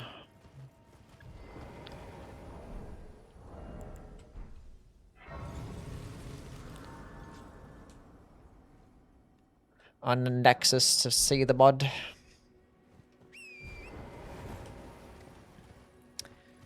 Okay, we can go to Moog afterwards. There's another golden seed over here. So we can go pick up. And obviously the map.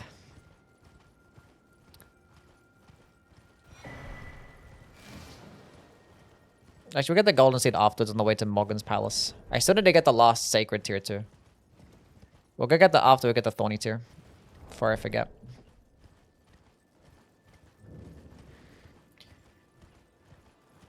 Yeah, I'll be playing Duskbloods, yeah. I'm excited for it.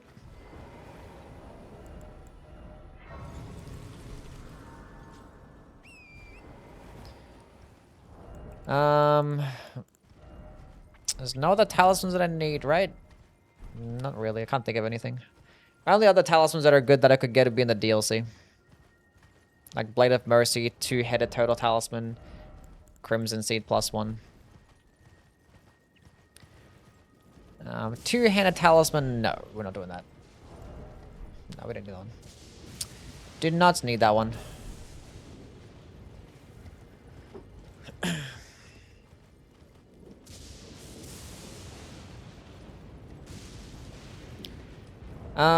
Okay. We're gonna go to the Unsheath Gaming because we're fighting a boss that's immune to bleed. Golden Valve, Flame grants me strength. Blue Juice. We could use Blood Flame Blade because I get a little bit of fire damage and is weaker to fire, but we're gonna get a stance break and switch to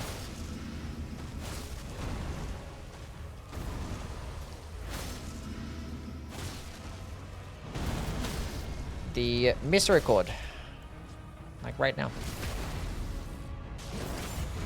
to get the big boy crit. This guy gives you a lot of money as well, so make sure to switch to the gold scarab. Cappy, thank you for the follow.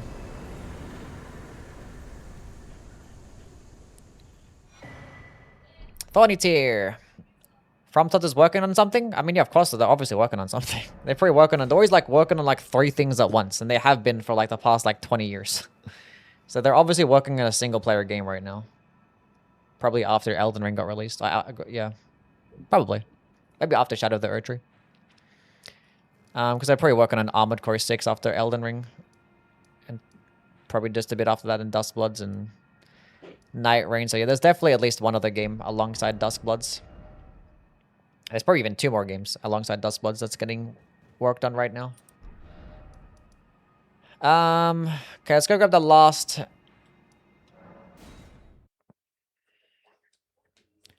sacred tier that I always forget about.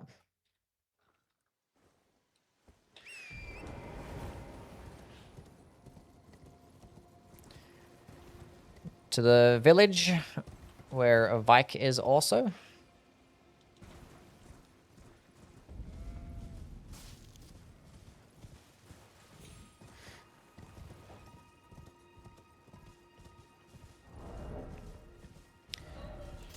Back to the Nugget Keeper. Then we go continue to head through the Far Missoula. Go get another Dragon Stone.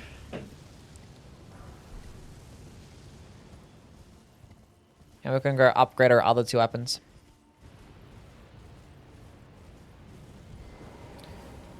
Don't need this grace.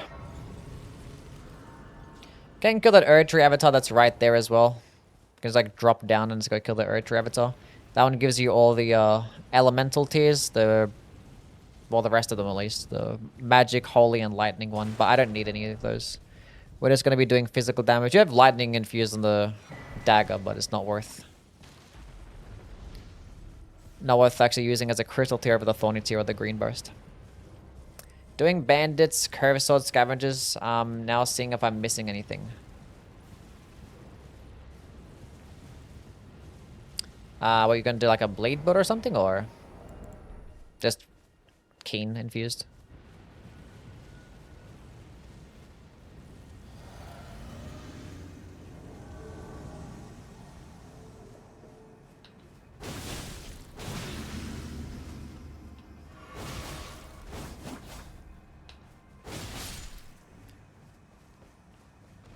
Just in general blade stuff? Oh, really? It's just multi-hit talismans and Lord of Blood is the main thing. I'm using Shard of Alexander as well because we're using skills here. Weapon skills. Whereas if you're doing power stance and curve swords, you don't need to actually have the Shard of Alexander because you're just really just light attack spamming. Or jumping attack spamming as well with the Claw Talisman. Well,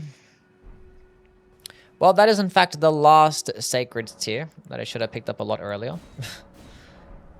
We're at plus 12. Let's get some more dexterity. Actually, yeah. Because we're going to take off the dexterity tier right now. For the thorny tier.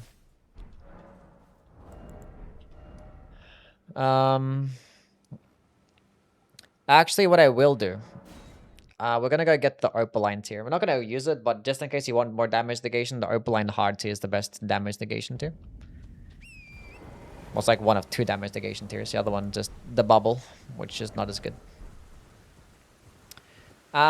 Which build would output the absolute highest DPS? Power stance bandits. Probably, yeah. I think double scavengers, like if you're fighting an enemy as weak to bleed, then double scavengers a seppuku. And Lord of Blood and stuff. That'd probably be higher DPS, but without bleed, then power stance bandits jumping attack. Probably just as good for it to switch back to that and actually use my buffs. Forgot to buff. Do I eat Vegemite? Yes. It's like the 3rd putrid avatar.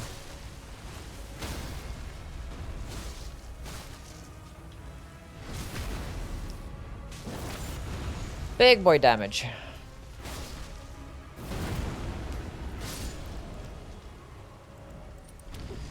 How do you switch talismans? Use the D-pad so quickly?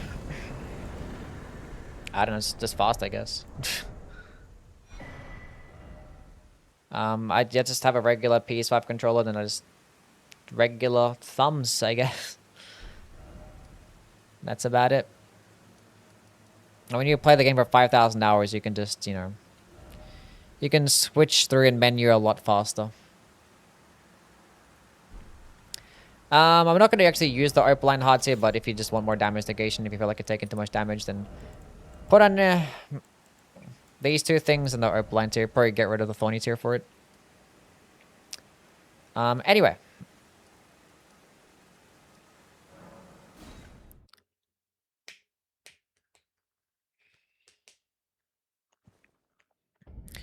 The rooftop. We're going to head on down this way. We can actually level up again. More dexterity. More damage. Thumb game immaculate. That's what I'm known for. They'd be like, you is that guy that has the good thumb game. Bet you might as well putrescent night is made out of. I'll see you, Toby. Thanks for stopping by, man. Have yourself a nice night. Do you ever think they'll add iframes to real life? So maybe soon.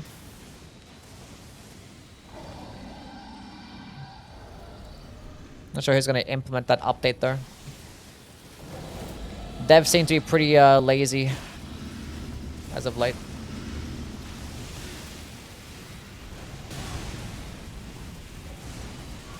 Okay, fuck that bird. It got fucked up. Honestly, we just need like one bleed proc, then we win. So just go double slash spam, get one bleed proc. Actually, he's about to die anyway. Didn't need to kill him because it just gives you a somber. Actually, this is a dragon stone. Never mind. Yeah, this one's a somber. But that dragon's like basically one shot. Just hit him a few times. For the dragon stone. Thoughts on the Rakshasa's Great Katana? I think it's a very solid weapon. Just a solid overall weapon. I don't think it's broken. I think it's just good. Just great across the board. It gets decent damage. It gets a fantastic moveset. You get some hyper armor. Gets the blade. And it gets a skill that gives you some nice DPS. It's like a... It's like another version of double slash, just like not as good. Bro, I'm getting fucked up by everything here, man.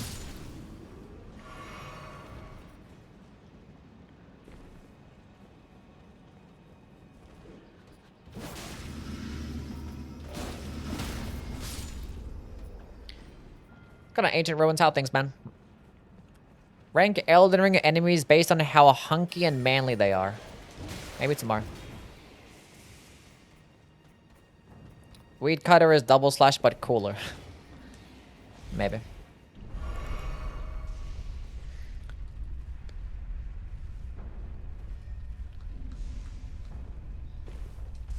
It's a perfectly fine weapon.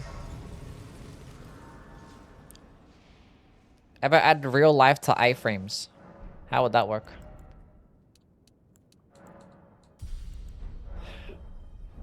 We're gonna be using Unsheath here, because Malekith only has an 80 poise, and it'll take 3 Unsheaths to get a critical attack, or to get a stance break. So although we're not gonna get like amazing DPS, Malekith doesn't give you like longer openings anyway. Can you even crouch walk past here? I don't think so. No. We'll just quit out. So I can buff. I'm not bothered fighting DTS right now.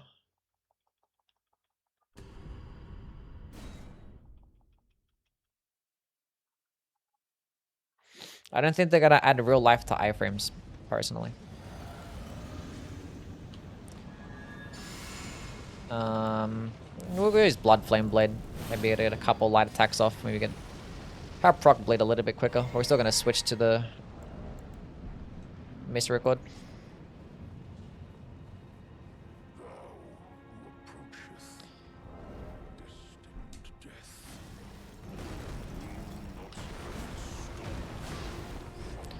Good RNG.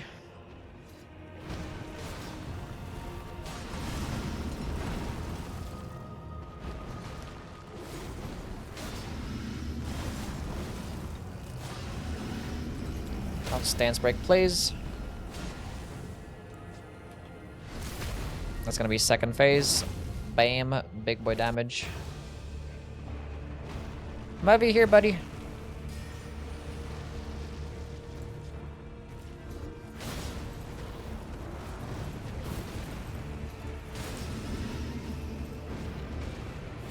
Gives me time to use this. Lovely.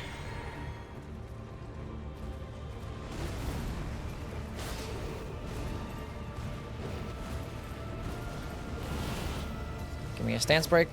That missed somehow. That's crazy. What the fuck is this guy's hitboxes, man?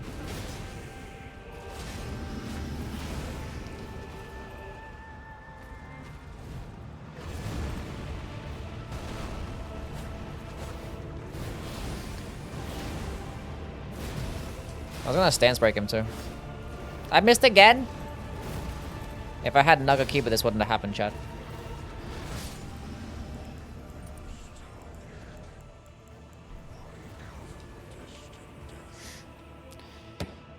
I mean, I could have just switched double slash or switched unsheath onto the Nugget Keeper instead, but you know, we're lazy. We have 2 upgraded weapons. I forgot to actually upgrade my weapons to plus 25. I forgot about that. Supposed to do that before Malekith, but you know, we fucked them up anyway. We didn't really benefit much of the bleed procs there at all.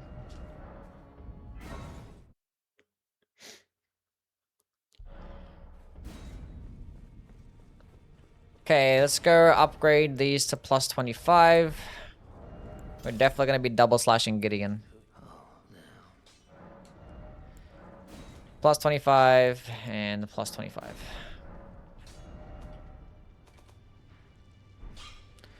Lanedale, Capital of Ash. It's my favorite build type.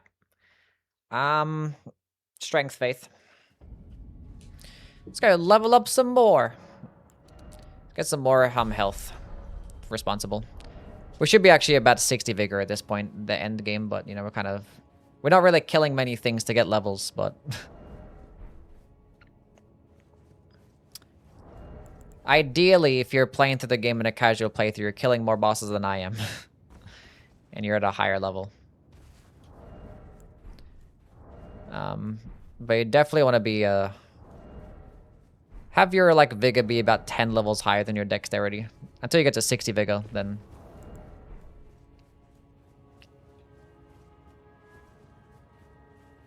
start leveling up your Dex.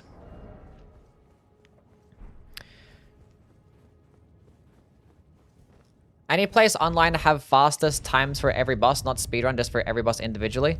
I don't know if that's like that's a thing that people keep track of. So, probably not.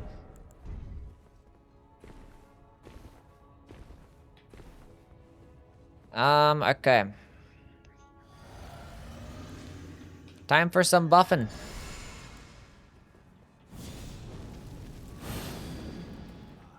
Should Flame Gummy Strength last? Because like Flame Gummy Strength lasts the least amount of time. I should Flame Gummy Strength like when I'm behind him. What a sad state of affairs. Don't heal.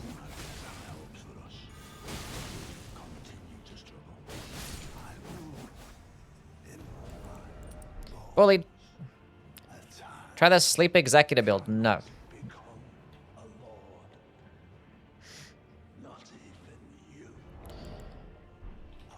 I will not be. Maybe we could have backstabbed them first with the Mystery Code. That would have been pretty cool. And then double slashed him.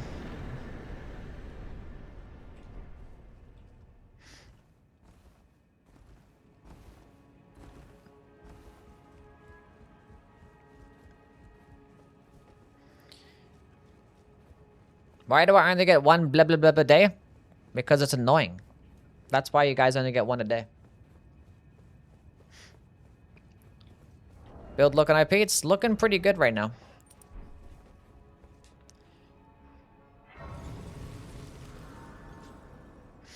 Might as well using Rivers of Blood and Night Rain. Okay, 50 Vigor, good enough.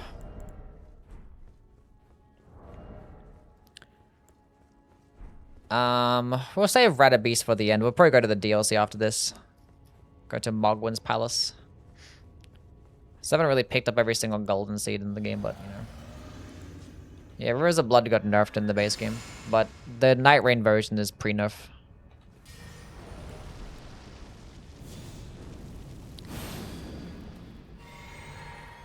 I see you, Twisted. Thanks for being here, man.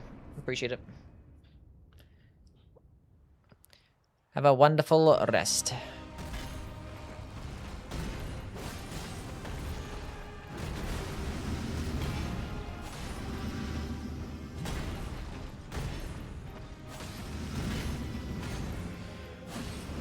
Tap R2s are going to be good against this guy because he's weaker to the piercing damage.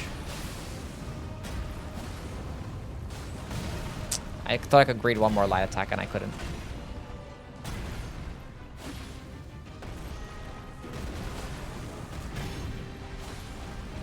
Straight for that bad boy.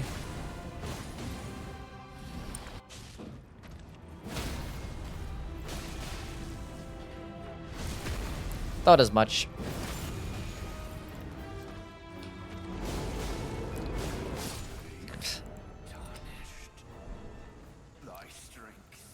Because I did so much damage to him, I was like, that's probably going to get a stance break if I do one charge to heavy attack here.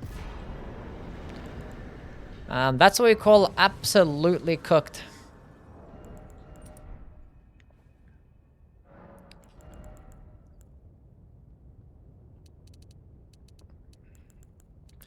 Get some more vigor for the peeps.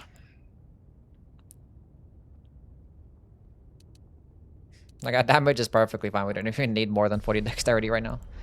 But let's go to Morgan's Palace. Go from this way because we can get the golden seed along the way.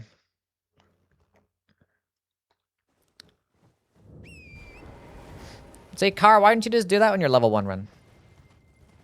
Why didn't you just do that?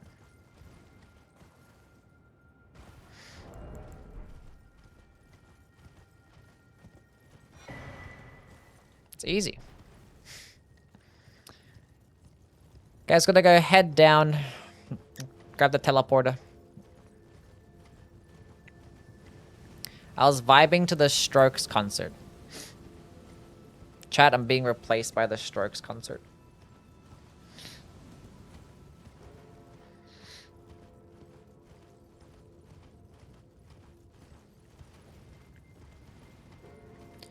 Do you guys have a favorite band? By the what? Yeah, Sylvie heard Strokes and was like, wait a minute. I like stroking.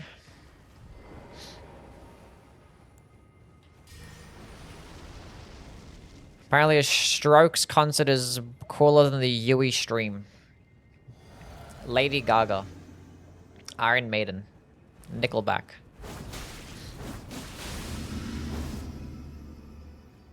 He just stopped.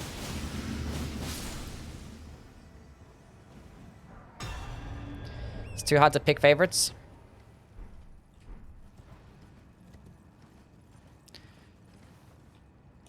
That guy has a pretty nice drip. We could use him for his armor set as well. Has a pretty cool chest piece. Kings of Leon. But this one's better though.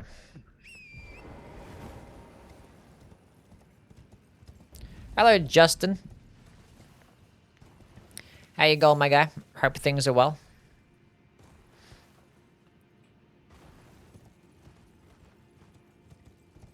Elden Ring should damage you IRL when you take damage. Yeah, that sounds great.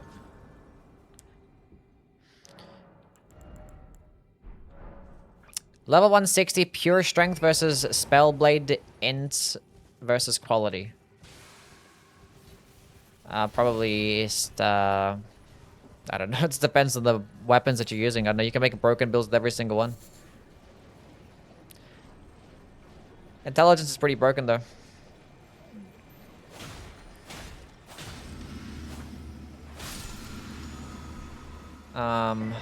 Okay, Blood Tax is unironically one of the best ashes in the game, and that is honestly not a bad skill to use for this weapon, like at all. Like probably the next best thing when it comes to a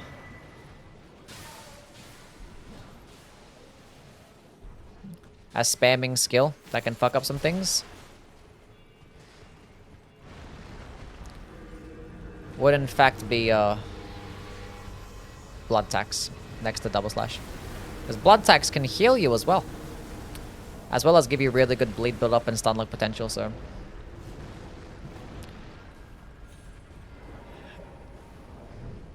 I would recommend using it.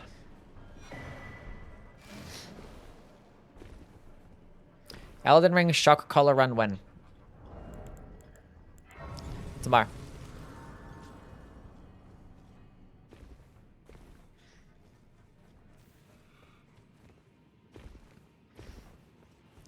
Who's my favorite artist? I don't know. Don't know. Yeah, blood tax is actually a skill that does a lot better against NPCs compared to double slash. Obviously, repeating thrust does do more damage than blood tax, but blood tax gives you the healing, which is more valuable overall.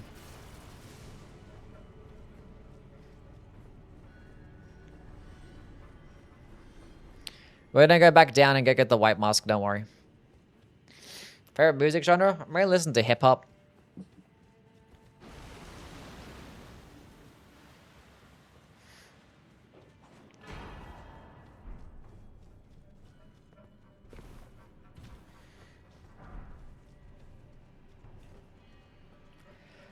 Blood tax does use more FP as well, yeah. I think it's like twice as much as well. Why not heavy if I'm two-handing? I'm not two-handing though.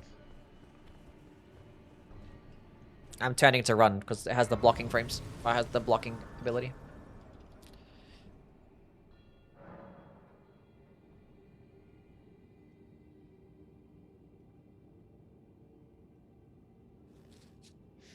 And also, two-handing doesn't affect skill damage. So being that we're just spamming L2 for the most part, dexterity would just be better. Especially with this 22 dexterity requirement.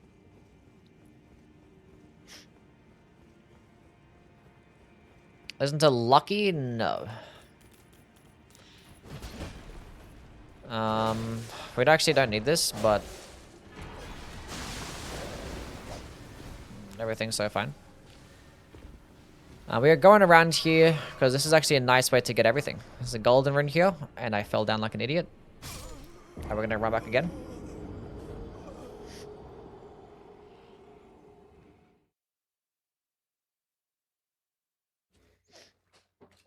Glad you got some good sleep, Notisu. Not Notisu. Dustin. You guys names are next to each other. I got confused. My bad. Anyway.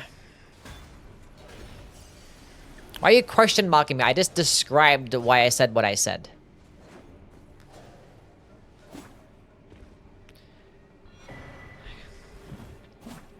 Golden seed. Can grab this. Grab this rune as well. Now this is a bit weird and finicky. You can die by doing this, but not that bad. Now this is kind of annoying to run through, but if I just follow this path, you shouldn't aggro anything, unless I forgot what the fuck to do.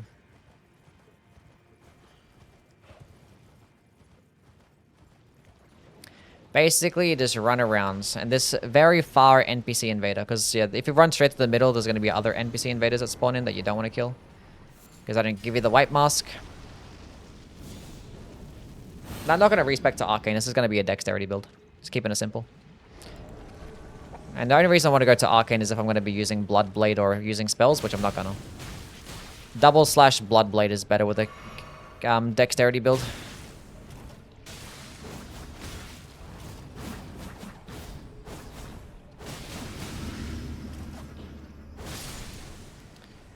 But being that we picked up that golden seed over there, if you don't reload the game or die, you actually can get both golden seeds here. Because normally when you pick one up, the other one teleports away. However, if you don't reload the game, they're both going to be there. Pretty cool. But yeah, they're kind of like interchangeable. I don't know why it's like that, but yeah. We're not going to use the white mask, but you can if you want to. It's just more damage when you proc blade. Just like the Lord of Blood excitation, just like half as effective. but they stack, so.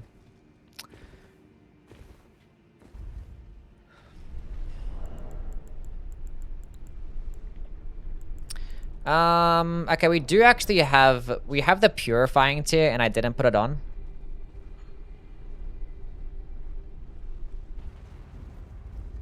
So, I would recommend doing that. Save you a few FP floss, let you spam more. We do, however, have Moog Shackle that we picked up. So we can use that.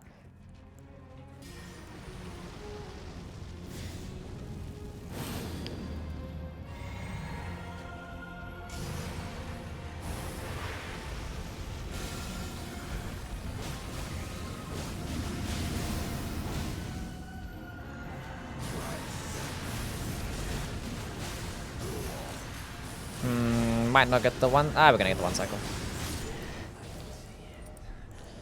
Pretty easily. Oh, I don't have a gold pickled Foulfoot. Oh, fuck.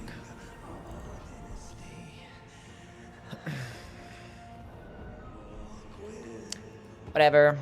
A cultivar rebuffing Blood Flame Blade for convenience. Yeah, I feel ya. I feel ya. Like, I think Occult is a better build type overall. Like, Arcane is a better build type overall because you do have access to broken spells.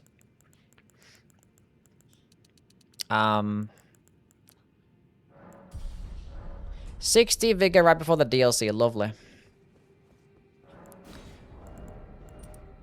Wish I picked up a gold pickled Foulfoot beforehand. But yeah, if you just care about just using a weapon, like, just Dexterity Blood Flame Blade is pretty great. This is also pretty good too because you can actually have a... I mean, it doesn't really matter.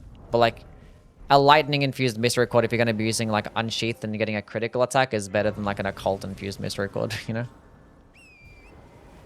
So it's good for that too. But obviously if you switch off your Blood Flame Blade, then... you can't get it back again. Okay, so we're going to be getting a few things here in the DLC. Like, the build is basically completed. Nah, it's not really completed. There's some things I want to go get. Some things that I want to go get. Smith Script Dagger is one of them. Blade of Mercy. We can get Crimson Seed +1 as well, because that's a good talisman to get. And that's about it, really. Maybe we can get a 2-headed Turtle Talisman, if people like running that. But there's so many talismans to use with this build that it's not really necessary. We're just going to be picking up some Skibbity Fragments since we're here. Now we don't need 2-handed Talisman because we're going to be spamming skills for the most part. And we're actually going to be using it 1-handed because we're going to offhand a Smith Script Dagger.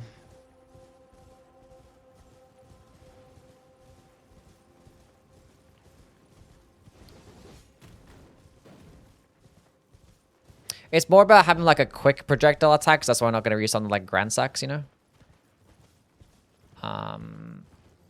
It's like something, you know, like the main reason why we have Stormblade is because we can put it on a Misericord, so when we have Unsheath build, we can get the stance breaks and get the critical attack. So we just chuck it on the Misericord. But like Stormblade is like cheap, nice projectile, like you just use it going through legacy dungeons. I mean, Beast Roar would be better, I think, but Beast Roar's a bit more expensive because like Beast Roar goes further. But Stormblade is better overall, I guess. But it's nice having a more of a sniping option.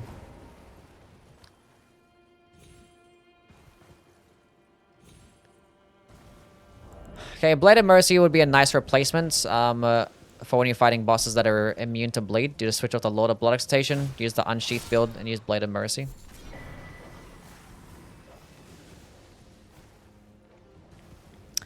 Pretty good.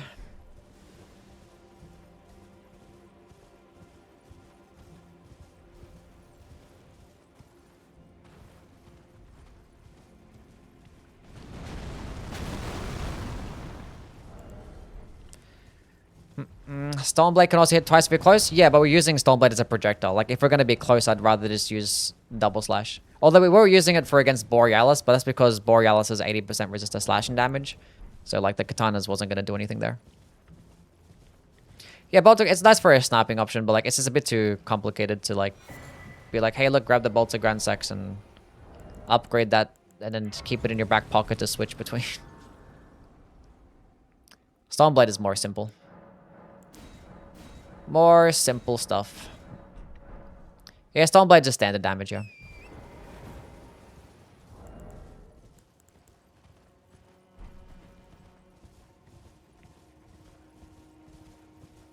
Lance is a good stance breaking option with Ash of War options. Weapons, yeah, it's good. Great Spears can do okay for stance damage for sure. Definitely be one of the better weapons to use Impaling Thrust on. It's nice and simple, yeah. Because like people that are going to be watching this video is mainly for, you know, beginners and stuff. Gotta keep them in mind. Don't have like too much involved in terms of like hot swapping and things. Like it's already getting a bit complicated when I'm using like a dagger in my left hand just for Golden Vow. Like even if some people don't even like, people will comment on my videos and being like, I don't like switching to a dagger to get a critical hit. I always forget. Like it's just, it's too much to think about. Why am I running back here? I don't know why I'm running back. I'm not even thinking myself now. I just went up there to get the fragment, but like, whatever.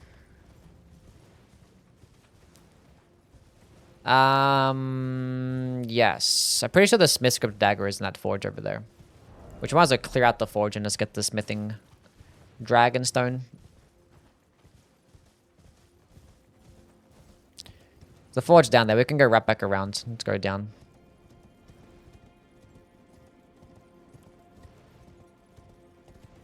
Get the TLEA Grace. We didn't do Elden Beast yet. No, we're doing Rider Beast last. We're not going to do all the DLC bosses. We're just going to do... We'll just do the DLC. Might do like Rolana, maybe Dancing Lion. Maybe Guys.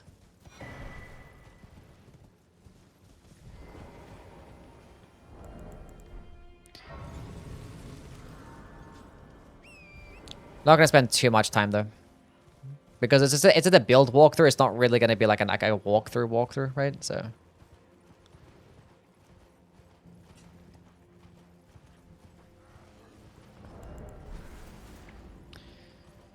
Yeah, I don't mind finding people like Rolana and Gaius. It's not that bad. Gaius is nice because it just gives you the scatter too. And it's just right there in Shadowkeep. Pretty chill. Can just run backside and do all of it together.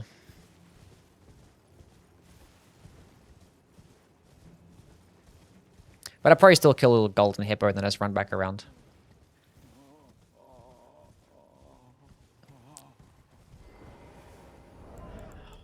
Oh!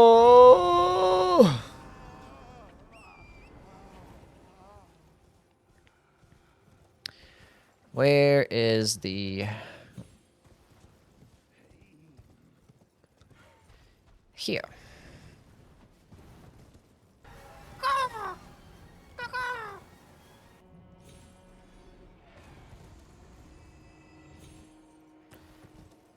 Is that a bird that has died to full damage?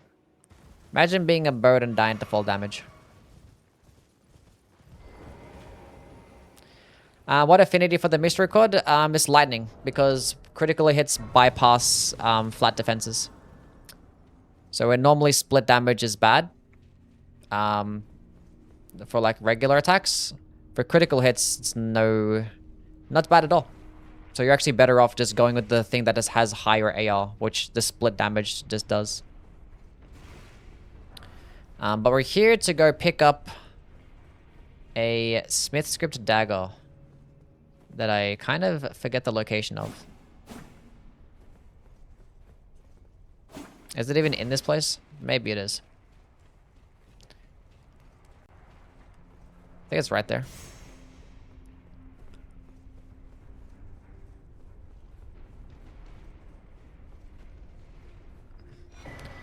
Smith script dagger has been acquired, chat. That is going to be our offhanding option.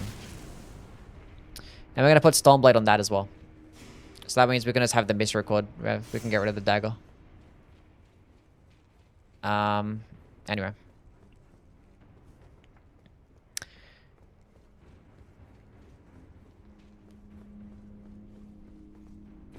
I probably should have actually cleared out this dungeon first.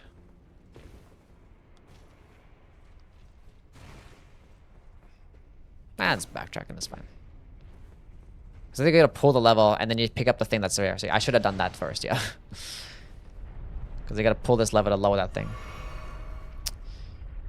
Durr.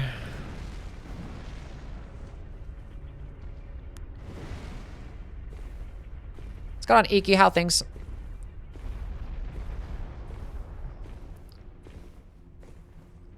New players be like, why would you ever use Memory of Grace?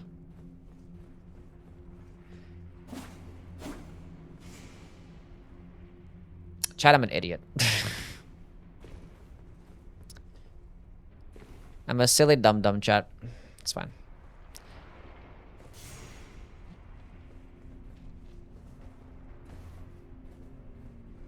I was like, I guess go run back out. It's like, wait a minute, I have to go grab the fucking thing. I jumped off too early.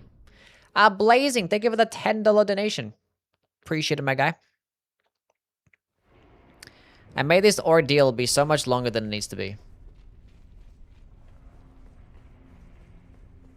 Doing all this just to grab the... I think it's better. It's like it's quicker right now if it just went the other way. That doesn't matter.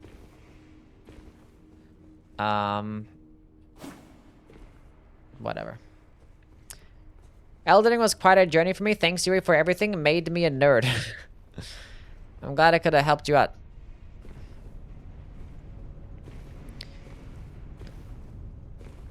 Guessing you really enjoyed your playthrough? Got back from work a bit ago. Now I'm chilling. Hell yeah. Don't just jump off. There we are. Because, like, I can just get my Dragonstone, then I can upgrade the weapon with that.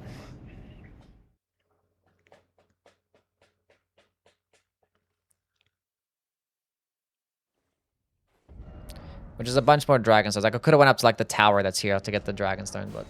So we're gonna go upgrade this bad boy. And you guys are gonna see how underrated a Smith script dagger can be. We have to spec into 1. I forgot to spec into fucking 11 intelligence. That's fine though. Do I have money? Oh. Plenty of money.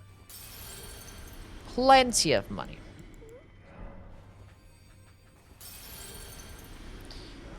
Nice. Okay. 12 of those. 3 of those. 12 of those. 8 of those. 12 of those. 11 of those. 10 of those. 12 of those. Cool.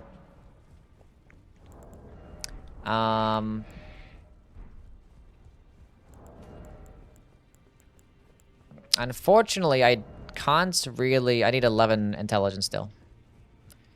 I forgot to spec into 11 intelligence. I'm about to kill one boss. Beforehand.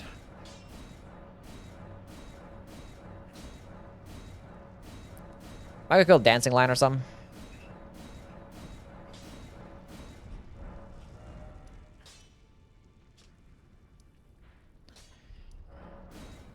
Go get that out the way.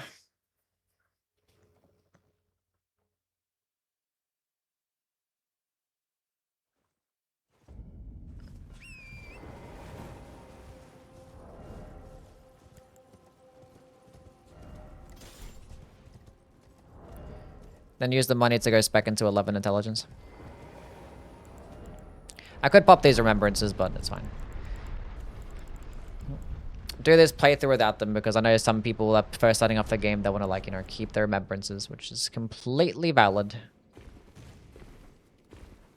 I mean, everyone that's doing this will probably have more damage than me anyway because they should be killing more bosses.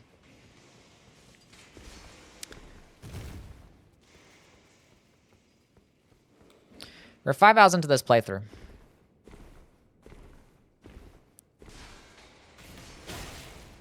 Ow! Should be a 6-hour stream then.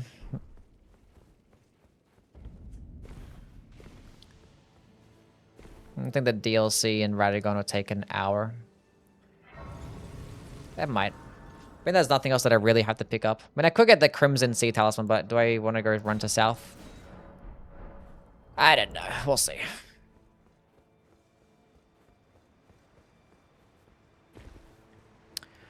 We shall see.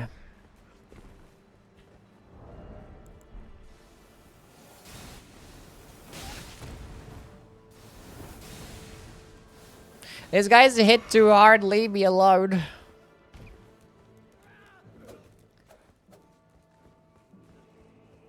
I have entomophobia, and the giant scorpion almost made me vomit. Yeah, they freak me the fuck out as well. The scorpion spiders and like the ants in this game are just creepy as fuck. I hate them. Hate them, hate them, hate them.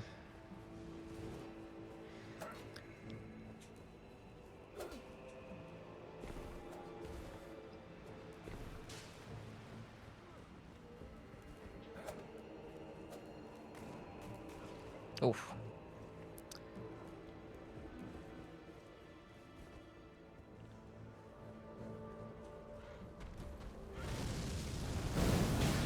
Go away, birdies. Bad bird. My super tapped into the lore of Elden Ring.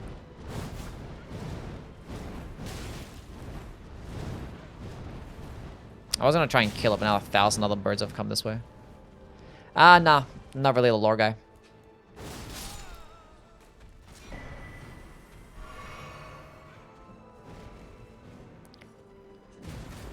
Not really a lore guy.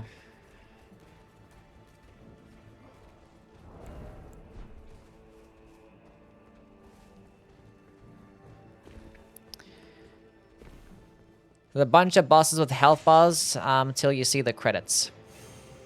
Kinda.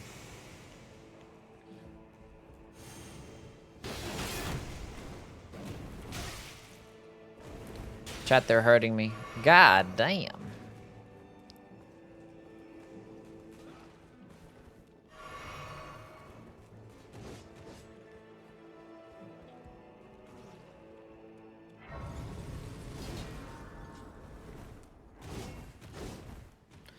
Let's go Blood Flame Blade these guys.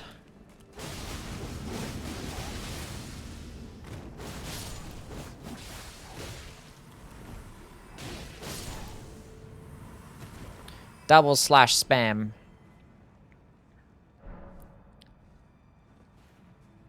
Okay, drink the juice.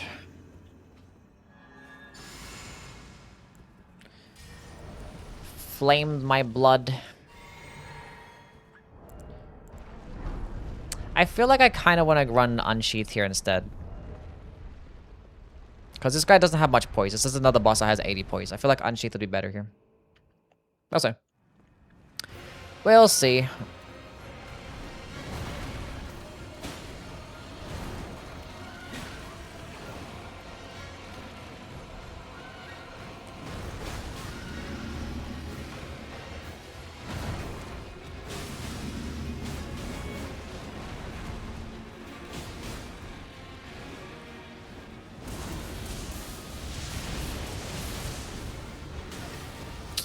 That was a bad attempt at a dodge.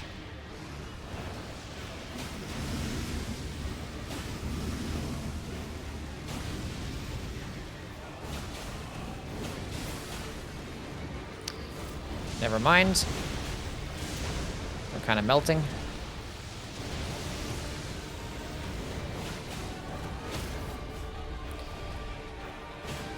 Never mind, chat. Double slash is still good. Still that good.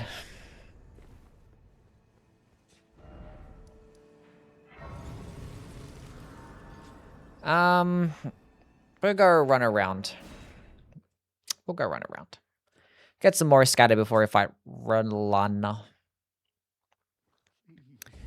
More skadoosh. But we're finally gonna go have the build be put together. Intelligence. Ashes of War.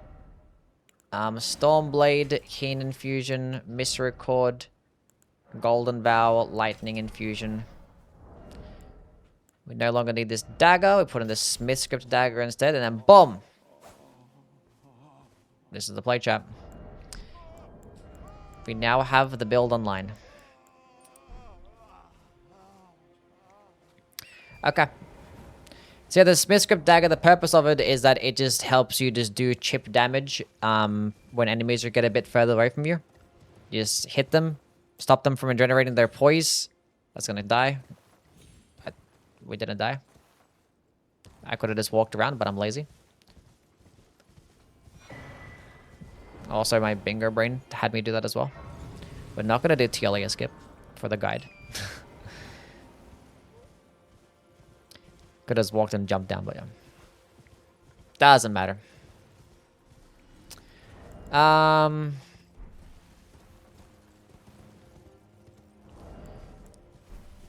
And it also does build up multi-hit talismans as well. So if I want to keep the damage uptime of my multi-hit talismans in the Thorny Cracks tier, this Smith Script dagger can actually do that. Pretty good.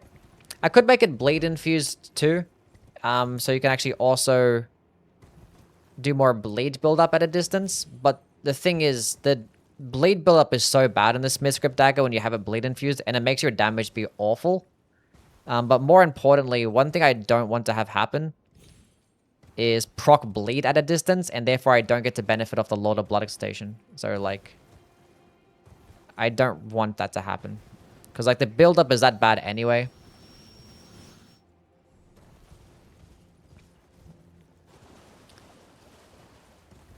It's not going to bother. I might get the Grace down here, because it is closer towards south if I want to go get the Crimson Seed Talisman. Smith Script dagger does build up multi-hit, yeah. Only ranged option that does that. For a weapon, I'm not sure. I don't know if the other Smith Script weapons would with their heavy attacks. But like, either way, they're so slow. Like that's what makes them viable. The Smith Script daggers. Is that you can just put on multi-hit talismans and you can get consistent damage for free at a distance. They're not that bad at all. But they're actually one of the best off-handed options for a dexterity build, because I'm pretty sure they get an S scaling, right? Yeah, S scaling and dexterity.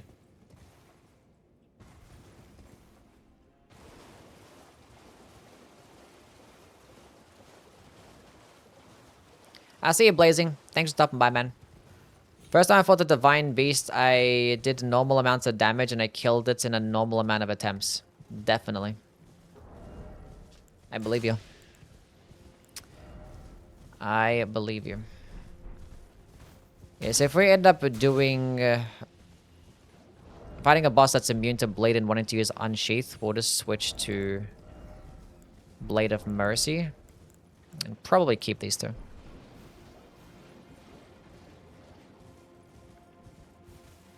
Does the spear throw Ashura build up? Nah, you're talking about the scatter shot throw? No.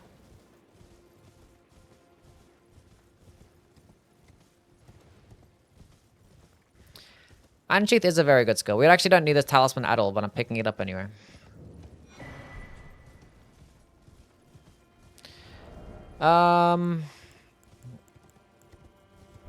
Yeah.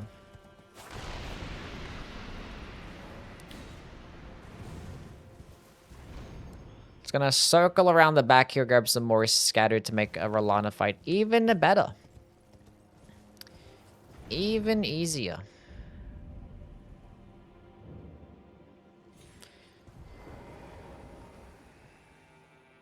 The shackles work on these things? Yes, they do. One time I was fighting Rolana, and during her 3-moon attack, I dodged the first one, then the next one, and finally after a little pause, I dodged the final one, which ultimately led to me killing her. Nice. Good job. Did you enjoy the fight?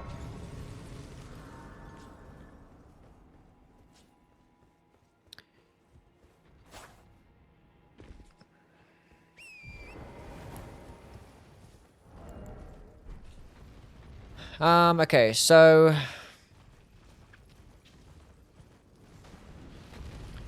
So just gonna grab some fragments here.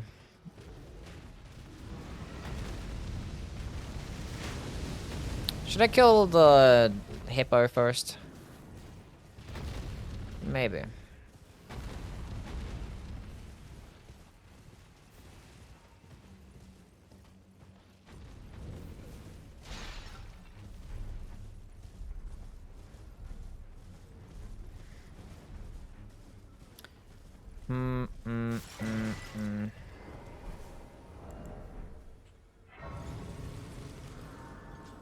I don't know, I've never fought her.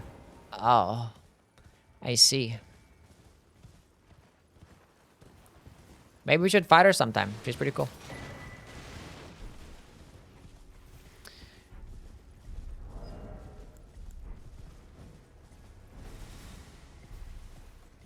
Do I really want to run around the backside for Rolano?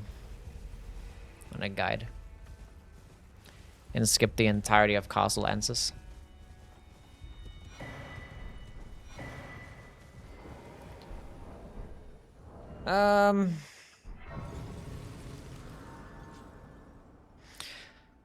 Maybe. Maybe. Gotta get cameo anyway. That's true, although we're not gonna use it though. I don't think cameo is really that good for Unsheath, but sure. We'll go run through here and grab this scatter and get the map at least, I guess. Actually, we'll go get this NPC killed first, get this scatter. Progress towards the hippo.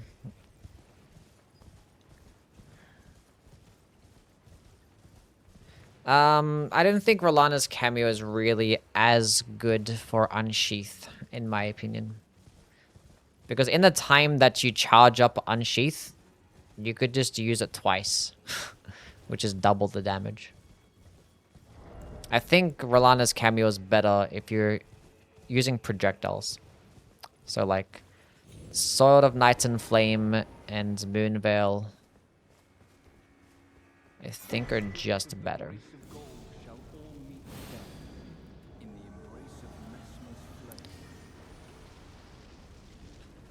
I kind of want to have like another katana. I do have another Uchi katana, because we did start off with one and pick up another one.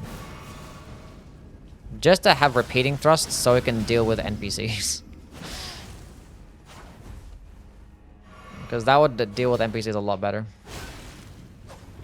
God damn. Chill out. Double slash is fine. It's doing fine. Which is okay. Also, that's not a bad talisman to get to. It's actually a really good talisman if you're doing casual playthroughs. I want to start a new run in Elden Ring. What's a fun weapon that's not too broken to use the entire time? Trying to think of something that you can get early that's pretty solid.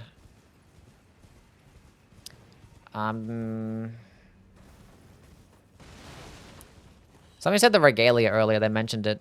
I think the Regalia of Ochad is pretty sick. Because you can power stance straight swords, build up your multi-hit talismans. Unfortunately, the damage of the Regalia is pretty reliant on multi-hit talismans if you want to use the skill. That's still pretty fun.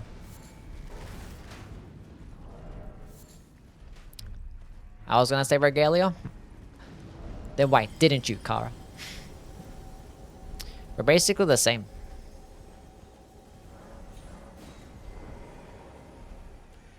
My shadow level is like 4, 5. It's 5 right now, yeah. And we can get to 7.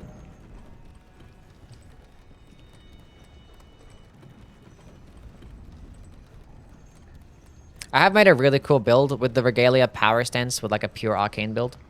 Well, mainly arcane. And some like dragon spells. It was pretty cool. I forgot to pick up the freaking... I always do that. I've been forgetting to pick up the stupid map all the time. Never pick out the maps in any of my playthroughs. When I'm doing these guides, I'm just always forgetting. Cross Naginata, that's another early game weapon that's pretty fun, yeah. I wouldn't say it's broken. I mean, like, power stancing speeds can be really good, but it's just super duper stamina hungry. Especially Cross Naginata is like some of the highest stamina cost. Okay, let's go rock through the middle of Castle Ensis.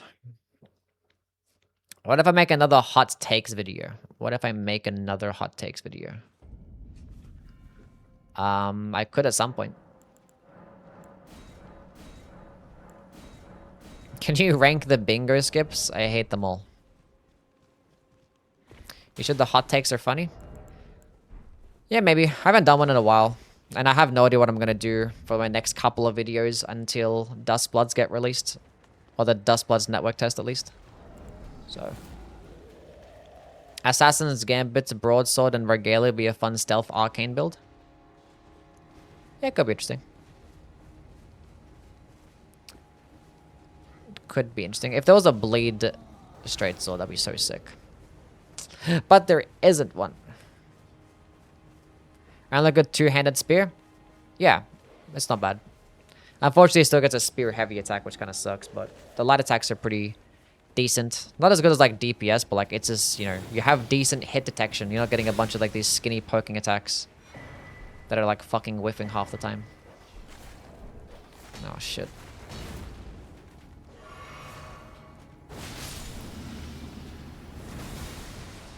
Misrecord backstab. Look at that right there. Huge.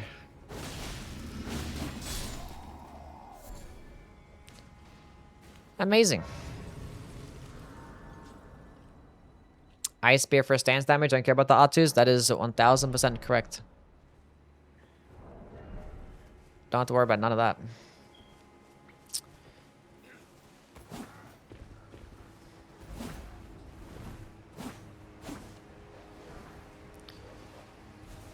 Everdark Libra OST is better than Kaligo's. Is it?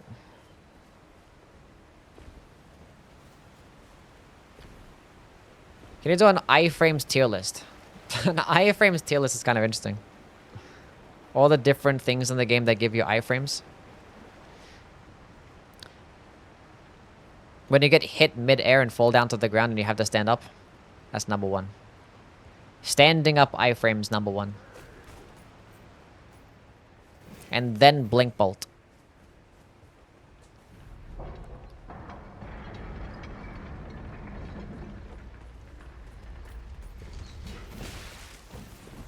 Torrent dismount, yeah.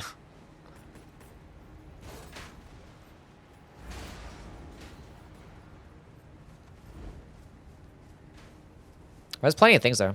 But this DLC, I wonder if like this DLC was kind of like a, because they introduced a lot of dodging based skills. Bro, I fucking hate dogs.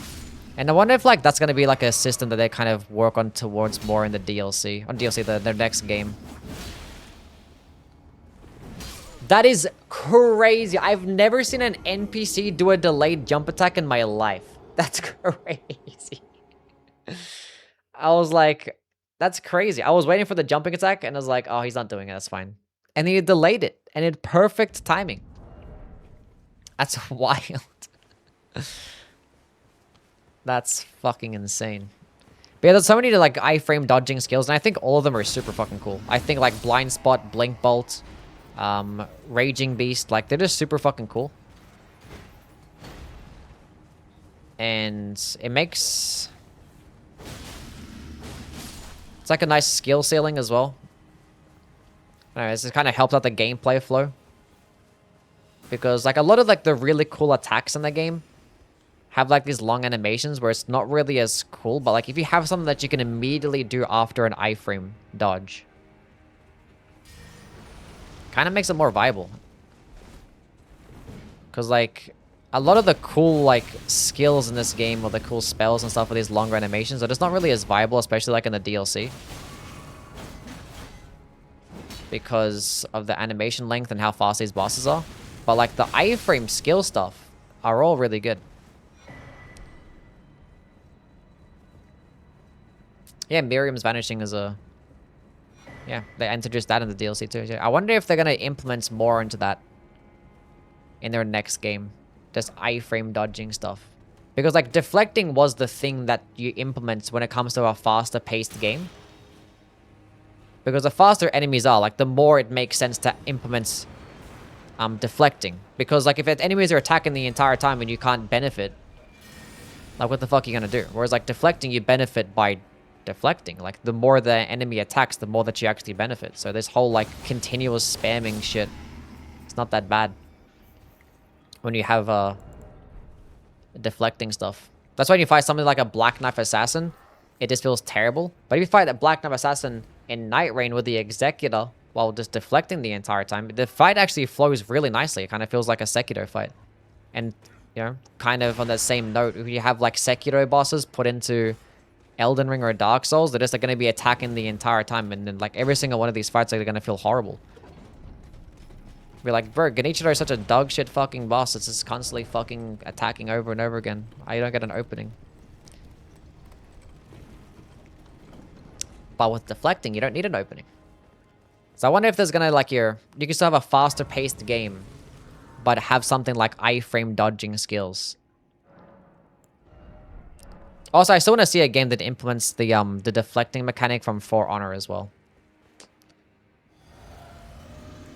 That'd be super sick. Okay, Golden Vow. Double slash variant stronger than the Bloodblade one. They're different build types. Bloodblade is more so for an arcane build, where it's gonna be better in terms of like bleed build up and DPS and stuff. But it's more for close range. Come here.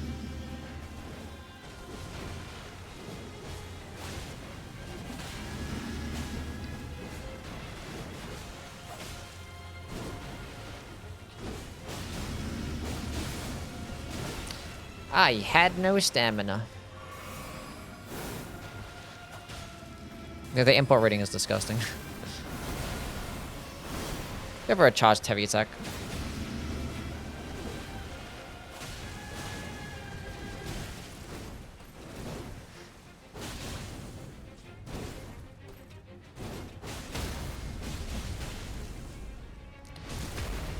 Uh-oh.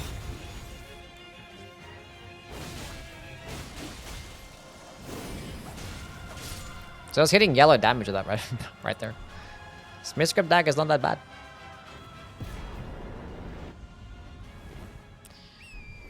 Anyway. You straight up ignoring me. I'm sorry, what'd you say? How about a Souls status effect marathon where you just use them and see how good they are? Status effects are just so bad in the earlier games. They're just not viable. Like, Demon Souls bleed is basically like... is a damage over time, but it's not even percentage damage. It does like 2 damage per second. It's just shit. And like every single boss, I'm pretty sure every boss in Demon Souls is just immune to status effects. And Dark Souls, like half of them are immune. Basically, like every single Dark Souls and DLC boss in Dark Souls 1, 2, and 3 is just immune to like almost every status effect. Dark Souls 2 Poison is OP. Dark Souls 2 Poison is really good, but that's also the DLC bosses. Every single one is just immune. So like you can't really even do like status effects is only really a thing in this game. Yeah, Dark Souls 3 Bleed is okay because you actually did somewhat implement something similar on the line of Elden Ring with like the luck stat and the hollow infusion and stuff. And actually having bleed buffs like the Karthus Rouge. So there's something there. That was only 40-something dexterity as well. Willong has that exact input. What, like the For Honor deflecting thingy? Like what the Orochi has? I haven't played For Honor in probably like since when did it come out? 2017?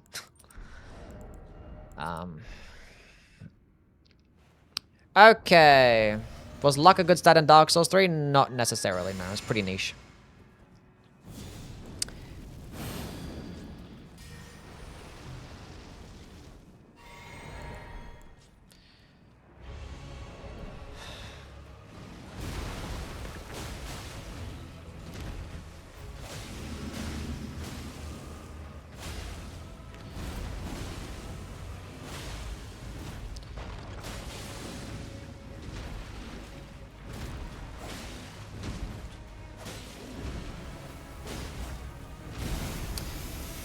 Maybe we should use Unsheath instead to stop him from, you know...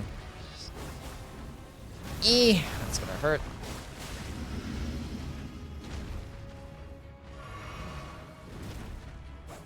That boss is so fucking ugly. Pretty much, yeah. Look at that, building up my multi-hit talismans. The stance damage is still staying there. Pretty fucking solid, chat. Should get a stance break soon.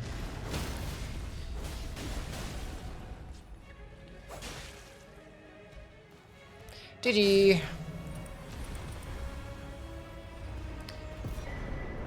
How to get bonus of your currency. How to get bonus of my currency? You talking about like the holy damage in the chat, or what are you talking about here? Of my currency?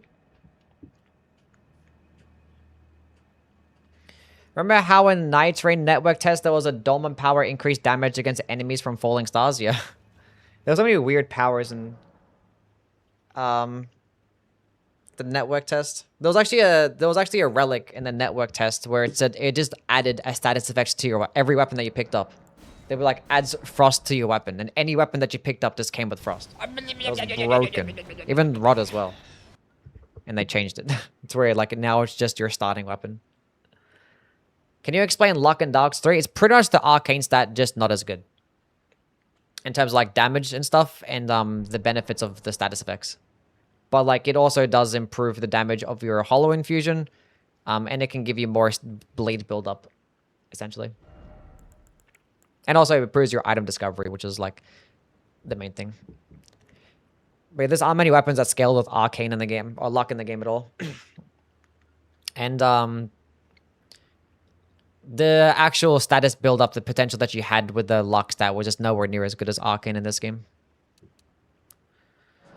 Okay, let's go run through the main. Let's go run through the main entrance. Grave Ward and Twin Blades was like the best one. If the Grave Ward and Twin Blades was in this game, I talked about it in my last video, or the video before last. Talk about like weapons, Dark Souls weapons if they were added into Elden Ring. Like which ones would be like the best. Grave Ward and Twin Blades would have a strong case for being one of the best. Like a paired weapon, a paired curve sword that comes with bleed would be fucking ridiculous. You actually mentioned that exact same thing. It's basically an infusible Falx. Like, imagine putting Blood Flame Blade on the Falx. That was the comparison that I made. Pretty crazy.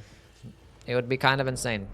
Because, like, when it's a paired weapon, you can buff one hand, it puts it on both. So you could actually Blood Flame Blade both of your hands.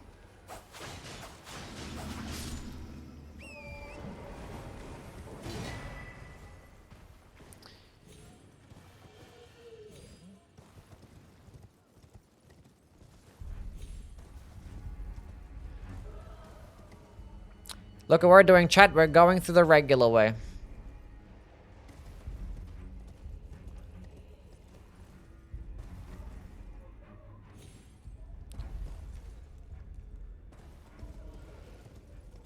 The regular way.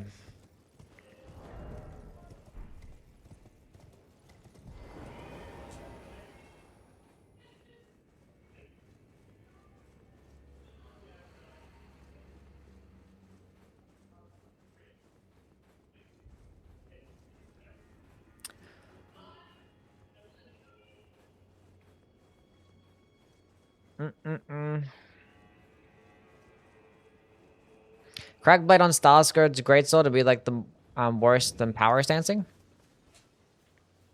Oh, Crackblade on the Stars. I think the Starscourge's Greatswords are fine. The Starscourge's Greatswords are okay. The Radahn's paired swords are the worst ones. Those ones are actually dog shit. That's a joke.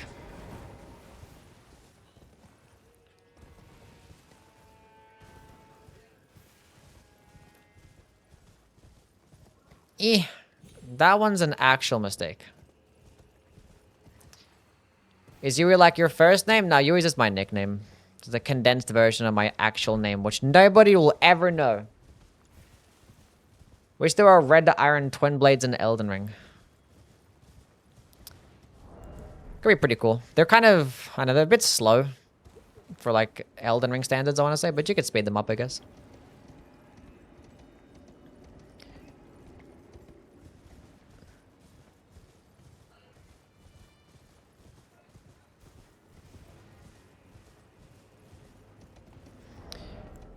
Dun, dun, dun, dun, dun, dun, dun.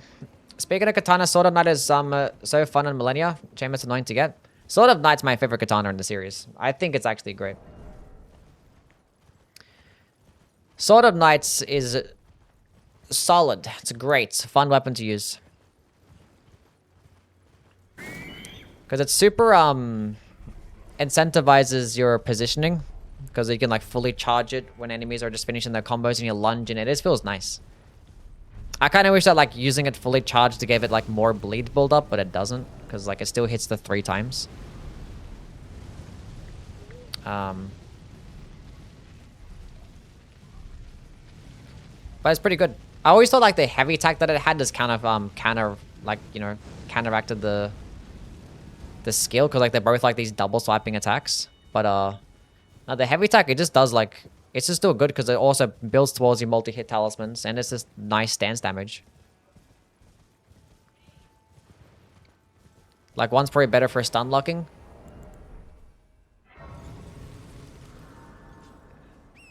And one's better for stance. Who likes Furnace Golems? I don't know if anybody does. What's the katana strat for a Furnace Golem? I don't know. You probably just whack it with double slash. Same thing. And they just should have had Furnace Golems just die in one critical attack. I don't know what they were thinking. Like, this one Furnace Pot destroy the Furnace Golem. One critical attack destroy the Furnace Golem. They just made it too annoying by just having it be 2. Yui was world's first Furnace Golem killer. I was probably the first actual player, not including a tester or whatever, or FromSoft dev, to actually defeat a Furnace Golem. I probably was the first.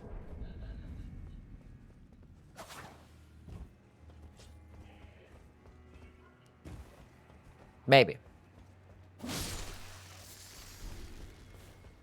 I want to be Yui's first.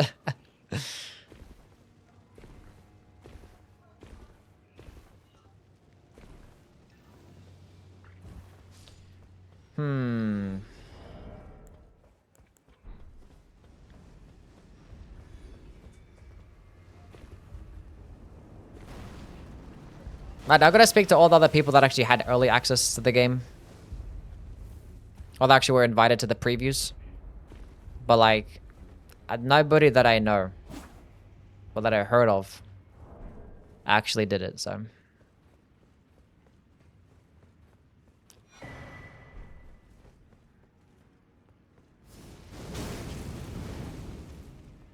You know what, you can live, bro.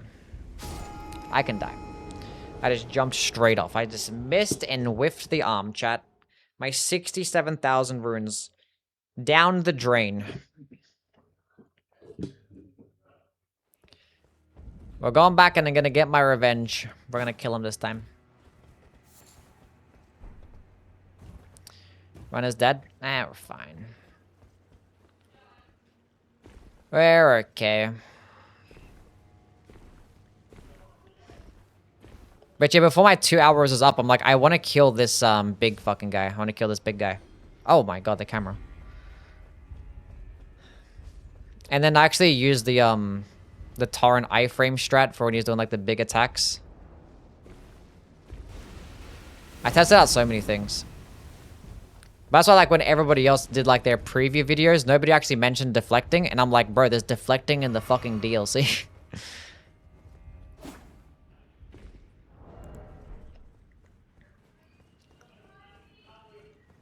My 67,000 runes.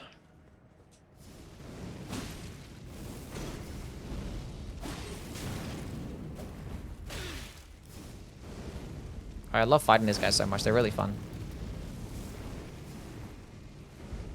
Super engaging to fight. I like the part where I just, you know, have to dodge the fucking projectiles over and over again.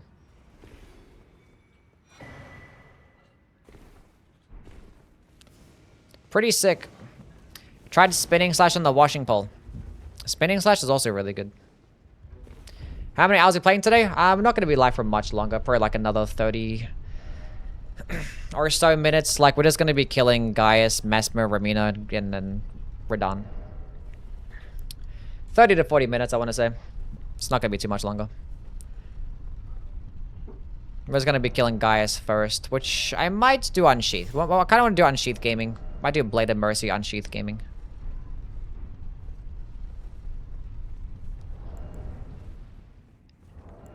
Yeah. Yeah.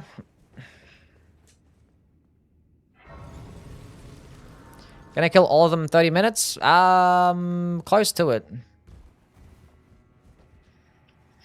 So 30 or 40 minutes, give or take. It shouldn't take too long. I know, being that I'm backside, I can just go straight to Mesmer from here.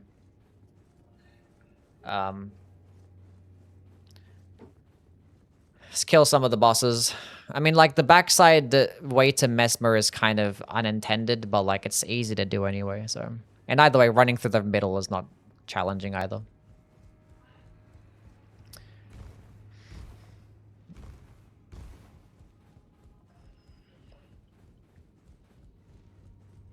I was Yui's first ever subscriber? No way.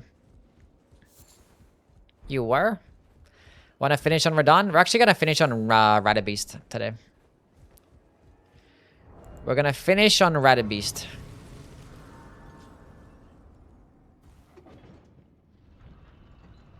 No, I'm straight up lying? Yeah, I know. Because I had like random subscribers before I even made my first video. Not finishing on Millennia? I don't know. Might could teleport there, I guess. Let's go the intended way. What's your record time for completing this game? Like an hour and a bit. Like an hour and 5 minutes. Which is like, I don't know. I'm not really a speedrunner. I don't really practice speedrunning. Not my thing. I don't like doing reset runs. I was like, oh, I got hit. It's like, oh, we fucked up this. Start again. Do the preparation phase all over again. And use the exact same routing and the exact same weapons and the exact... That's like, bruh. No. I mean, I don't mind doing them like once a day, you know? Like, if I did like one speedrun attempt a day or like one no-hit run attempt a day, fine. But like, when you're like committing to it and you're doing multiple a day, it's awful. 2 God's record is 121. It's crazy. Yeah, that's diabolical. That's just diabolical.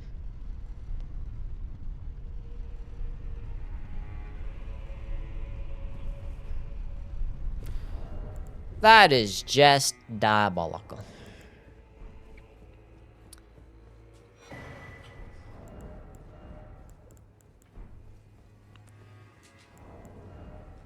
Two scatter tree fragments, and we can actually use that. Nice. Oh, no, we're at level 9. We're at scattered level 9. Disregard, chat. Okay. Blood Flame Blade. Flame grant me strength. Drink this. Horsey. Appreciate that. Good timing. Dagger. 300 damage. I try to be cute with it, chat. Unsheath.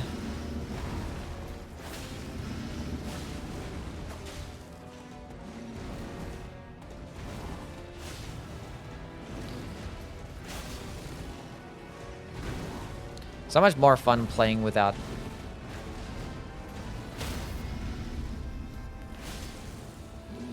Ritual sword talisman. God damn it. My Blade of Mercy.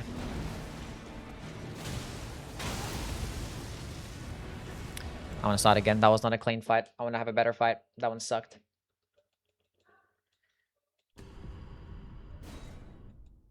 That one sucked. Couldn't get to my critical hit off. That was awful.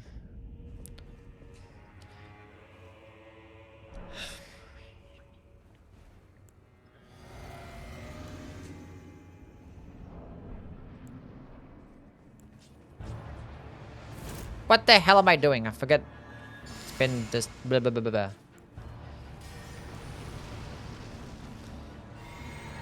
Or dodge this. Watch this dodge. Yeah, typical. Okay, just wait, wait, wait. I said wait! I said wait! I just wanted to buff.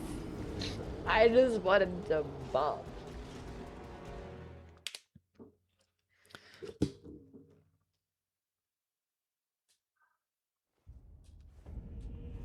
Okay, drink the juice.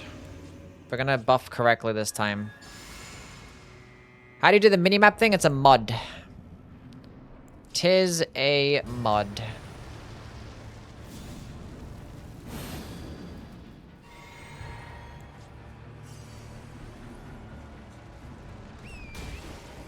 Okay, well, I just didn't get staggered, honestly. Why don't you buff in the back corner of the arena? Because that's where Vol's running back there and was like lazy. I don't know. I don't know. I don't know why I do half the things that I do, you know?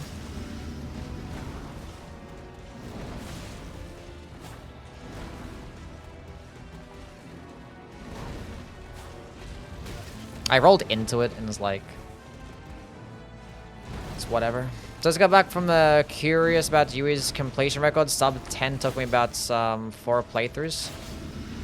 What's this for? That's not a stance break. This is a stance break though. Switch to the mystery chord this time. That's the damage I want to see.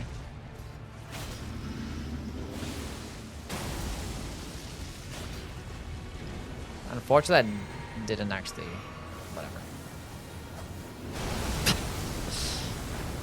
Try to throw a dagger in midair. Whatever, game. Stance break.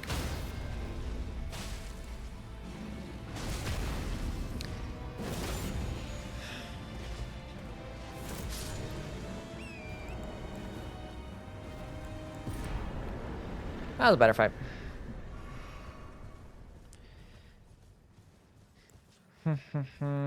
Unsheath should have had parry like in Dark Souls 3. It would have been cool.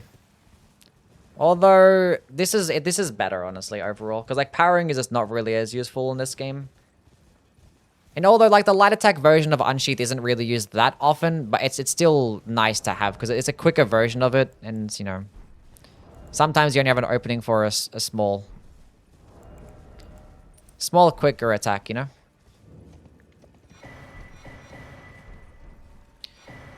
But unfortunately, like the stance damage is half the amount. But fun fact, Moonveil Katana, the light attack and heavy attack version do the exact same stance damage. So I was just laid the fuck out. Okay, well, we're gonna have a lot more damage here for the Mesmer Man. Mesmer Man, 50 dexterity as well. Pretty good stuff. Level 11 scatter. Yeah, Moonveil R1 does 30 stance damage, yeah. Pretty cool. And that comes out faster too. So if you want to stance break quicker, you just keep spamming it, the crouch R1. Obviously the projectile doesn't go as far. And if you only have an opening for just one, obviously you're going to do the heavy attack anyway.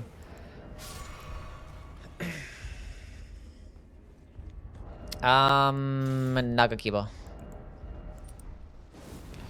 Tap R2 gaming. Okay, that was kind of a missed.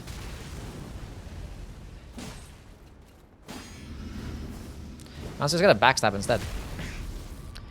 Get a backstab instead.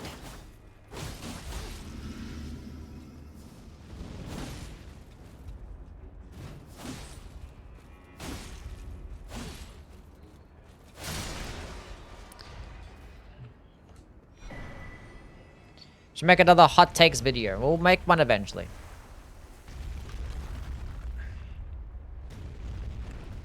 Can you kill the Flame of Frenzy guy? Like Midra? We might teleport there. We might just turn on this teleportation and kill Millennia and Midra then. The stream might go last a little bit longer if that's the case.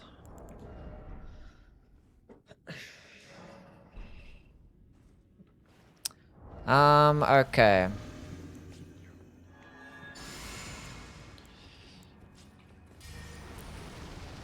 Blood Flame Blade. Yeah, sure, let's go into the fight. This is good. Yeah, well, this is definitely gonna mess up Mesmer.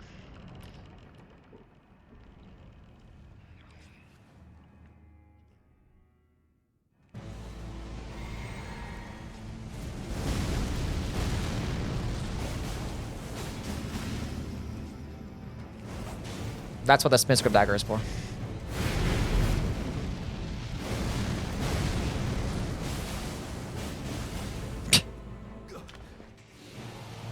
Go.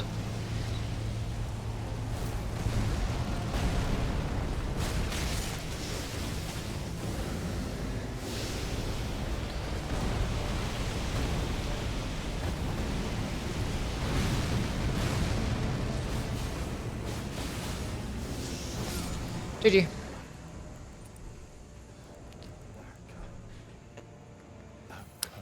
And that'll do it.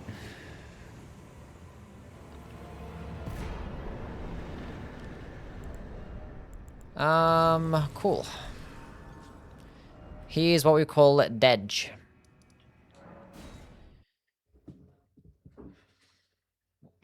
Double Slash has the same animation as Rivers of Blood?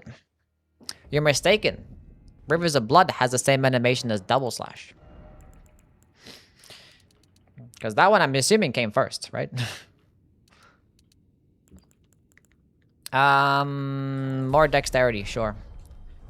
Now we're gonna get even more damage.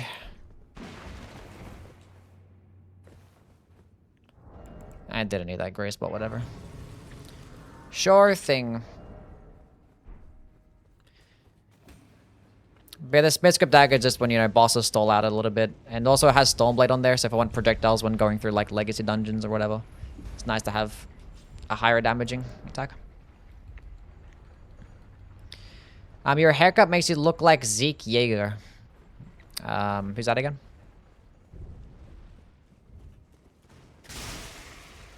More damage equals easier fight. Who would have thought, chat?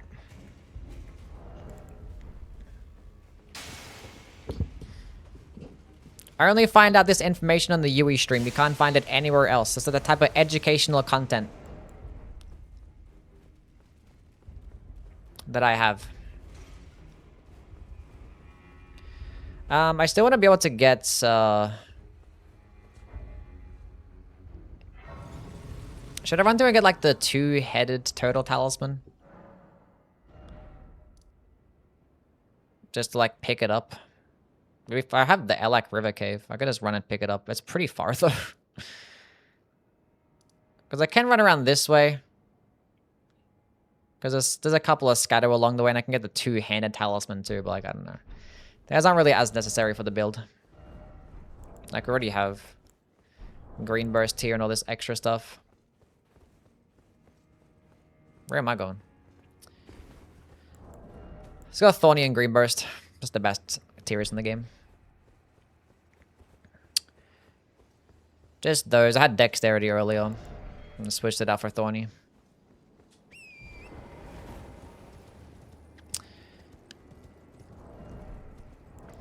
There we have Stam Regen too. I mean, it's just there's so many terms of this picking it up just in case people want to have more. You know, I don't know if people like stamina regen that much, but like it's not really necessary. But it's nice to have, you know, because you're not going to be using your tier all the time. It's not always active.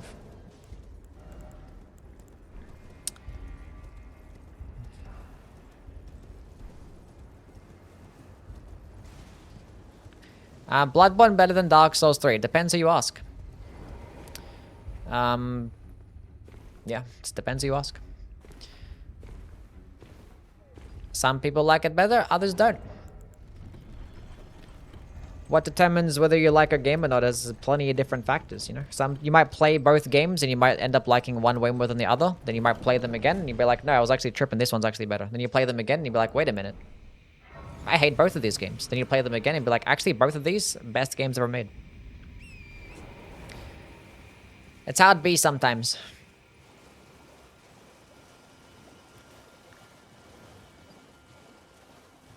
We're gonna go the regular way.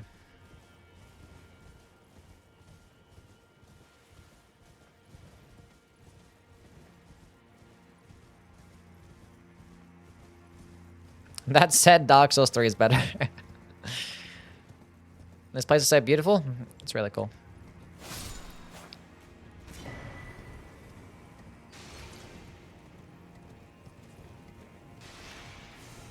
It is pretty cool.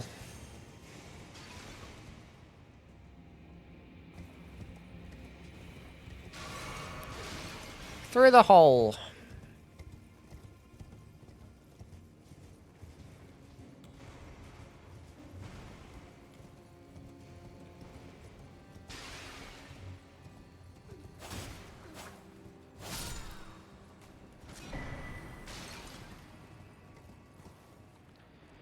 Whee!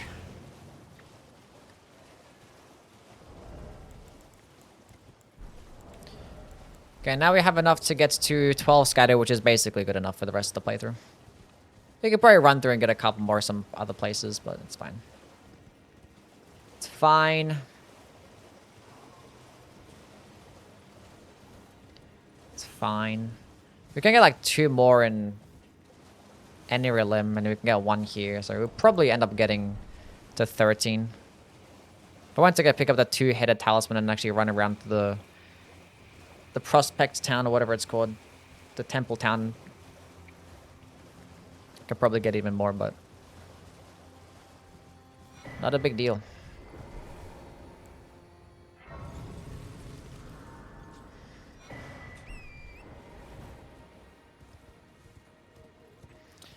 Not a big deal.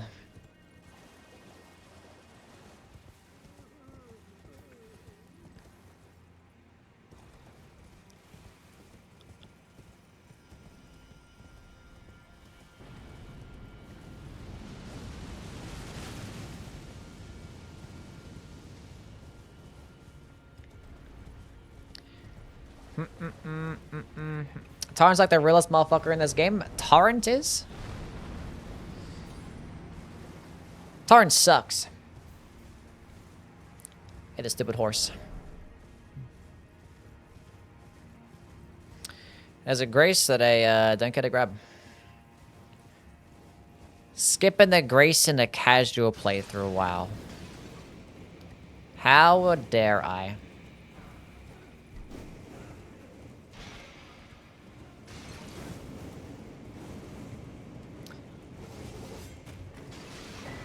Another fragment.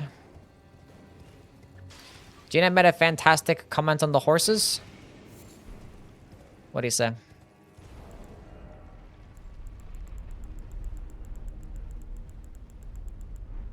The horses in Skyrim are just OP compared to Torrent. Is that true? Never played Skyrim, I wouldn't know. Very important incantation right there. Divine Bird Fellas, OP and broken. Getting it sucks.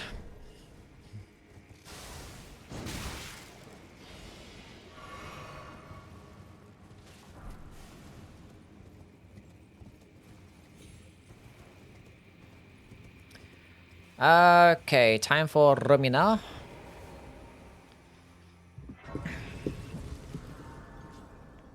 Which half bug, half boob lady would you crack in the FromSoft game? All of them, I guess. Okay, drink the juice. Do the do. Forgot about this one.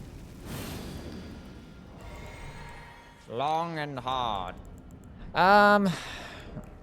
Sure. Double slash should be fine here.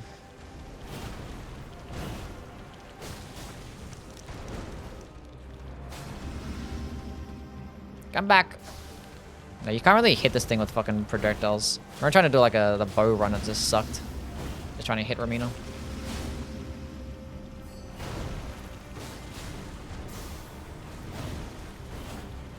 That missed. That missed.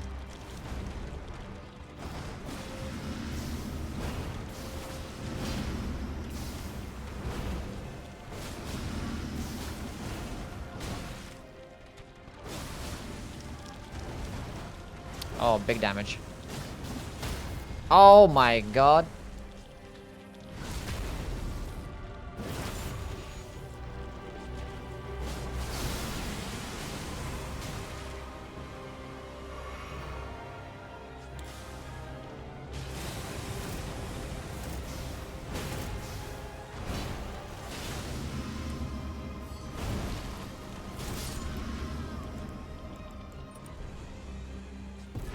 Cool.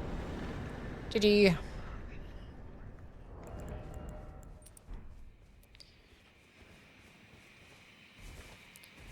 Kind of a crazy fight that one was. Got fucked up. Wanted to say I love your videos. Keep doing what you're doing. Thank you, Benny. Appreciate it. Glad you enjoy the content.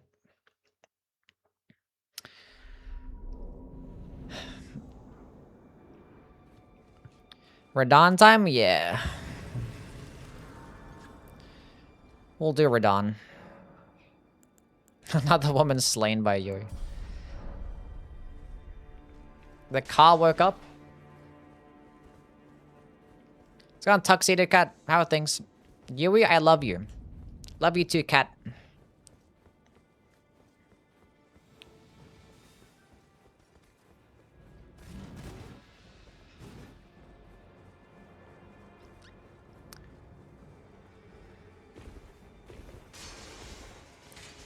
Yeah, let's go do Radon. We might go teleports to Millennia. Just go open up the cheat engine and teleport there. Then let's go do Rite Beast. Already been 6 hours in, so. Love Tuxedo Cats. Tuxedo Cats are cute. They're cute.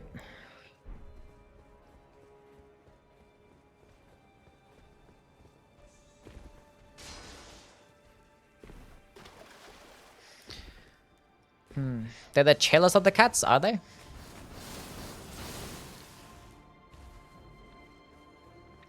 They're dignified. We're gonna golden bow here. For this bozo.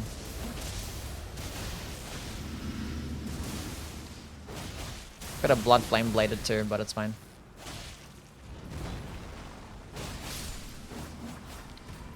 Wasn't necessary.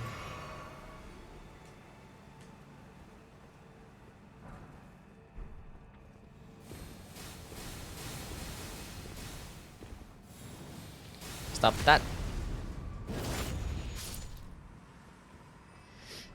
Yui's cat is the cutest. I can't remember its name. Saba. Saba. Banned. Do you know how to do the tree skip here? What's the tree skip? It's actually skip. Like the burning tree skip, or? I don't know about no skips. Not a knower.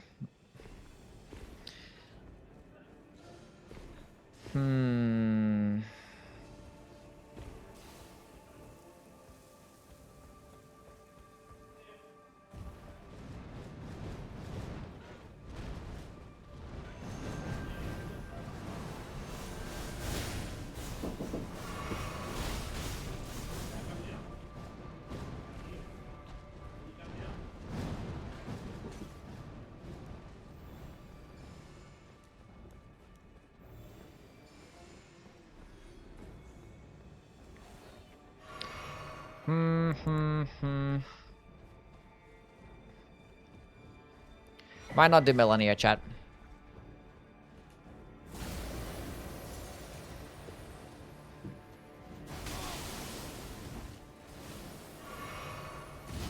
Oh my god.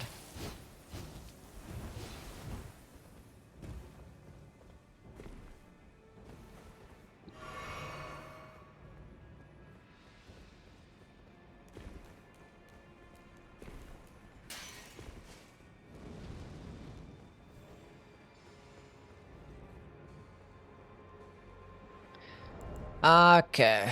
What should we use? I mean, just double slash again, right? If I can't beat her, how am I supposed to know?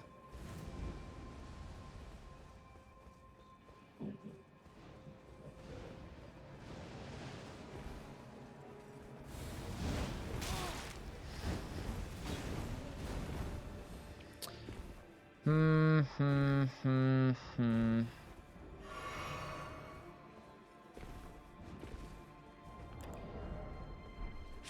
this is 5. If I find another one, I can get to 14.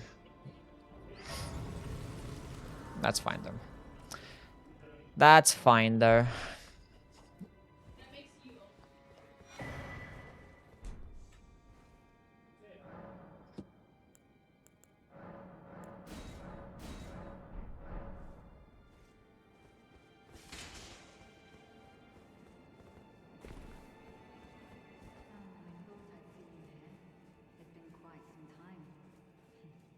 It was never kindly Miquella, was it?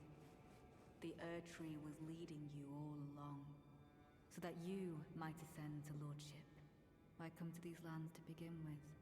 I suppose it must be what His Eminence, or perhaps the Erdtree desired all along. The clashing Okay. such that one would prevail. So be it.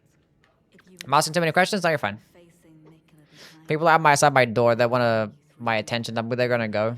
I have guests over. And they're gonna go, so I was like, just give me 5 minutes. So we can't fight Millennial. Gotta make quick work of these bosses.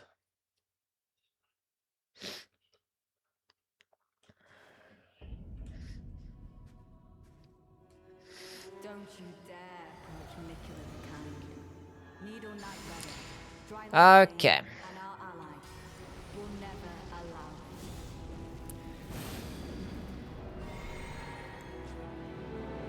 this. Just one on that side.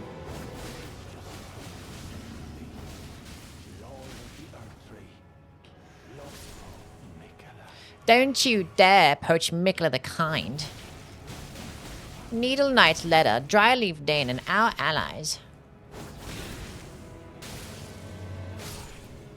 Thank you, Blood Flame Blade.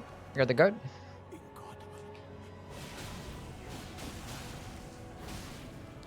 Bro, letter does like face tank shit, man.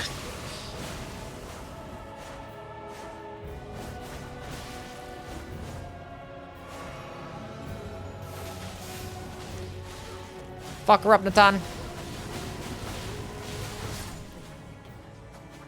Whoa. Delayed bloodlust is actually pretty sick. It is pretty cool.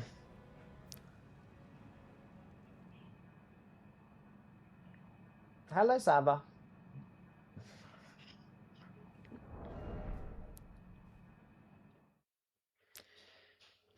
Okay, chat, can we quickly kill these bosses in a few seconds?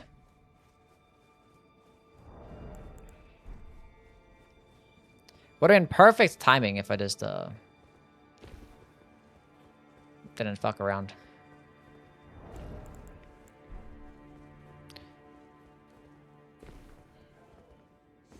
Which one is my favorite to Moonlight to Greatsword? Which one is my favorite to Moonlight to Greatsword? Probably the Bloodborne one's pretty cool. Yeah, we just got this boss and Rider Beast left, that's it.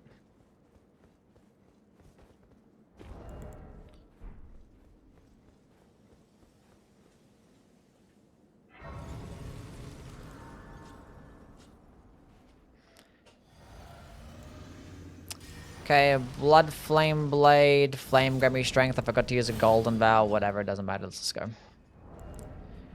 Let's just go.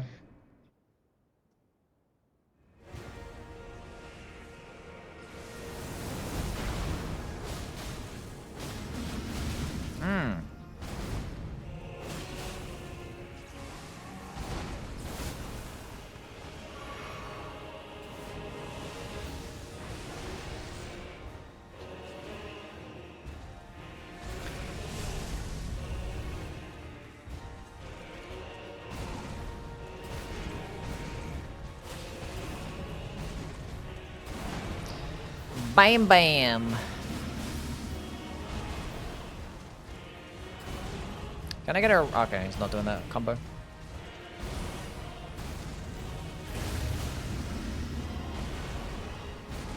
Can I get a rolling attack off here? Yes, I can.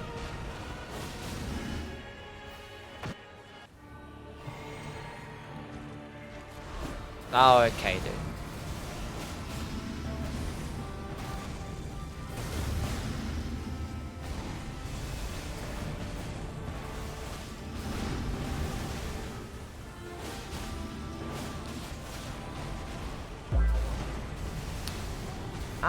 Adam, thank you for the follow. Appreciate it.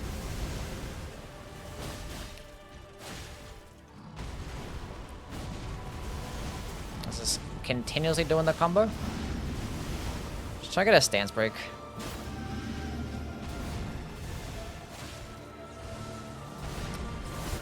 Well, that doesn't help my cause, does it?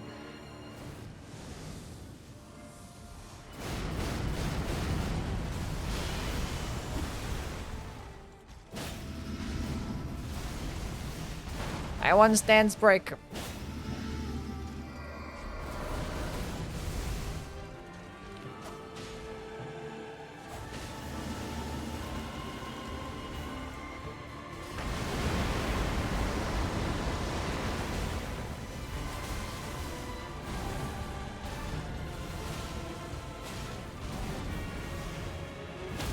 Finally. That's what I'm talking about. And we skip it. Huge.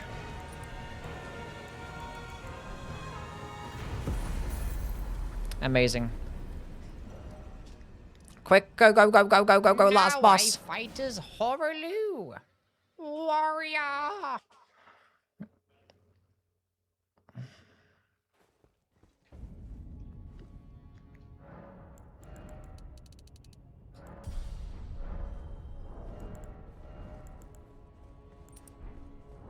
Okay, unsheath time. Okay, chat. Basically it. That's the build. We had a Blade of Mercy on instead of Lord of Blood on that one. Or did I switch this then? I wasn't paying attention.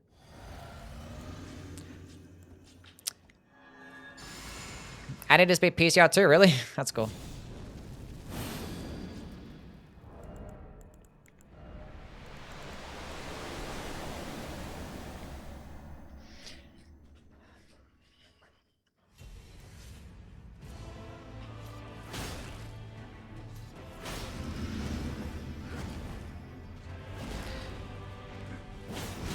Well, I also beat PCR. Nobody said GG when I win. I'm kidding.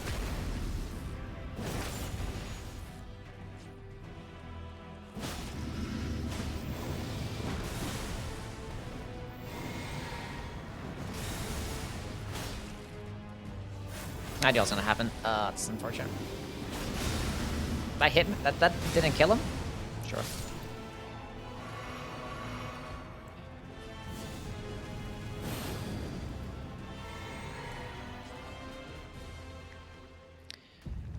Come on.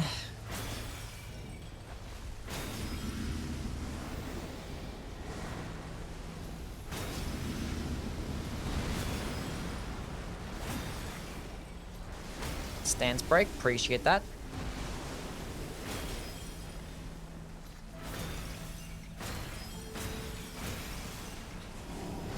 Huge.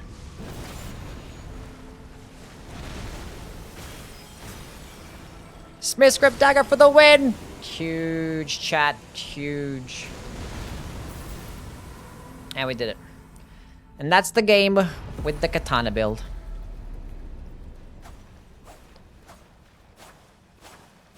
Amazing stuff. Pretty cool. Anyway. What level did we end up finishing at? That's pretty closer to 150. With the power of those gold horn tenders and killing those bosses. Yeah. That's pretty good. I would actually stop at 75 as well because I have Millicent's prosthesis. So actually, I'd probably just stay about this level. Maybe put one more point into mind. This is basically, this is the build. That's the build right there. Anyway, we're done. We are done for today. Sorry, we're going to finish and end quickly, but, you know, it is what it is. Is there anybody that's live that I can think of raiding? Surely we can give somebody a quick old raid. Let's go raid Mitch. He's doing some bigger commentary. Sorry to go quickly dip like this, but appreciate everyone for being here. I'll catch you guys another time. I'll be on tomorrow. I don't know what the hell I'm going to do, though. We'll figure it out. Hope you guys enjoyed the playthrough. This whole run is going to be posted on my second channel. We're going to condense it for a video as well. So, yeah. Go copy the raid messages. Go say what's up to Mitch. If you guys are on YouTube and want to join the Twitch raid, I'd fucking said exclamation mark Yui instead